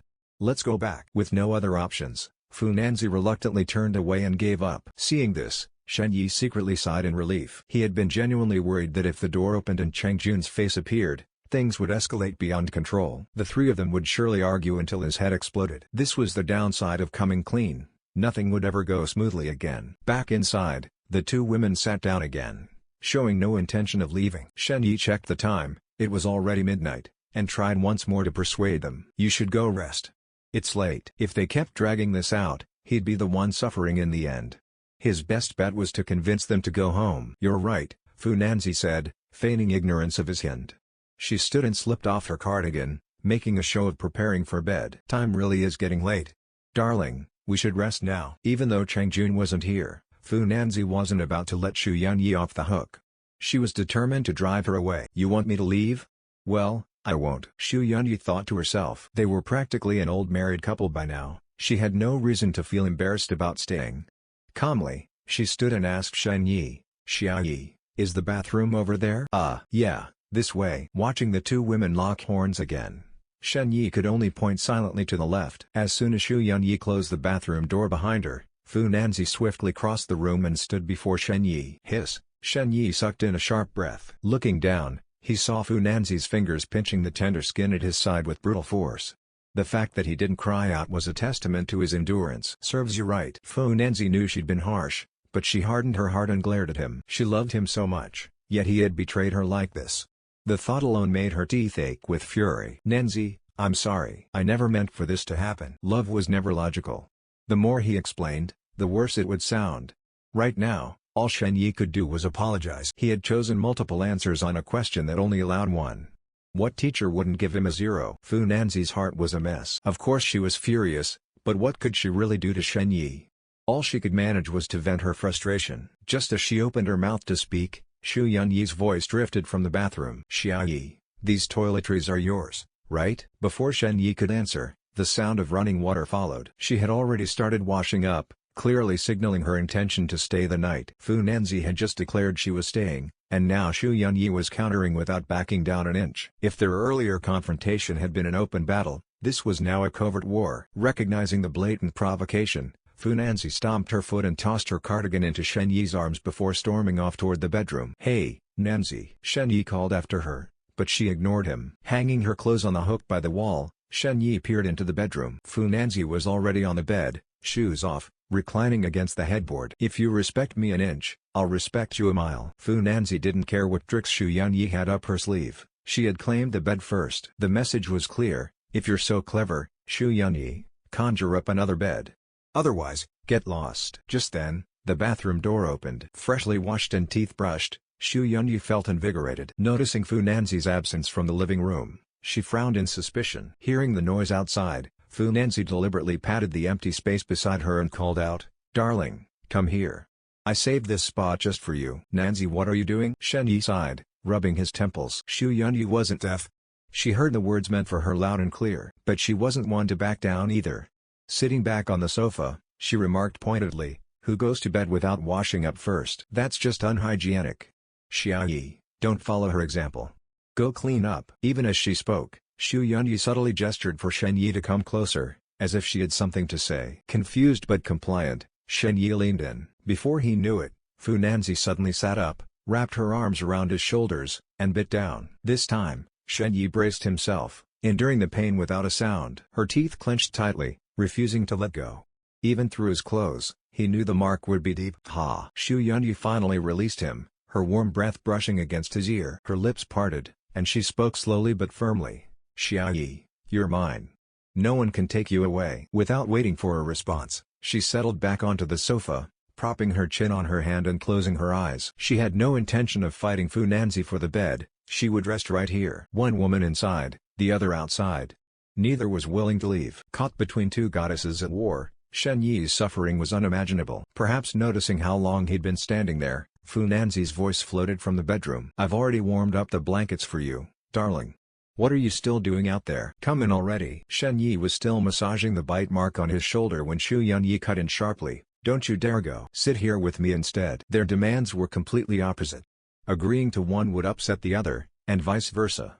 Shen Yi couldn't split himself in two. Finally, with no other choice, he positioned himself in the bedroom doorway, half his body inside, the other half in the living room. Neutral yet visible to both women, he had gone to great lengths to keep the peace. Shen Yi had known it would be hard, but not this hard. Slowly, the clock ticked past midnight. Both women had risen early and exhausted themselves all day. Now, drowsiness crept in. One lay in bed, her phone slipping from her fingers. The other dozed on the sofa, nodding off. Seeing that these two tormentors were finally asleep, Shen Yi finally found a sliver of peace in the chaos. Simulated seed. Phew. Shen Yi let out a soft sigh, savoring the brief moment of tranquility. After a while, he quietly tiptoed to the wall and switched off the main light, leaving only the faint glow of moonlight filtering through the window. Xu Yunyi, by now, could no longer maintain her sitting posture and had slumped onto the sofa, fast asleep. Shen Yi frowned slightly as he looked at her. This wouldn't do, he couldn't just let her sleep like this. She'd already had a tiring day, and on top of that, she'd been exposed to the cold night air. If she spent the night in such an uncomfortable position, she'd likely wake up either sick or with a sore back. With that thought, Shen Yi glanced toward the bedroom. Moving silently, he stepped inside and approached the bed where Fu Nanzi lay. She was dressed, sprawled across the bed with a thin blanket loosely draped over her stomach. Shen Yi leaned closer under the moonlight, studying her face. Her breathing was steady, her expression serene and strikingly beautiful in sleep. She needs to move over a bit. Straightening up, Shen Yi carefully shifted to the side of the bed and gently nudged Fu Nanzi's body, trying to make space. The sudden movement caused her to roll over, and Shen Yi froze mid-action. Fortunately, she didn't wake, only smacked her lips slightly before settling back into sleep. After some cautious adjustments, Shen Yi finally managed to reposition her properly before slowly withdrawing his arm. Leaving the bedroom, he returned to Xu Yunyi's side. He removed her hairpin and placed it on the coffee table, then brushed aside the slightly tousled strands of her hair to reveal her face. Crouching down, he slid one arm beneath her neck and the other under her knees, lifting her effortlessly into his arms. Nestled against him, Xu Yunyi shifted slightly, finding a comfortable spot before going still again. Seeing she remained asleep, Shen Yi carried her into the bedroom, carefully maneuvering around Fu Nanzi to lay her down on the other side of the bed. Once she was settled, he moved to the foot of the bed and removed Xu Yunyi's shoes and socks. Finally, he pulled the other end of the blanket over her, completing the task. Standing upright, Shen Yi looked at the two women, Xu Yunyi and Fu Nanzi, and nodded in satisfaction. The most harmonious scene yet. They lay on opposite sides of the bed, both deep in slumber.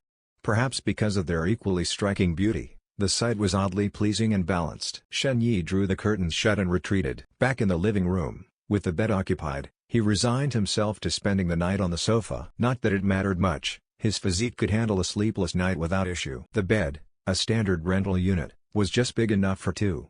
Squeezing in a third person was out of the question. Even if it were possible, Shen Yi wouldn't dare. He wasn't sure what might happen if he did, and he preferred to stay alive. Shaking his head, he headed to the bathroom for a quick shower. Since both women were asleep, he skipped the hairdryer, opting to towel dry his hair instead. His hair had grown long, almost covering his eyes. He hadn't had a haircut in over a month. Sitting on the sofa, Shen Yi found himself wide awake, his mind filled with thoughts of them. Now that everything was out in the open, the situation had deviated slightly from his expectations, though not drastically. If not for the foundation of shared memories and the depth of their feelings for him, this arrangement would have collapsed long ago. For now, things were holding together, but it was only temporary. Fu Nanzi, Xu Yunyi, and Chen Jun were all strong-willed individuals. Once real competition began, there'd be no room for politeness or compromise. Signs of tension had already surfaced tonight, though his presence had kept things in check. But Shen Yi couldn't monitor them round the clock. If, in some moment he wasn't there, their conflicts escalated to the point of harming each other, the damage would be irreversible. If he wanted them to accept one another, he couldn't let that happen. Lying back, he stared at the ceiling, lost in thought. Abruptly, Shen Yi sat up and summoned the long dormant system panel. Name, Shen Yi. Level, LV.2. Strength, 8. Stamina, 9. Energy, 10. Charm, 81. Assets, attribute points, 1. Romance points, 14. Items, simulation seed. After months of steady effort, Shen Yi's cash reserves had surpassed 1 million. Despite continuous spending, the progress bar under his level was nearly full, and the accumulated experience was close to pushing him to level 3. The system had manifested when he reached level 2. He wondered what new functions level 3 might unlock. But now wasn't the time for speculation. His gaze dropped to the bottom of the panel. Simulation seed allows a real-time simulation with a freely chosen target. Might as well try. Who knows? Shen Yi's eyes gleamed with contemplation. Until now, he hadn't found a use for this seed. Back when he just completed Xu Yunyi's route and was swamped with other matters, starting a new simulation, especially one involving real people, hadn't crossed his mind. The description says freely chosen target. It doesn't exclude previous subjects. Maybe I can. Tonight's events had sparked the idea. If he wanted to keep conflicts manageable, Simulations were the perfect tool. Even if things turned disastrous in the simulation, he could always reset and try again. As for his biggest concern, memory synchronization, that remained to be tested. This seed was a reward item, his first of its kind, so its exact mechanics were unclear. But he suspected that memory synchronization wouldn't come easily, there had to be conditions. If he could achieve a perfect ending, synchronization would be ideal. Even if it failed, the simulation would still help him explore possibilities and avoid critical mistakes. The benefits outweighed the risks, and the downsides were controllable. Shen Yi saw no reason not to proceed. Decision made, he willed the seed into existence. A speck of light materialized in the living room. It shimmered like a tiny star, trailing faint embers as it spun gracefully in mid-air. Shen Yi took a deep breath and grasped it. The seed erupted with radiant light in his palm. Activated. Simulation seed. Host may initiate a real-world simulation. Select a target to begin. Warning: this simulation is self-directed and will not yield additional rewards. Proceed with caution. The seed cannot be reused. Initial usage limit: 3 times. Afterward, the seed will dissipate. Dip. Host may spend romance points to recharge it. Activate. At this point, there was no turning back. Yes. With that, Shen Yi clenched his fist, crushing the light. Please select simulation target. Target selection. Please select simulation targets. Shen Yi looked at the system prompt, and with a thought, a name was already entered. Fu Nancy. Seeing that the system didn't immediately start processing, he quickly input 2 more names. Changjun Shu Yanyi. The 3 names appeared in sequence on the screen, their characters glowing faintly. A surge of satisfaction rose in Shen Yi's heart. As expected, freely selecting targets wasn't limited by quantity. Given the current situation, running a simulation with just one person again wouldn't be of much use. He needed all 3 to participate to meet his expectations. Once the names were confirmed, the interface changed again. Searching. Search in progress. A low hum followed, and the system screen projected the basic information of the 3 individuals. Name: Fu Nancy. Age: 27. Charm: 93. Cup: D. Marital status: married. Number of dates. Experience count: 1. Traits and preferences: face blindness, strong desires, swimming, remaining omitted. Comprehensive evaluation: 97. Name: Changjun. Age: 26. Charm: 95. Cup: B+.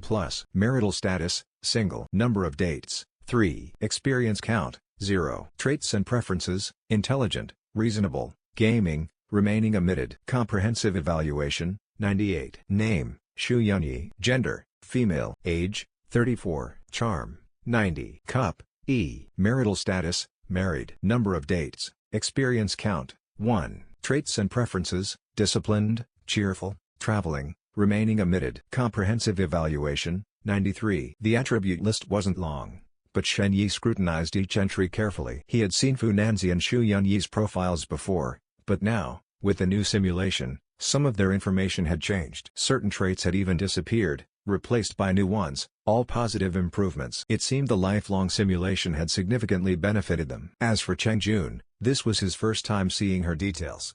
She had been randomly matched during the event, so her attributes hadn't been displayed before. Now, her stats appeared nothing short of luxurious, near-perfect charm, easily an SSR tier rating if one existed. Selected: Fu Nanzi, Changjun, Shu Yanyi. Anchor current targets? Yes. With a thought, Shen Yi confirmed the selection. Targets locked. Generating. Constructing. The screen flickered before his eyes, its light gradually dissolving into his mind. Whether due to the simulation seed or the number of participants, Shen Yi waited nearly 20 minutes, yet the screen still showed constructing. With no progress bar or buttons, he had no idea when it would finish.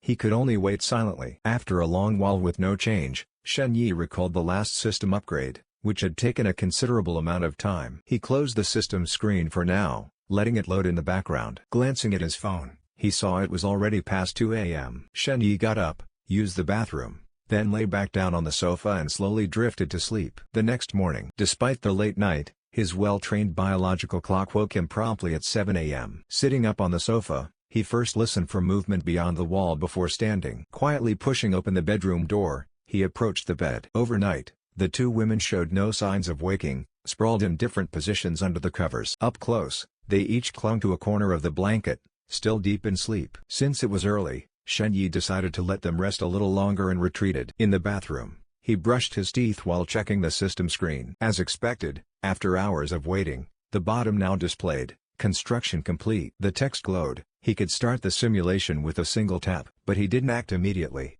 Now wasn't the time.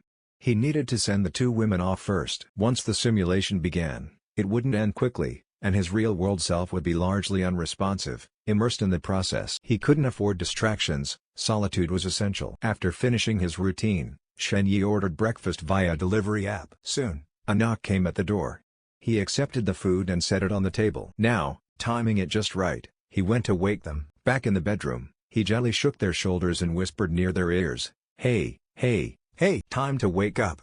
It's past 8. Fu Nanzi let out a soft moan, rolling over drowsily with a yawn that brought tears to her eyes. Beside her, Xu Yunyi lay on her side, her face obscured by loose hair, barely reacting to Shen Yi's nudging. "Hubby." Fu Nanzi sat up halfway, eyes half-lidded, and reached for Shen Yi. The message was clear.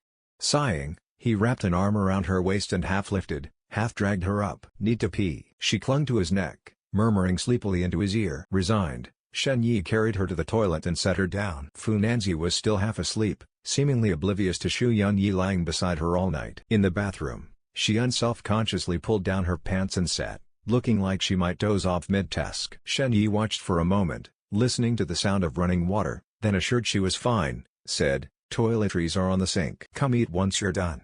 Breakfast is on the table. Don't dawdle, you've got work today." This was his leverage to send them off. The mid-autumn holiday had lasted 3 days, and yesterday was the last.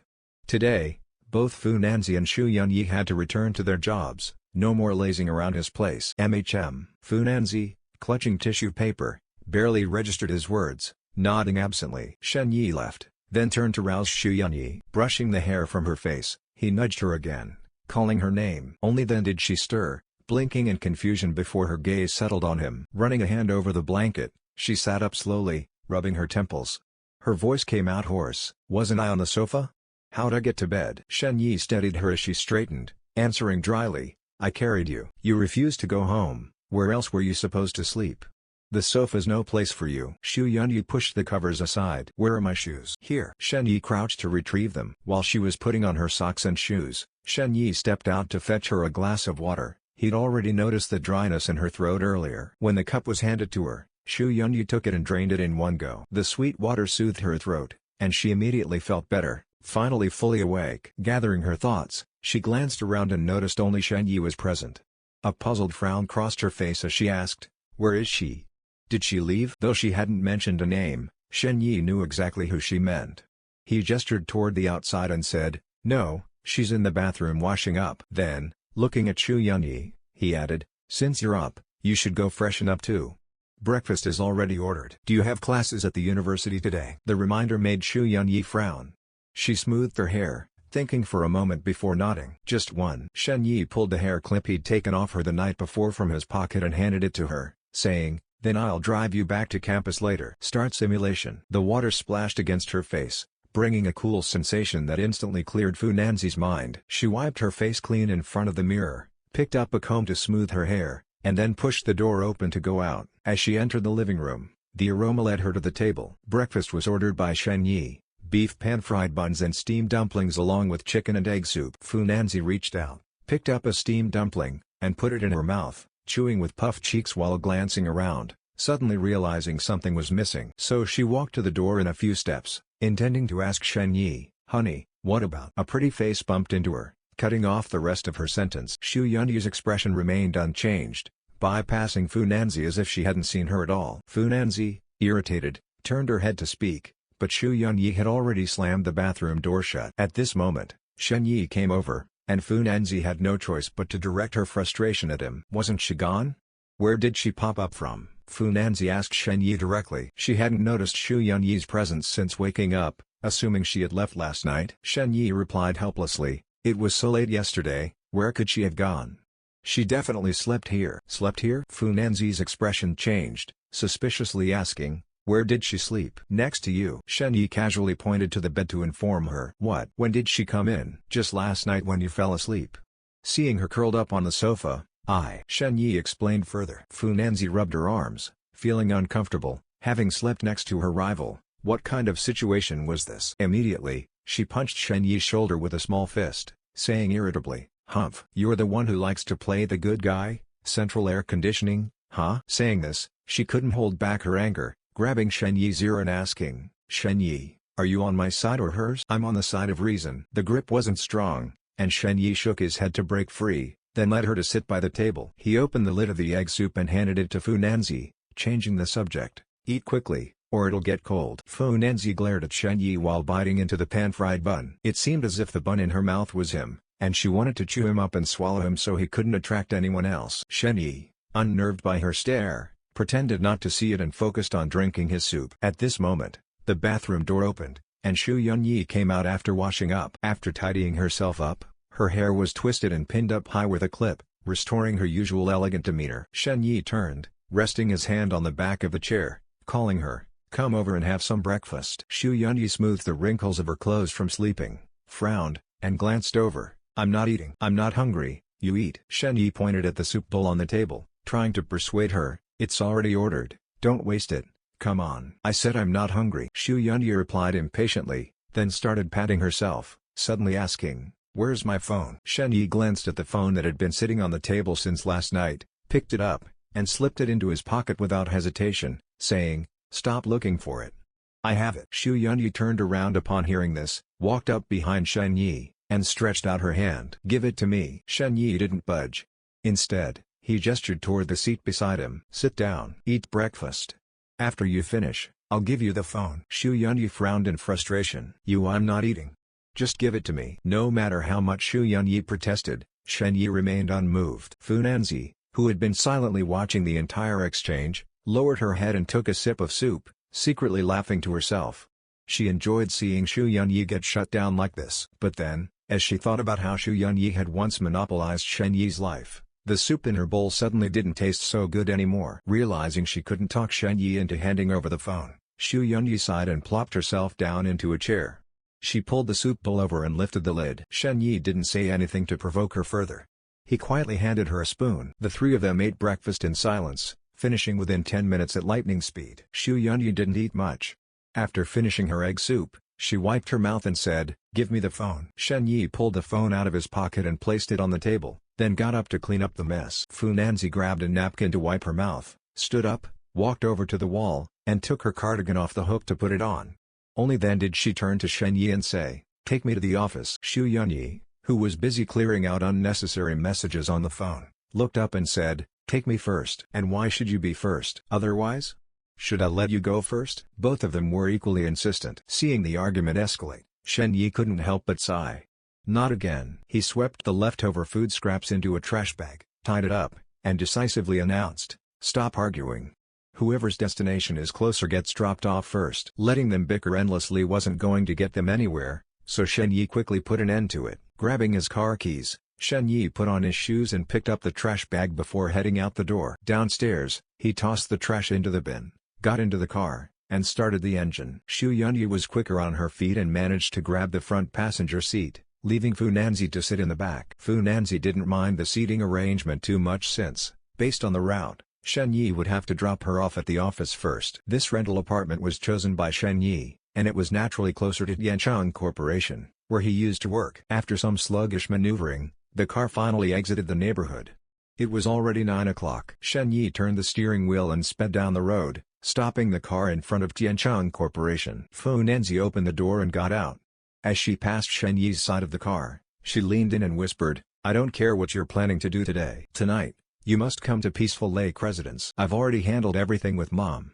She's now staying at Bujing Garden and won't be coming back." Without waiting for Shen Yi's response, she walked straight into the company. Inside, her beloved cousin was waiting for her.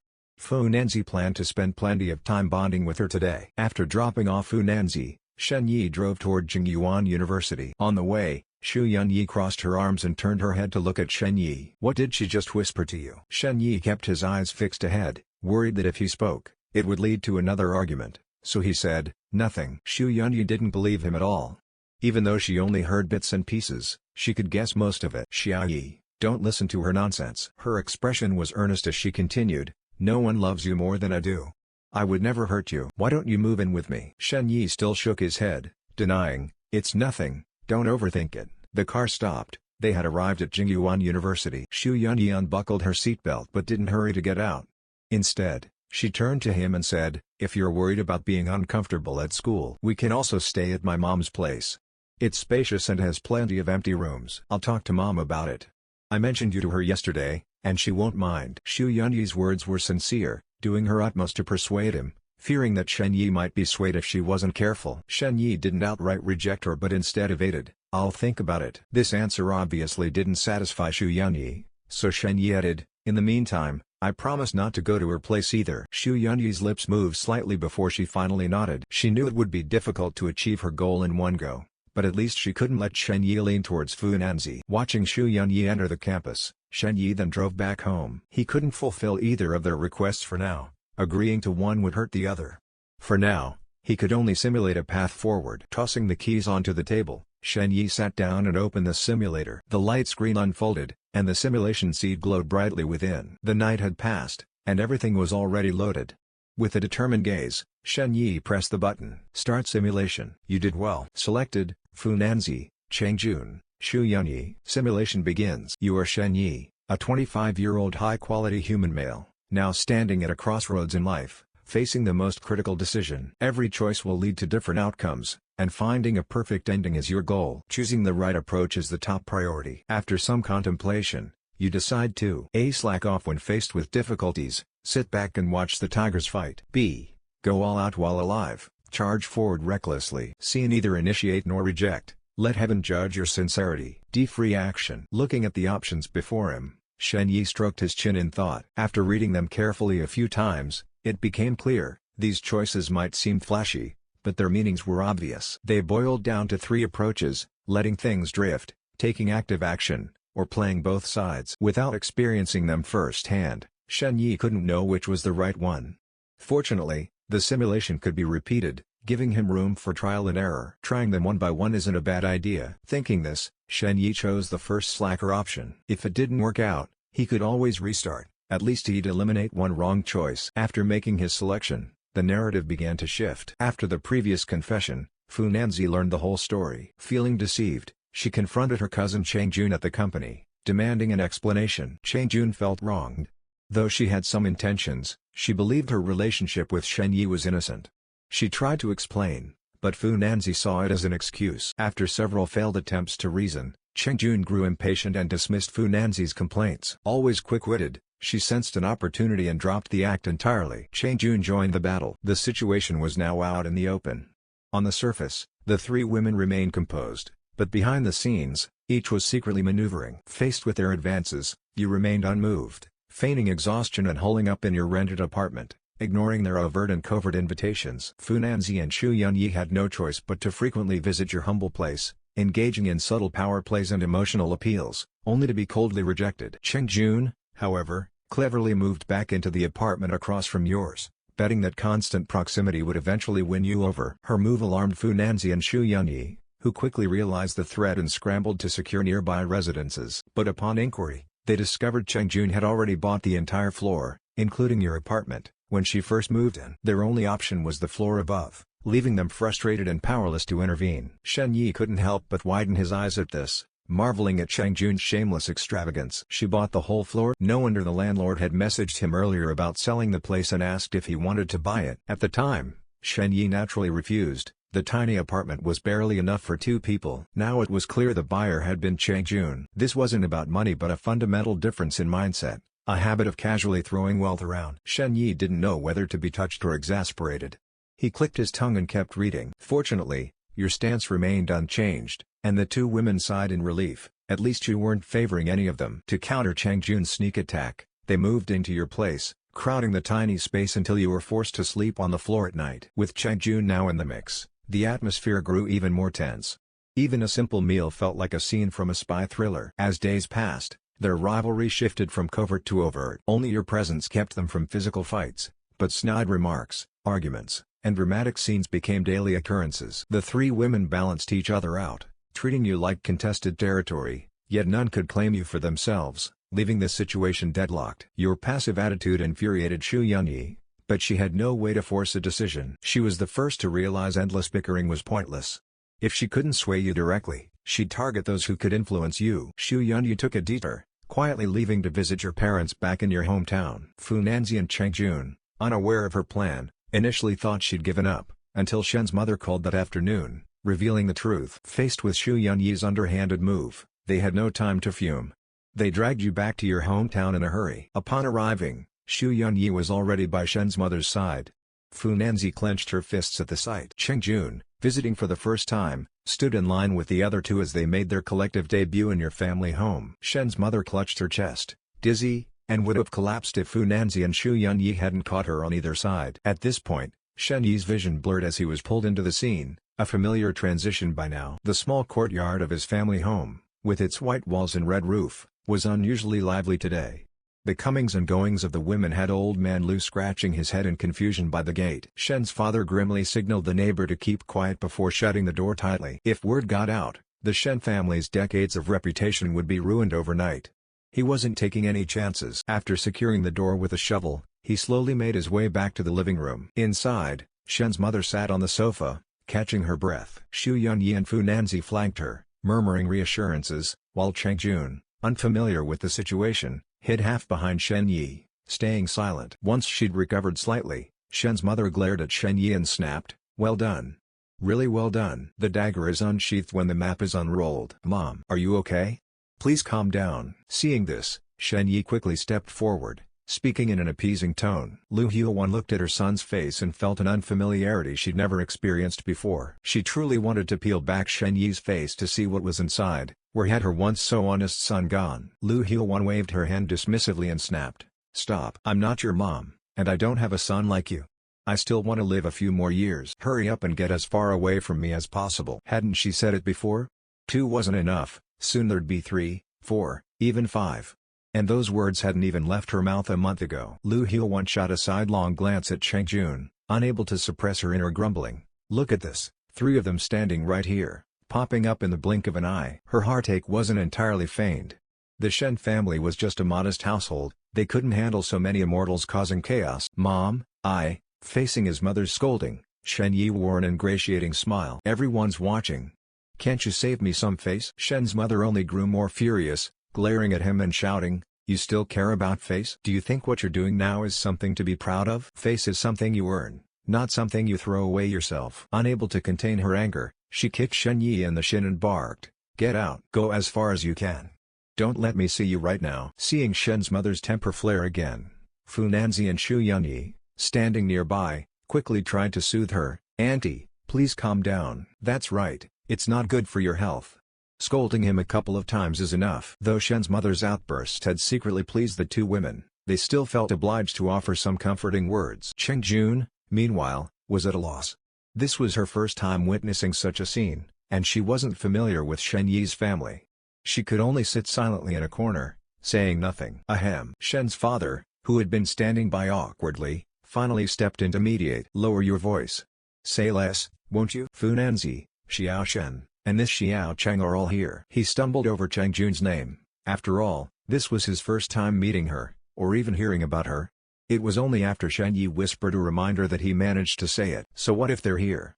Look at the mess your son's made. If he dares to do it, why should he be afraid of people talking?" Shen's mother refused to back down, her words sharp and unyielding. Sensing the fire might spread to him, Shen's father quickly distanced himself. "Hey, what does this have to do with me? Don't take it out on me, it's not my fault." With that, he hurriedly pushed the source of the trouble, Shen Yi, away, lest the flames reach him. "Go on, get out of here. Go upstairs and stay there until your mom cools down." With his mother in a rage, the 3 women only able to placate her, and his father now unreliable, Shen Yi found himself outmatched. He had no choice but to retreat to his room upstairs. But he didn't fully obey. Once upstairs, he left the door slightly ajar, straining to listen to the commotion below. Once Shen Yi was gone, the atmosphere eased considerably. Lu Huan's expression softened, no longer the terrifying scowl she directed at her son. First, she turned to her right with a tender smile, making Fu Nanzi's heart flutter with delight. Then, with her left hand, she patted Xu Yunyi's hand reassuringly, making her feel valued and warm inside. Shen's mother's skill at balancing attention was truly impressive. Even Cheng Jun, shrinking in the corner during her first visit, wasn't overlooked. When Shen's mother nodded at her, Cheng Jun was flustered but touched, offering a slight bow in return. To build up, one must first tear down.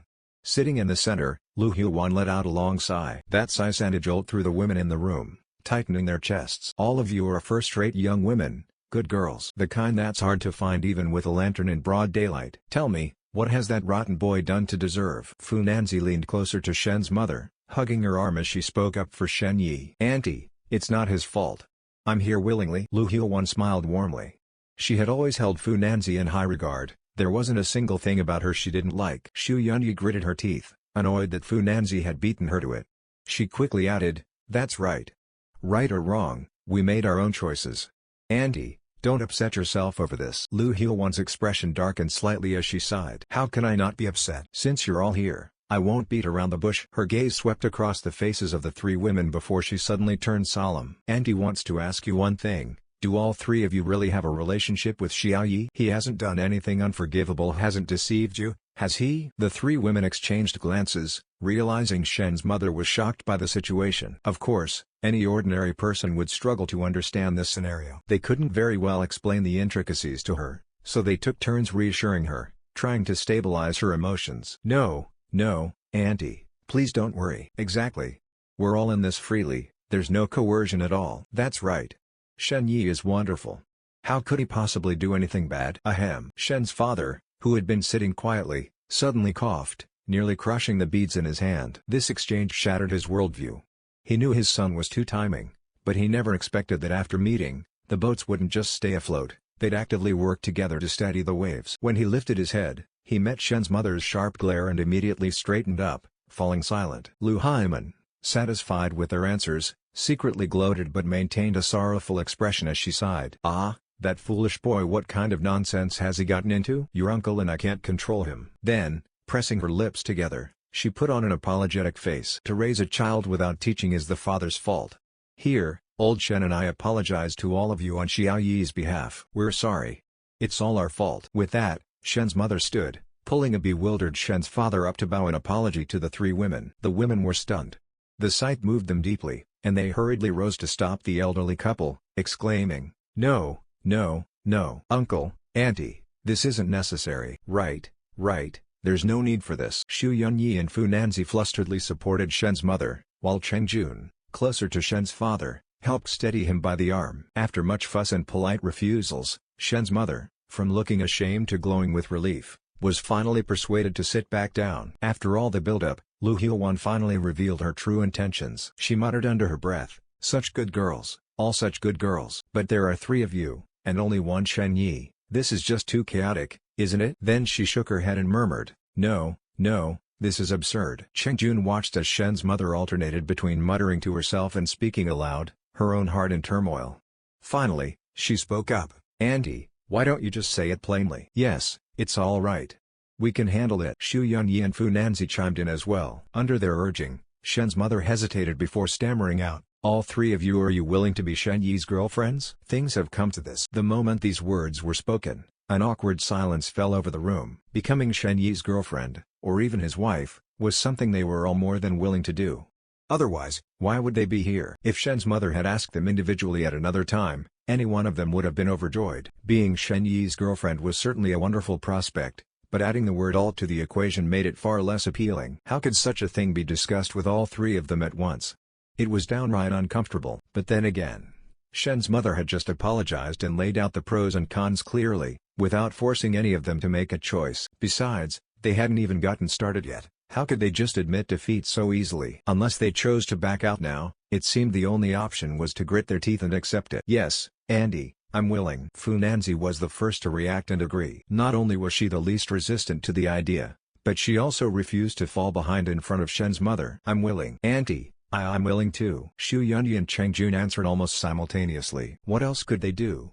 Cheng Jun's reasoning was simple, no matter what, securing the title of girlfriend was better than nothing. As for Xu Yunyi, she simply didn't want to lose to Fu Nanzi, whom she saw as the biggest threat. With all three women agreeing, Shen's mother's lips trembled, barely able to contain her delight. But on the surface, she still sighed with feigned sorrow. Ah, you girls, why must you do this? Beside her, Shen's father's eyes widened in disbelief.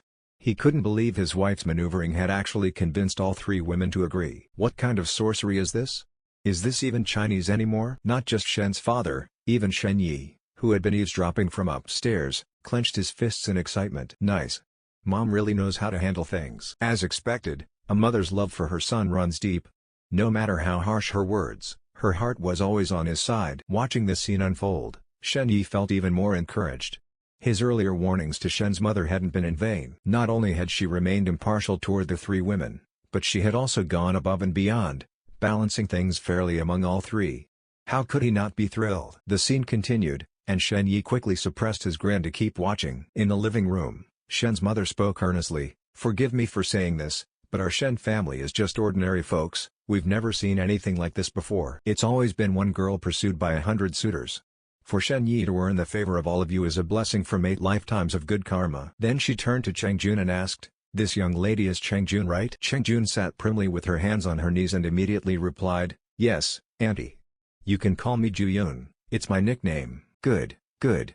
Ju-yun, how old are you?" Shen's mother couldn't help but feel a little uneasy about this sudden newcomer. She had thought Fu Nanzi and Shu Yunyi were already once-in-a-lifetime beauties, but this one was even more stunning, and younger. "Auntie, I'm 26 this year," Cheng Jun answered gracefully, meeting Shen's mother's gaze. 26, just the right age, not too young, not too old. Shen's mother mused to herself. After Shu Yunyi's age revelation, she wasn't sure what to expect anymore. But outwardly, she praised, "Really? Ju-yun, you look so young. I would have guessed you were just 21 or 22. Cheng Jun covered her mouth with a modest laugh. "You flatter me, auntie. I'm not that young." Where there was joy, there was also discontent. Age was Shu Yunyi's sore spot, and she was extremely sensitive about it. Now, her gaze toward Cheng Jun was anything but friendly. No matter how youthful her face appeared, the fact remained, she was already past 30.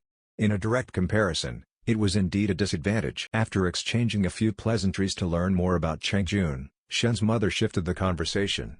"I know all of you are at the age where marriage is a serious consideration." At this, the three women immediately straightened up. This was the crux of the matter, the unavoidable topic. What were they competing for, if not this? Being a girlfriend was temporary, the real battle was over who would last till the end. But marriage is a lifelong commitment, you can never be too careful. Then Shen's mother's tone changed. "Your uncle often reminds me, kids these days have their own ideas. It's not like our generation anymore. Why not just pick one quickly so Shen Yi can settle down?" I disagreed immediately. "Each of you is a wonderful girl, how could this be a hasty decision? I'd hate to see any of you hurt." "When did I ever say that?" Shen's father looked up in shock, ready to argue, but a warning glance from Shen's mother made him swallow his words. Fu Nanzi, Shu Yunyi, and Cheng Jun's hearts rose and fell with Shen's mother's words, as if riding a roller coaster. Her speech was full of pauses, clearly indicating there had been plenty of behind-the-scenes debates about their situation. Before Shen's father could protest further, Lu Huan continued, "Besides, that rascal's behavior today is downright unacceptable. So as his mother, I'm taking charge this once, I insist on making this decision for him. These days, people emphasize free love. How could I bear to disappoint any of you?" Lu Huan waved her hand decisively. "From now on, if he dares to mistreat or bully any of you, come straight to me. I'll make sure he gets a proper scolding. And as for you girls, your uncle and I will treat you all fairly, no favoritism." As her words landed, the women reacted differently, their expressions varied. No one spoke, and the living room fell into another tense silence. Sensing the heaviness in the air, Shen's father broke the stalemate. "It's getting late. The girls must be hungry. Let's eat first." Yet pondering over the heart's matters. After some mediation by Shen's mother, a potential crisis for you was quietly resolved. Although the three women were now back on equal footing, Lu Huan couldn't help but feel more favorably inclined toward Fu Nanzi and Shu Yunyi, whom she had met first. Compared to their ease and familiarity in the Shen household, Cheng Jun was noticeably less at home, her mannerisms still carrying traces of formality. Cheng Jun was well aware that her late arrival put her at a disadvantage, but she was clever and charming, finding another way to win affection by bonding with grandmother. Through this approach, she gradually earned the family's fondness and approval. After spending time together, Shen's mother, who had initially harbored reservations, found herself increasingly impressed by the personalities and attitudes of the three women. She took you aside for a private conversation, sharing her observations about their differences and her feelings about their interactions. With a meaningful pat on your shoulder, she left the final decision to you. No matter what, everything ultimately depended on your choice. In the days that followed, you continued your laid-back approach. Thanks to Shen's mother's coordination, you were no longer as passive. Though the three women still disliked each other, they gradually accepted one another's presence. Each had her own expectations, but there was only one of you. The idea of any one of them monopolizing you was impossible, the other two would never allow it. As tensions grew, they privately agreed to a three-way rotation, each would have you for a day, taking turns without interference, ensuring fair competition. The proposal might have seemed absurd, but it was a practical solution. Constant bickering was making daily life unbearable. Xu Yunyi was the first to agree. This way, she would take the first slot. Fu Nanzi soon followed, confident that with one-on-one time, she could win you over. Seeing the other two had already settled it, Chen Jun had little room to object and reluctantly accepted the last position. Suddenly, the world became peaceful again. The rotation system worked smoothly for nearly half a year. The three women rarely crossed paths, balancing work and personal lives without conflict. Even during the New Year holidays, the rotation continued, effortlessly solving the headache of holiday visits. You lived with each of them in turn, dining together, shopping, commuting to and from work. The relentless cycle left even your robust physique exhausted, yet life felt fulfilling. Days passed in a blur, everything seemingly smooth. But no matter how passively you handled things, one critical question eventually surfaced: who would you marry? Beyond parental and societal pressure, was this really how you wanted to spend the rest of your life? In a blink, Shen Yi was pulled back into the scene by the text. He awoke as if from a deep sleep. The exhaustion of recent days had thrown off his biological clock, making him oversleep. It wasn't entirely his fault. Fu Nanzi and Xu Yunyi had been competing fiercely. Though they rarely saw each other, they had instinctively found a way to one-up each other. Every time their turn came, they would go all out to drain him completely. Xu Yunyi was in her prime, and Fu Nanzi was even more relentless. Their alternating efforts left Shen Yi thoroughly worn out. Their logic was simple: leave nothing for the other. The relentless pace took its toll, even on his stamina. Rubbing his eyes, Shen Yi reached for the person beside him, only to find empty space. The sheets still held residual warmth. His drowsiness faded as he opened his eyes to see a slender figure sitting at the edge of the bed, her back to him. Her fair skin and delicate waist accentuated the prominent butterfly bones on her back. She was fastening her bra, arms bent gracefully as she clasped it behind her. Reassured, Shen Yi turned and wrapped an arm around her waist from behind, pulling her close. Startled, she swatted at his mischievous hand. Let go. Turning, she revealed a delicate face, cheeks faintly flushed. Chang Jun, caught between irritation and amusement. I'm getting dressed. Stop fooling around. Shen Yi chuckled and withdrew, admiring her smooth, satin-like skin. Half a year together had led to intimacy. Chang Jun had given herself to him just before the new year. Otherwise, he wouldn't be this exhausted.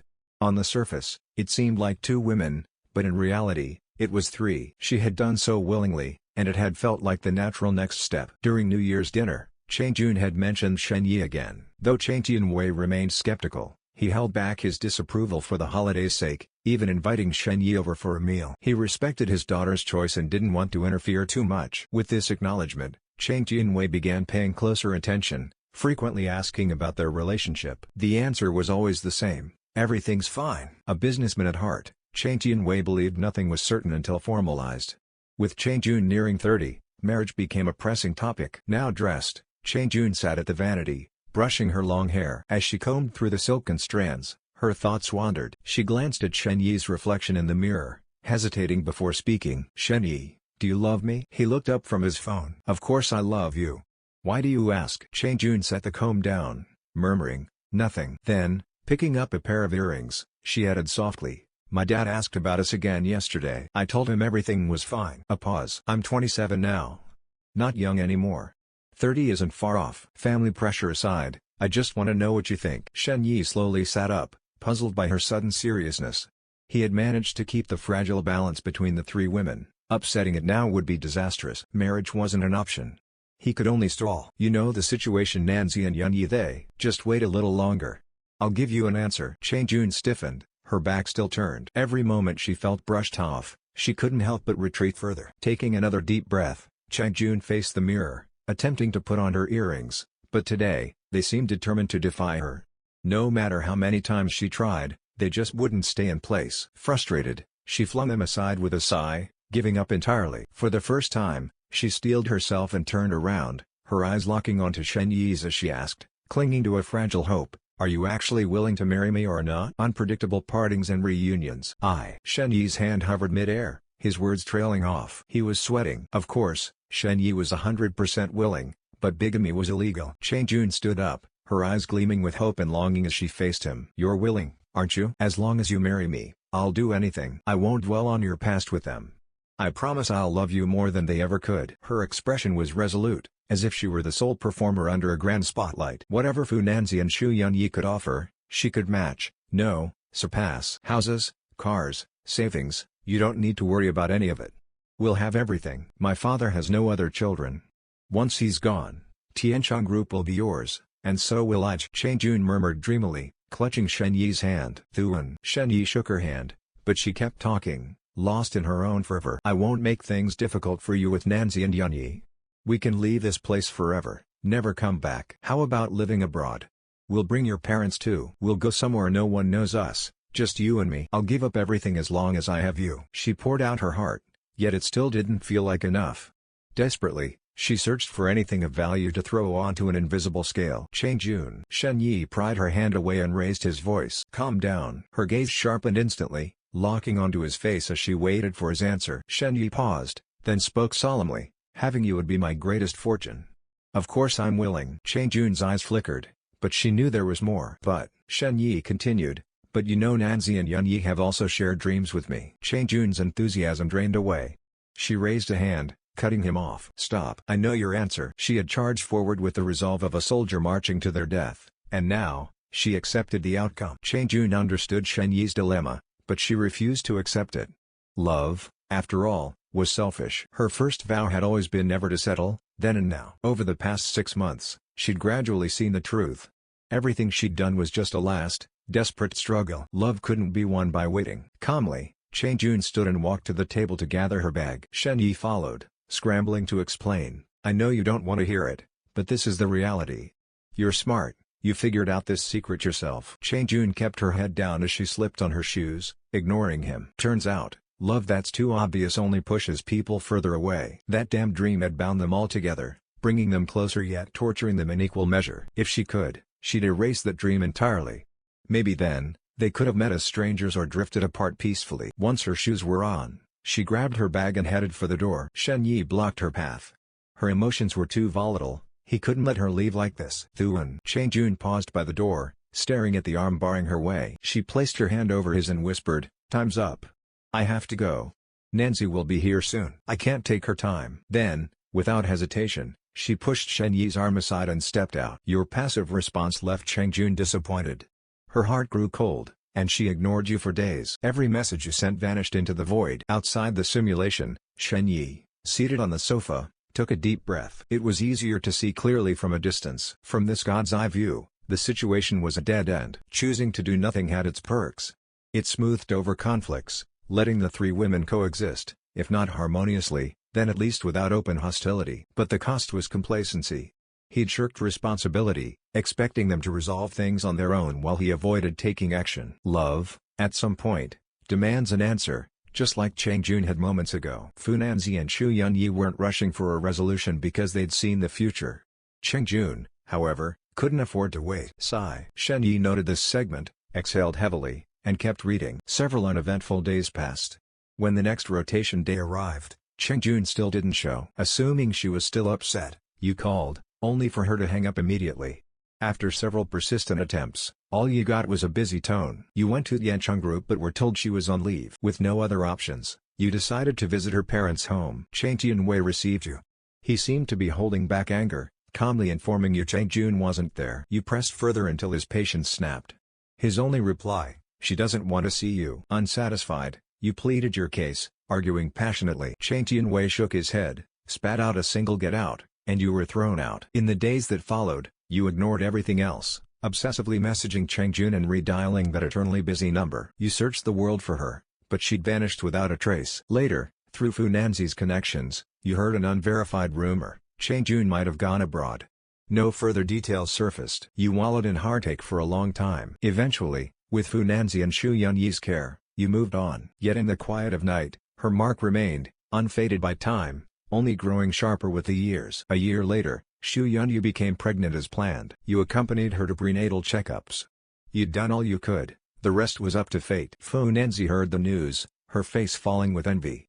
She stared at her own belly, sighing all night. You comforted her, but she just kept touching her stomach, lost in longing. 10 months later, a baby girl was born. Without hesitation, you named her Jin Yao. Marriage. Xu Yunyi lay weakly on the bed, the two of you locking eyes in silent understanding. In this matter, you both shared an unspoken agreement: no matter what, this was your daughter, Jin Yao. one and only. Fu Nanzi only wallowed in despair for a short while before pulling herself together.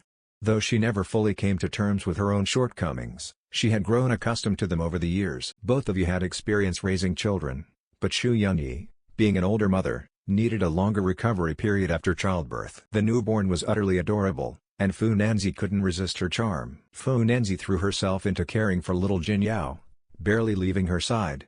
The nanny could hardly get a word in, and her devotion was so intense that even Xu Yunyi, who had initially harbored reservations, found herself glancing over in surprise. In the days that followed, Fu Nanzi was either setting alarms for bottle feedings or researching baby food recipes on her own. Occasionally, she'd even drag Xu Yunyi along to pick out tiny outfits for Jin Yao. Fu Nanzi ended up taking over most of the tasks you'd normally handle, leaving you with little to do but watch. Her meticulous and responsible attitude even made Xu Yunyi feel somewhat awkward, to the point where she hesitated to argue or snap at Fu Nanzi anymore. As time passed, the relationship between the two gradually improved. Naturally, Xu Yunyi's childbirth didn't escape the notice of her mother, Qin Fangli. The elderly woman visited the baby frequently and seemed satisfied with the situation. Though it was an unplanned pregnancy, given Xu Yunyi's age, Qin Fangli chose not to say much. But as Xu Yunyi regained her strength and little Jin Yao grew older, the topic could no longer be avoided. Faced with Qin Fangli's repeated urging, you hesitated, mindful of Fu Nanzi's feelings. Fu Nanzi seemed to sense your dilemma.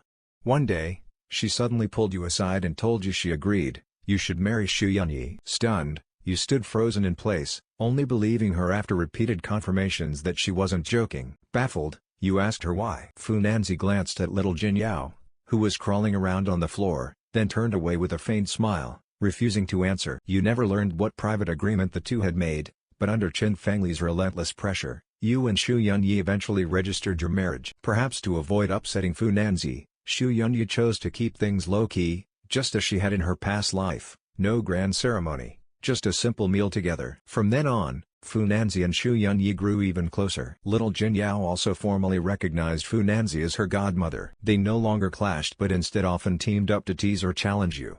You were more than happy to play along, sometimes even deliberately indulging their mischief. And so, life continued in this haphazard yet contented manner. 6 years later, you still hadn't forgotten about your daughter from your past life.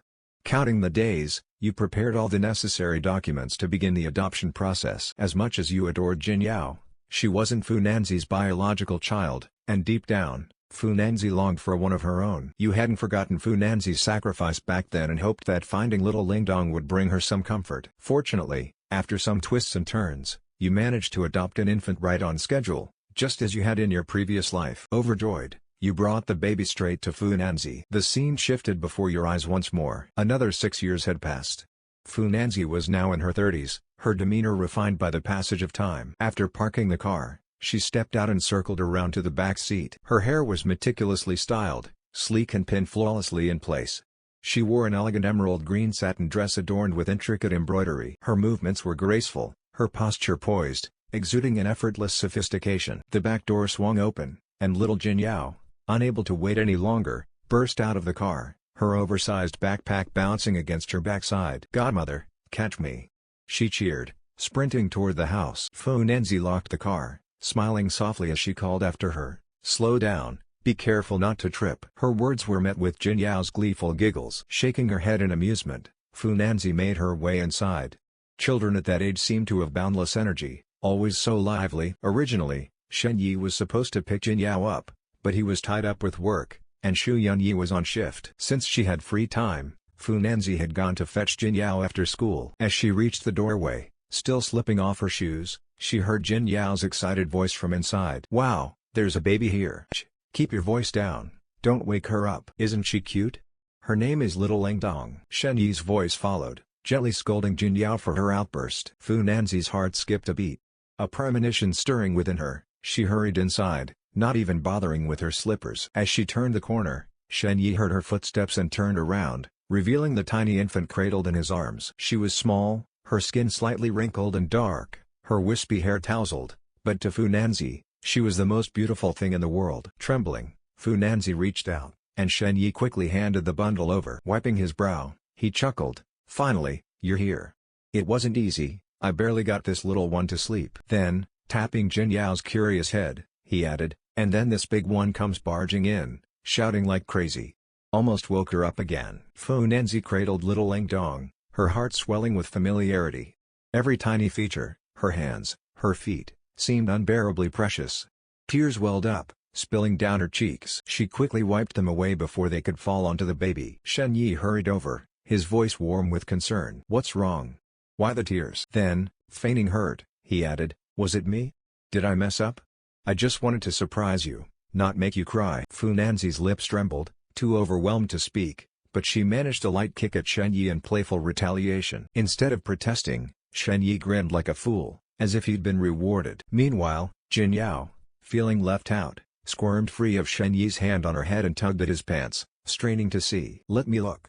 Show me," she insisted. Shen Yi relented, scooping her up and pointing at the baby. "Now that we have a little one at home, Jin Yao, you're the big kid. You'll have to take care of your little sister, okay? No more shouting, you'll scare her." Jin Yao stared at the baby in Fu Nanzi's arms, hardly believing she now had a sister. Her wide eyes sparkled with wonder as she whispered, "So I'm a big sister now?" Shen Yi nodded. "That's right. Happy?" Upon hearing this, her mouth stretched into a wide grin, and she nodded repeatedly, making her little braids sway back and forth. Shen Yi set her down, and she immediately began bouncing around with unrestrained joy. "Woo, I have a little sister now." Shen Yi shot her a sharp glare the moment her old mischievous self resurfaced. Little Jin Yao instantly fell silent, clamping both hands tightly over her mouth.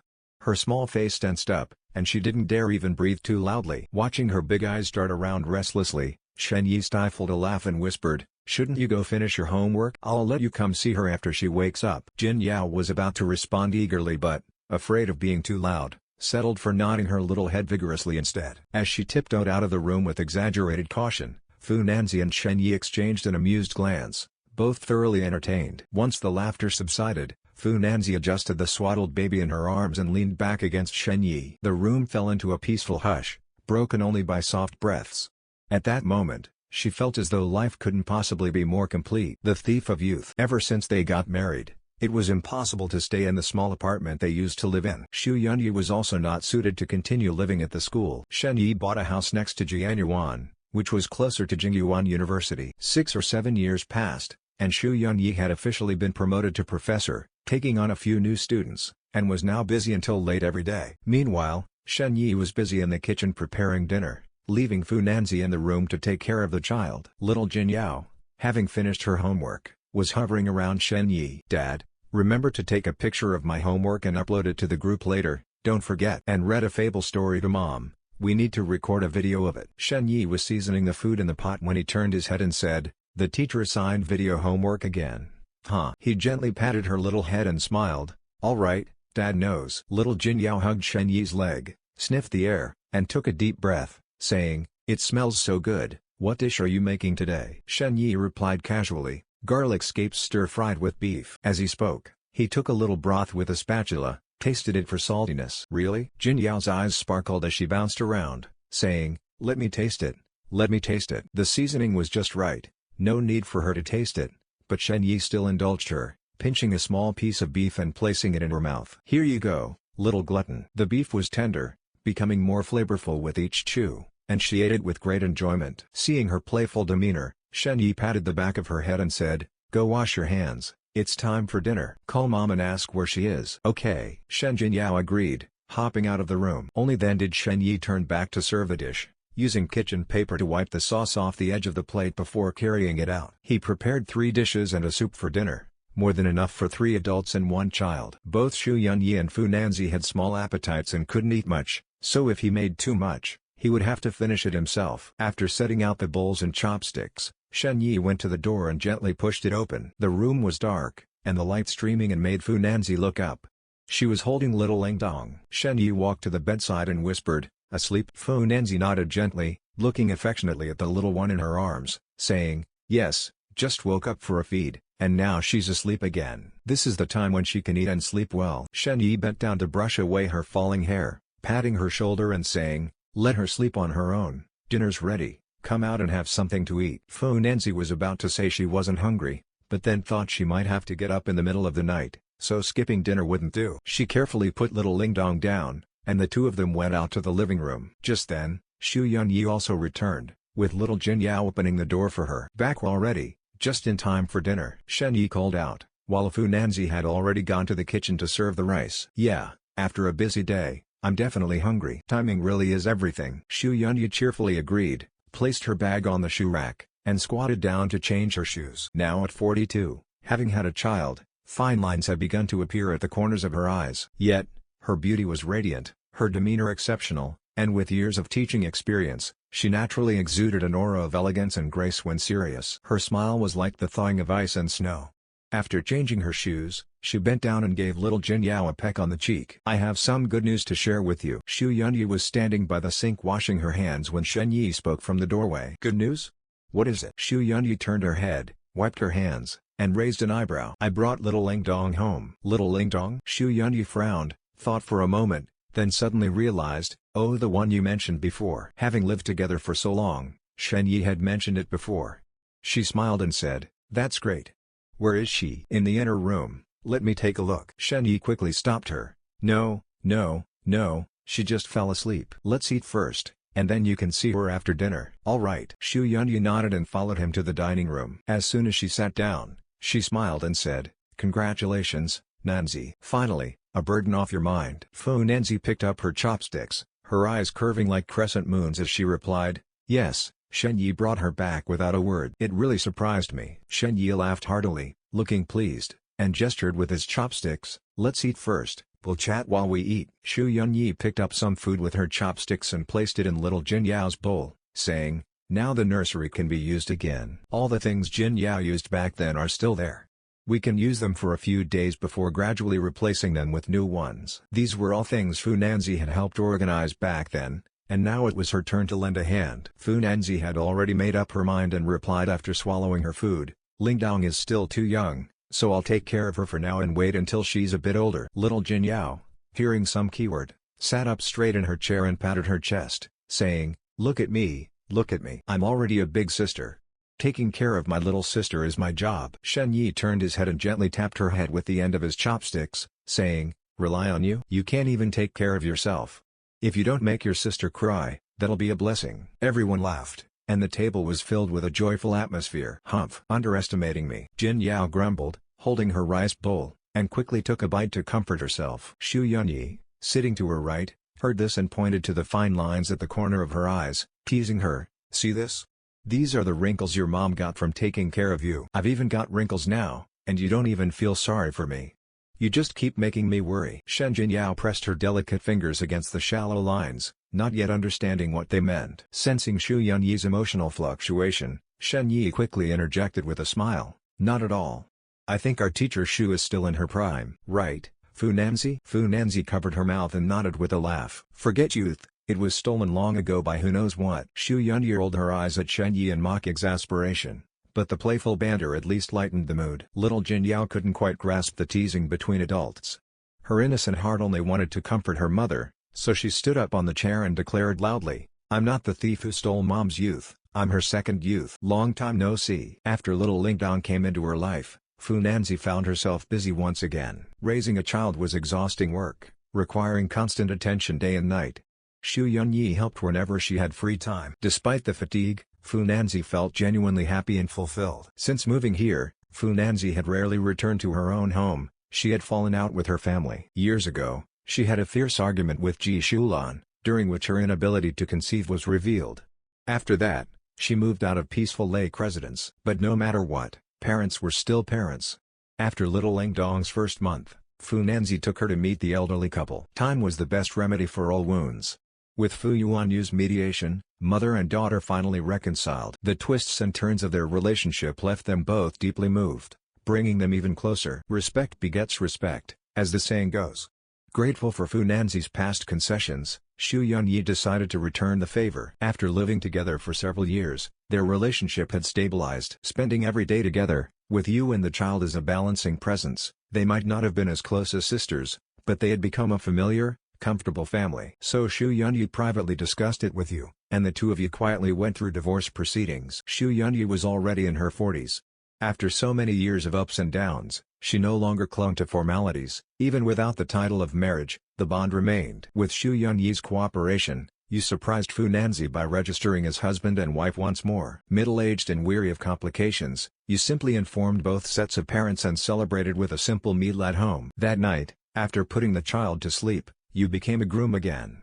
Xu Yunyi accidentally walked in and was caught by you, struggling in vain to escape your grasp. Time rushed past everyone.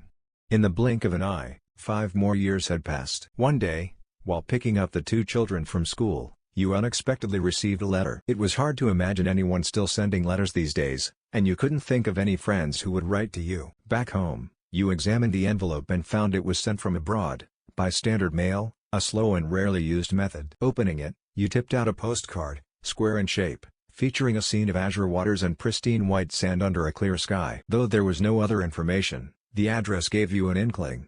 Turning it over, you saw 4 elegantly handwritten words in fountain pen. Long time no see. Simulation complete. Comprehensive evaluation, none. Your experience in strategizing has slightly increased. You used a simulation seed. No conventional rewards can be obtained in this scenario. Reward, none. System comment, none. You may choose to save the current simulation progress or synchronize memories immediately. Shen Yi's vision blurred as he snapped out of the simulation. He exhaled heavily, leaning back against the sofa. The system's interface hovered in the air, but he ignored it for now. This really isn't easy. His thoughts weighed heavily on him. Turning his head, he saw a starry night outside the window. It was already evening. This simulation had lasted from noon until night, the longest one yet. He had entered multiple real-time scenarios, his emotions fluctuating wildly, leaving him tense throughout. Modern society wasn't like ancient times. His ideas inherently clashed with societal norms, making progress fraught with resistance. No matter how much the women loved him, bringing such matters into the open created too many awkward situations. The world wouldn't allow it. Parents wouldn't accept it. The law wouldn't condone it. Friends and family wouldn't approve. Layer upon layer of obstacles wore them down. No matter how strong their love, it could only endure so much. At least nothing major went wrong. Looking back, Shen Yi saw that while the situation had been precarious, it had remained within acceptable limits. Still, there were regrets. It wasn't a perfect outcome. His prolonged passivity, combined with family pressure and his own lack of response, had inevitably caused Cheng Jun to fall behind. But there were bright spots too. Fu Nanzi and Xu Yunyi had gotten along relatively well. After a lifetime of affection, even if they didn't fully understand, both women had chosen to tolerate him. Though Fu Nanzi had initially clashed with her parents, they eventually reconciled. During his review, Shen Yi noticed a crucial detail: family and children were the best way to resolve conflicts. He could only legally marry one person. The method of divorcing and remarrying was a workaround, but it required someone to step back first. Now, there was another option: children. With a child, emotions would be tied together, making separation far harder. Moreover, under traditional values, children could also serve as a bridge to persuade parents, a less than ideal but viable solution. It's just a simulation. Might as well be bold. If things go wrong, there's always room to backtrack. Shen Yi's eyes burned with determination. At this point, with no retreat possible, he would try every available method. After his review, he stared at the system interface and chose to save the current progress. There was still room for trial and error. There was no need to rush into synchronizing memories now, especially since the outcome wasn't yet perfect. Doing so would mean giving up on Cheng Jun. Closing the simulator, Shen Yi stood and stretched his stiff body. He had been so absorbed in the simulation that he'd stayed in one position for hours. His joints cracked as he moved. Picking up his phone from the coffee table, he decided to order food. The moment he unlocked it, a flood of messages appeared, from both Fu Nanzi and Xu Yunyi. Before the simulation, both had asked Shen Yi to come to their respective homes. But in this situation, how could he agree? His plan had been to avoid choosing either and focus on resolving the dilemma through the simulator. Choosing one would inevitably upset the other, so he'd opted to stay home undisturbed. Now that night had fallen, both women were messaging him urgently. Shen Yi opened the chat windows and replied to each, explaining that he was exhausted and just wanted to rest at home alone. Before he could even open the food delivery app, replies from both women popped up. Unsurprisingly, neither believed him. With no other choice, Shen Yi video called each of them to prove he was really at home. Suspicious to the core, both women remained wary, afraid the other might sneak in the moment they let their guard down. This was a chain of suspicion, so Shen Yi immediately followed up with repeated assurances, making it clear that he would never betray their side. After a long bout of such efforts, they finally let him off the hook. Hanging up the video call, the determination in Shen Yi's eyes grew even stronger. The second round of simulations must happen. Visit. After solidifying his decision, Shen Yi prepared himself something to eat. Though he hadn't moved around much, going so long without food had left him starving. After finishing his meal, he freshened up in the bathroom and lay down on the bed. Opening the simulator and summoning the holographic screen, Shen Yi began his second simulation. Begin a new round of simulation? Yes. With a thought, Shen Yi confirmed his choice. Selected, Fu Nanzi, Changjun, Shu Yunyi. Simulation begins. You are Shen Yi, a man lost in life, seeking guidance to find an outcome that satisfies everyone. Every choice you make creates new variables. This time, you must once again decide. Your goal is to mend regrets and achieve fulfillment. Choosing a new starting point is now your priority. After a moment of contemplation, you decide. A. When faced with difficulties, slack off, sit back and watch the tigers fight. B. Live boldly or die trying, charge ahead like a reckless warrior. C. Neither initiate nor refuse, let sincerity speak for itself. D. Free action. The prompts for the second round were similar yet slightly different. Shen Yi read through them carefully, gaining new insights into his current situation. Of the four options, the first was now grayed out, leaving only the latter three available. Shen Yi nodded. This was the limitation of the slacker approach. To bring about change, he needed to break through. Without much deliberation, he chose option B, deciding to charge ahead recklessly this time. Once selected, the simulation evolved anew. After your previous confession, Fu Nanzi learned the full story. Feeling deceived, she confronted her cousin Changjun at the company, laying everything bare and questioning her motives. Changjun joined the battle. The earlier narration remained identical, so Shen Yi skimmed past it. The situation was now out in the open. The three women appeared calm on the surface, but each was secretly maneuvering behind the scenes. Faced with their overt and covert affections, you neither avoided nor hesitated, you actively responded. Remembering past lessons, you carefully managed time disparities, subtly mediating their relationships, striving to treat everyone fairly. Time was limited, but through your deft maneuvering, though perfection was impossible, you at least ensured impartiality. Fortunately, all three women had their own commitments, making it impossible for them to hover around you daily. Thanks to your efforts, none were left disappointed. Yet this didn't mean they had come to accept one another, it merely delayed the eruption of the brewing conflict. Because of your actions, Shu Yunyi did not return to her hometown this time, averting another crisis. Gains came with losses. Without her mother acting as mediator, you had to navigate these relationships with even greater caution. Learning from past experience, instead of letting them negotiate among themselves, you took the initiative to propose a set of ground rules. But unlike before, Fu Nanzi and Shu Yunyi now clashed fiercely over hierarchy, while Changjun remained non-committal. Once again, events spiraled beyond your expectations. This time, you stepped in decisively, pulling the quarreling pair apart and persuading them through physical means. Your hard work paid off. While they were still dazed, you proposed a reconciliation, dissolving the crisis before it could escalate. Meanwhile, Changjun seized the opportunity, cleverly moving back into the apartment across the hall, believing that proximity would eventually win you over. You didn't disappoint her either, responding warmly and carefully tending to her emotions. Practice makes perfect. Your time management skills had reached new heights. You moved seamlessly among the three, allocating time with precision. Though exhausting, you found the effort deeply rewarding. Time flew, and before long, half a year had passed. One day, Changjun suddenly shared shy yet joyful news: she was pregnant. The text distorted, and light flooded his vision as he was pulled into the scene once more. Shen Yi blinked, finding himself seated in a car that had just come to a stop. Turning his head, he saw Changjun smiling radiantly at him. "What are you spacing out for? Let's go," she said, her eyes sparkling with amusement before teasing. "Scared?" Shen Yi chuckled. "I take responsibility for my actions. Why would I be scared? Besides, we're already here. Even if I were scared, could I just turn back now?" Changjun's pregnancy was unexpected yet not entirely surprising. After spending so much time together without precautions, conception was only natural. But for the Cheng family, this was a major problem. As their only daughter and the apple of their eye, the news that their precious girl had been ruined meant they absolutely had to meet the man responsible. Changjun remained calm but reassured Shen Yi, saying, "My parents definitely won't be welcoming at first. But don't worry, I'll back you up." She giggled, unbothered by the situation. There would undoubtedly be friction. She knew her parents' temperaments all too well. But as long as she stood by Shen Yi, they couldn't do much. And now, with her pregnancy, faced with the prospect of becoming grandparents, Changjun had plenty of ways to make them grudgingly accept it. Shen Yi grinned as he unbuckled his seatbelt, joking, "With Jun's support, I've gained a fierce ally." Determined to play the reckless warrior, he was ready to brave even the Cheng family's den. "Stop fooling around," Changjun rolled her eyes. "Hurry up. I already told Mom and Dad we're coming." If we're late, your first impression will take a hit. She moved to unbuckle her seatbelt and step out. Shen Yi snapped to attention on it. Seeing her about to exit, he quickly stopped her, then got out himself and circled to the passenger side to open her door with exaggerated courtesy. "Milady, your chariot awaits. Watch your step." Chang Jun let Shen Yi carefully help her out of the car. She found it a bit excessive and remarked, "It's barely been a month. Do we really need to be this careful?" Of course.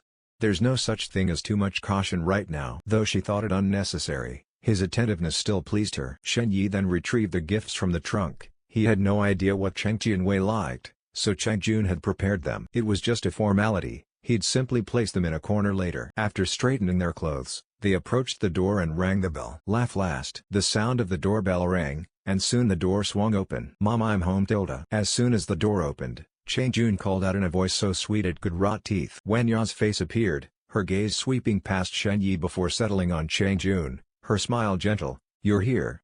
Come on in." Then she reached out to steady Chang Jun, not forgetting to greet Shen Yi as well. "Xiao Shen, you're too polite bringing gifts.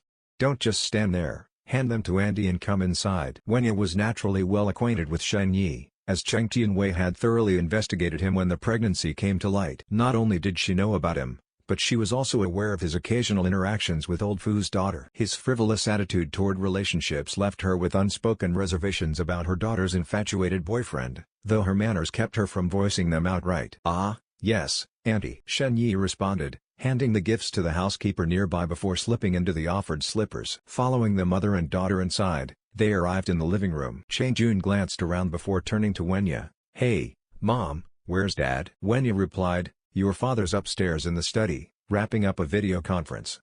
He'll be down soon." Then she turned back to Shen Yi. "Xiao Shen, make yourself at home. Have a seat." Shen Yi acknowledged with a nod and settled onto the sofa. Chang Jun, meanwhile, nestled close to her mother. Whether it was due to the surge of estrogen from her pregnancy or not, her emotions had been fluctuating lately. Now, leaning against Wenya, she began whispering little complaints, her tone soft and intimate. "Yeah, I've been feeling nauseous a lot lately. This morning, I was retching, but nothing came up." Wenya patted her daughter's shoulder sympathetically. "And I've been craving sour stuff lately." Slurp. Chang Jun didn't know what was happening to her, just the mention of sourness made her mouth water uncontrollably. Right, she usually eats apples, blueberries, or cherries, but yesterday she made me buy lemons. Shen Yi chimed in from the side. The lemons Chang Jun would have normally ignored were devoured, 3 in one go, leaving Shen Yi utterly stunned. At this, Wenya covered her mouth and laughed. "That's how it is." "Don't even get me started. When I was pregnant with Juyun, I kept craving spicy food, but I could barely handle spice back then. I'd be in tears from the heat and still shoveling it in." She rolled her eyes at the memory and added, "And your father, bless him, was clueless. Called me crazy for it." Ha ha ha. In today's terms, Dad was a total straight man. Chang Jun giggled, unable to imagine her composed and wise father as a clueless, blunt young man. Wenya laughed along, ruffling Chang Jun's hair affectionately. Just then, the housekeeper arrived with tea. Shen Yi accepted a cup. "Xiao Shen, are you hungry?" Wenya set her teacup on a coaster and turned to Shen Yi. "Ah, I'm fine, but Juyun didn't eat much at lunch. She's probably hungry," Shen Yi replied, lifting his cup. Wenya glanced at Chang Jun, who shook her head, so she smiled and said, "No worries. Have some tea first.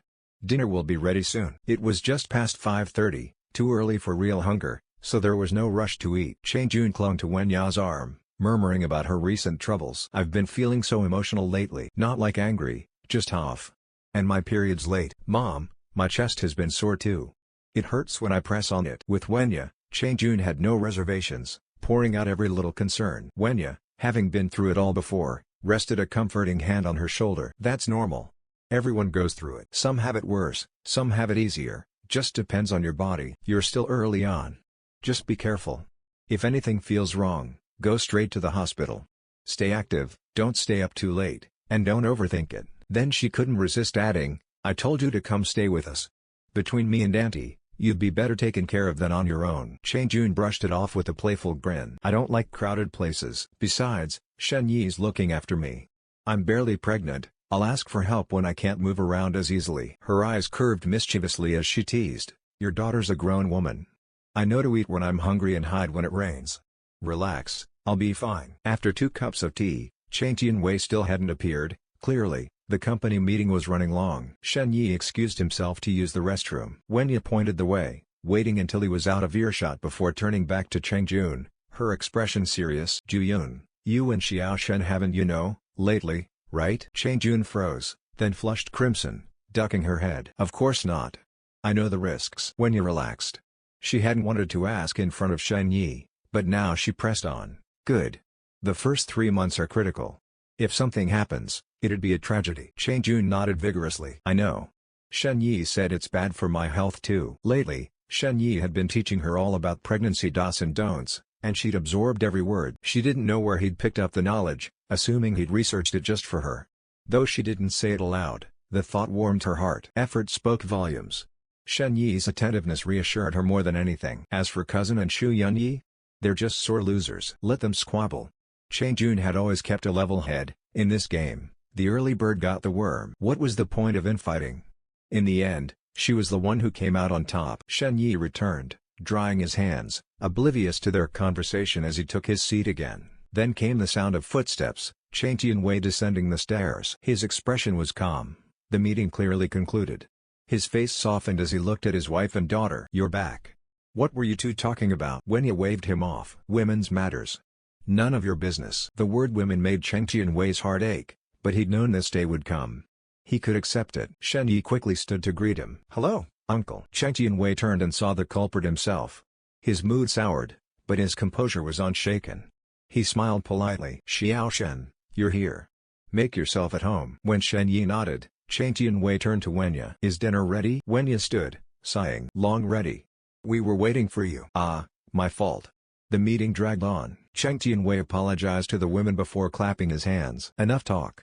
Let's eat. You have. Cheng Jianwei led the way, with Shen Yi in the middle, while the mother and daughter walked at the back. The four of them entered the restaurant and prepared to take their seats. Cheng Jianwei unhesitatingly occupied the head of the table, then gestured for Shen Yi to sit on his left. Cheng Jun had initially intended to sit beside her mother, but after a moment's thought, she moved to Shen Yi's side, leaning against him. Given the challenges ahead today, she felt better sitting close to him. Wenya noticed this and gave an almost imperceptible shake of her head.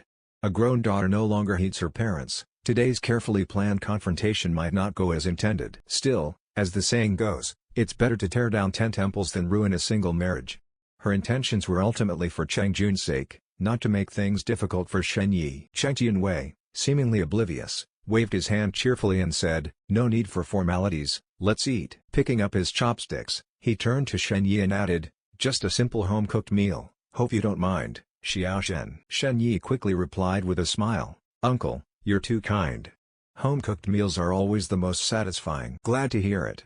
Help yourself. Cheng Jianwei nodded, then asked, do you drink, Xiao Shen? Shen Yi was usually indifferent to alcohol, but given the occasion, he modestly said, a little. If you're in the mood, Uncle, I'd be happy to join you. Cheng Jianwei replied decisively, then let's have a couple of drinks. Wenya didn't drink, and Cheng Jun, being pregnant, couldn't either, so they asked the housekeeper to bring a bottle of liquor and 2 glasses. Cheng Jun knew Shen Yi's tolerance and said playfully, Dad's rarely this enthusiastic, you'd better keep him company properly, Shen Yi. Shen Yi understood her hint, don't let Cheng Jianwei overdo it, and squeezed her hand, replying, then I'll do my best, even if it costs me my life. Ha ha ha. I'm just happy to have my daughter back. Cheng Jianwei laughed heartily. When the housekeeper brought the liquor, Shen Yi stood and poured a glass for Cheng Jianwei. The moment it was filled, Cheng Jianwei raised it and clinked glasses with Shen Yi, downing it in one go. He was in a sour mood today and just wanted to drink. Shen Yi promptly raised his own glass with both hands and matched him. He had plenty of experience in drinking etiquette, a skill honed out of necessity. After finishing, he immediately refilled Cheng Jianwei's glass. Wenya frowned at the sight and interjected, slow down. Have some food first to cushion your stomach. Who drinks like this right off the bat? Cheng Jianwei rested his hand on his glass, glancing at Cheng Jun's belly. We're celebrating good news, after all. Despite his words, he didn't immediately go for a second round, instead urging Shen Yi to eat. Shen Yi nodded and picked up some vegetables for Cheng Jun. The meal had clearly been prepared with care, light, low oil, and low salt dishes tailored to a pregnant woman's dietary needs. As she ate, Cheng Jun kept her ears pricked, braced for her father's interrogation. Yet as the drinks flowed between him and Shen Yi, none of the expected confrontations materialized. Did I misread the situation? Cheng Jianwei set down his chopsticks and drained another glass. For Shen Yi, keeping up was effortless. He matched each drink without batting an eye. By the time the meal ended, Chang Tianwei was loosening his belt, his breath heavy with alcohol, while Shen Yi remained perfectly composed. Pointing at him, Chang Tianwei chuckled and said, "Xiao Shen, you weren't entirely honest with me. I didn't expect you to hold your liquor so well.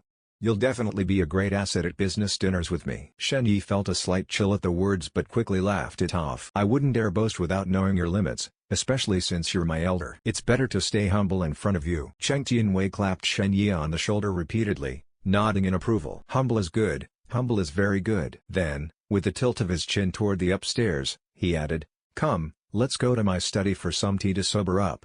We should have a heart-to-heart, just the two of us." "Of course, as you say." Shen Yi had no reason to refuse and followed Chang Tianwei upstairs. Chang Jun's eyes flickered, and she immediately stood up to follow, but when you stopped her. "June, come, I bought a lot of baby clothes.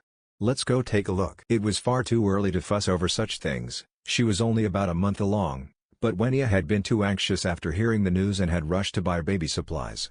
She'd picked out so many that she ended up bringing them all home. Now was the perfect chance to let Chang Jun choose, with her mother there to advise. "Mom, what are you doing?" Chang Jun halted, watching the two men disappear upstairs before turning back with a pout. Wenya huffed. "What do you mean, what am I doing?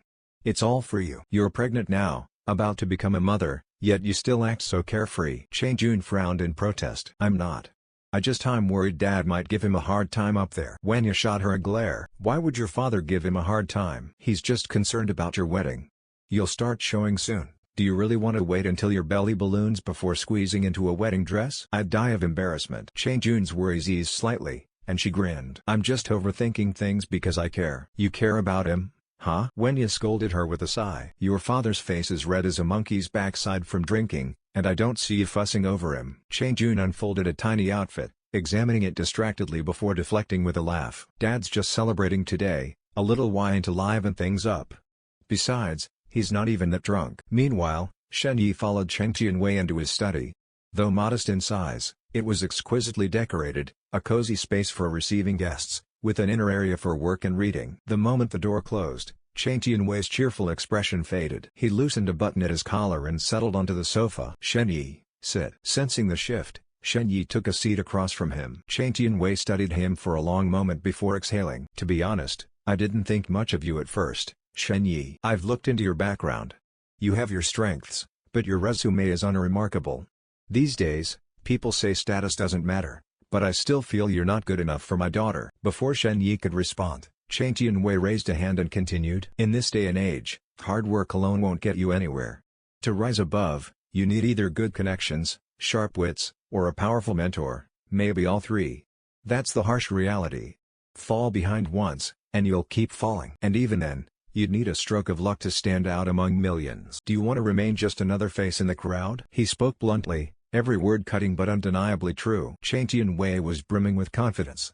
As the helmsman of a conglomerate, he had the power to be Shen Yi's benefactor. After all, no man who became Chang Tianwei's son-in-law could possibly be a worthless fool. Others don't get the chance to choose their own fate. Then, his sharp gaze fixed on Shen Yi as he slowly declared, "But you do. The wedding is approaching. Chang Tianwei promised you numerous benefits.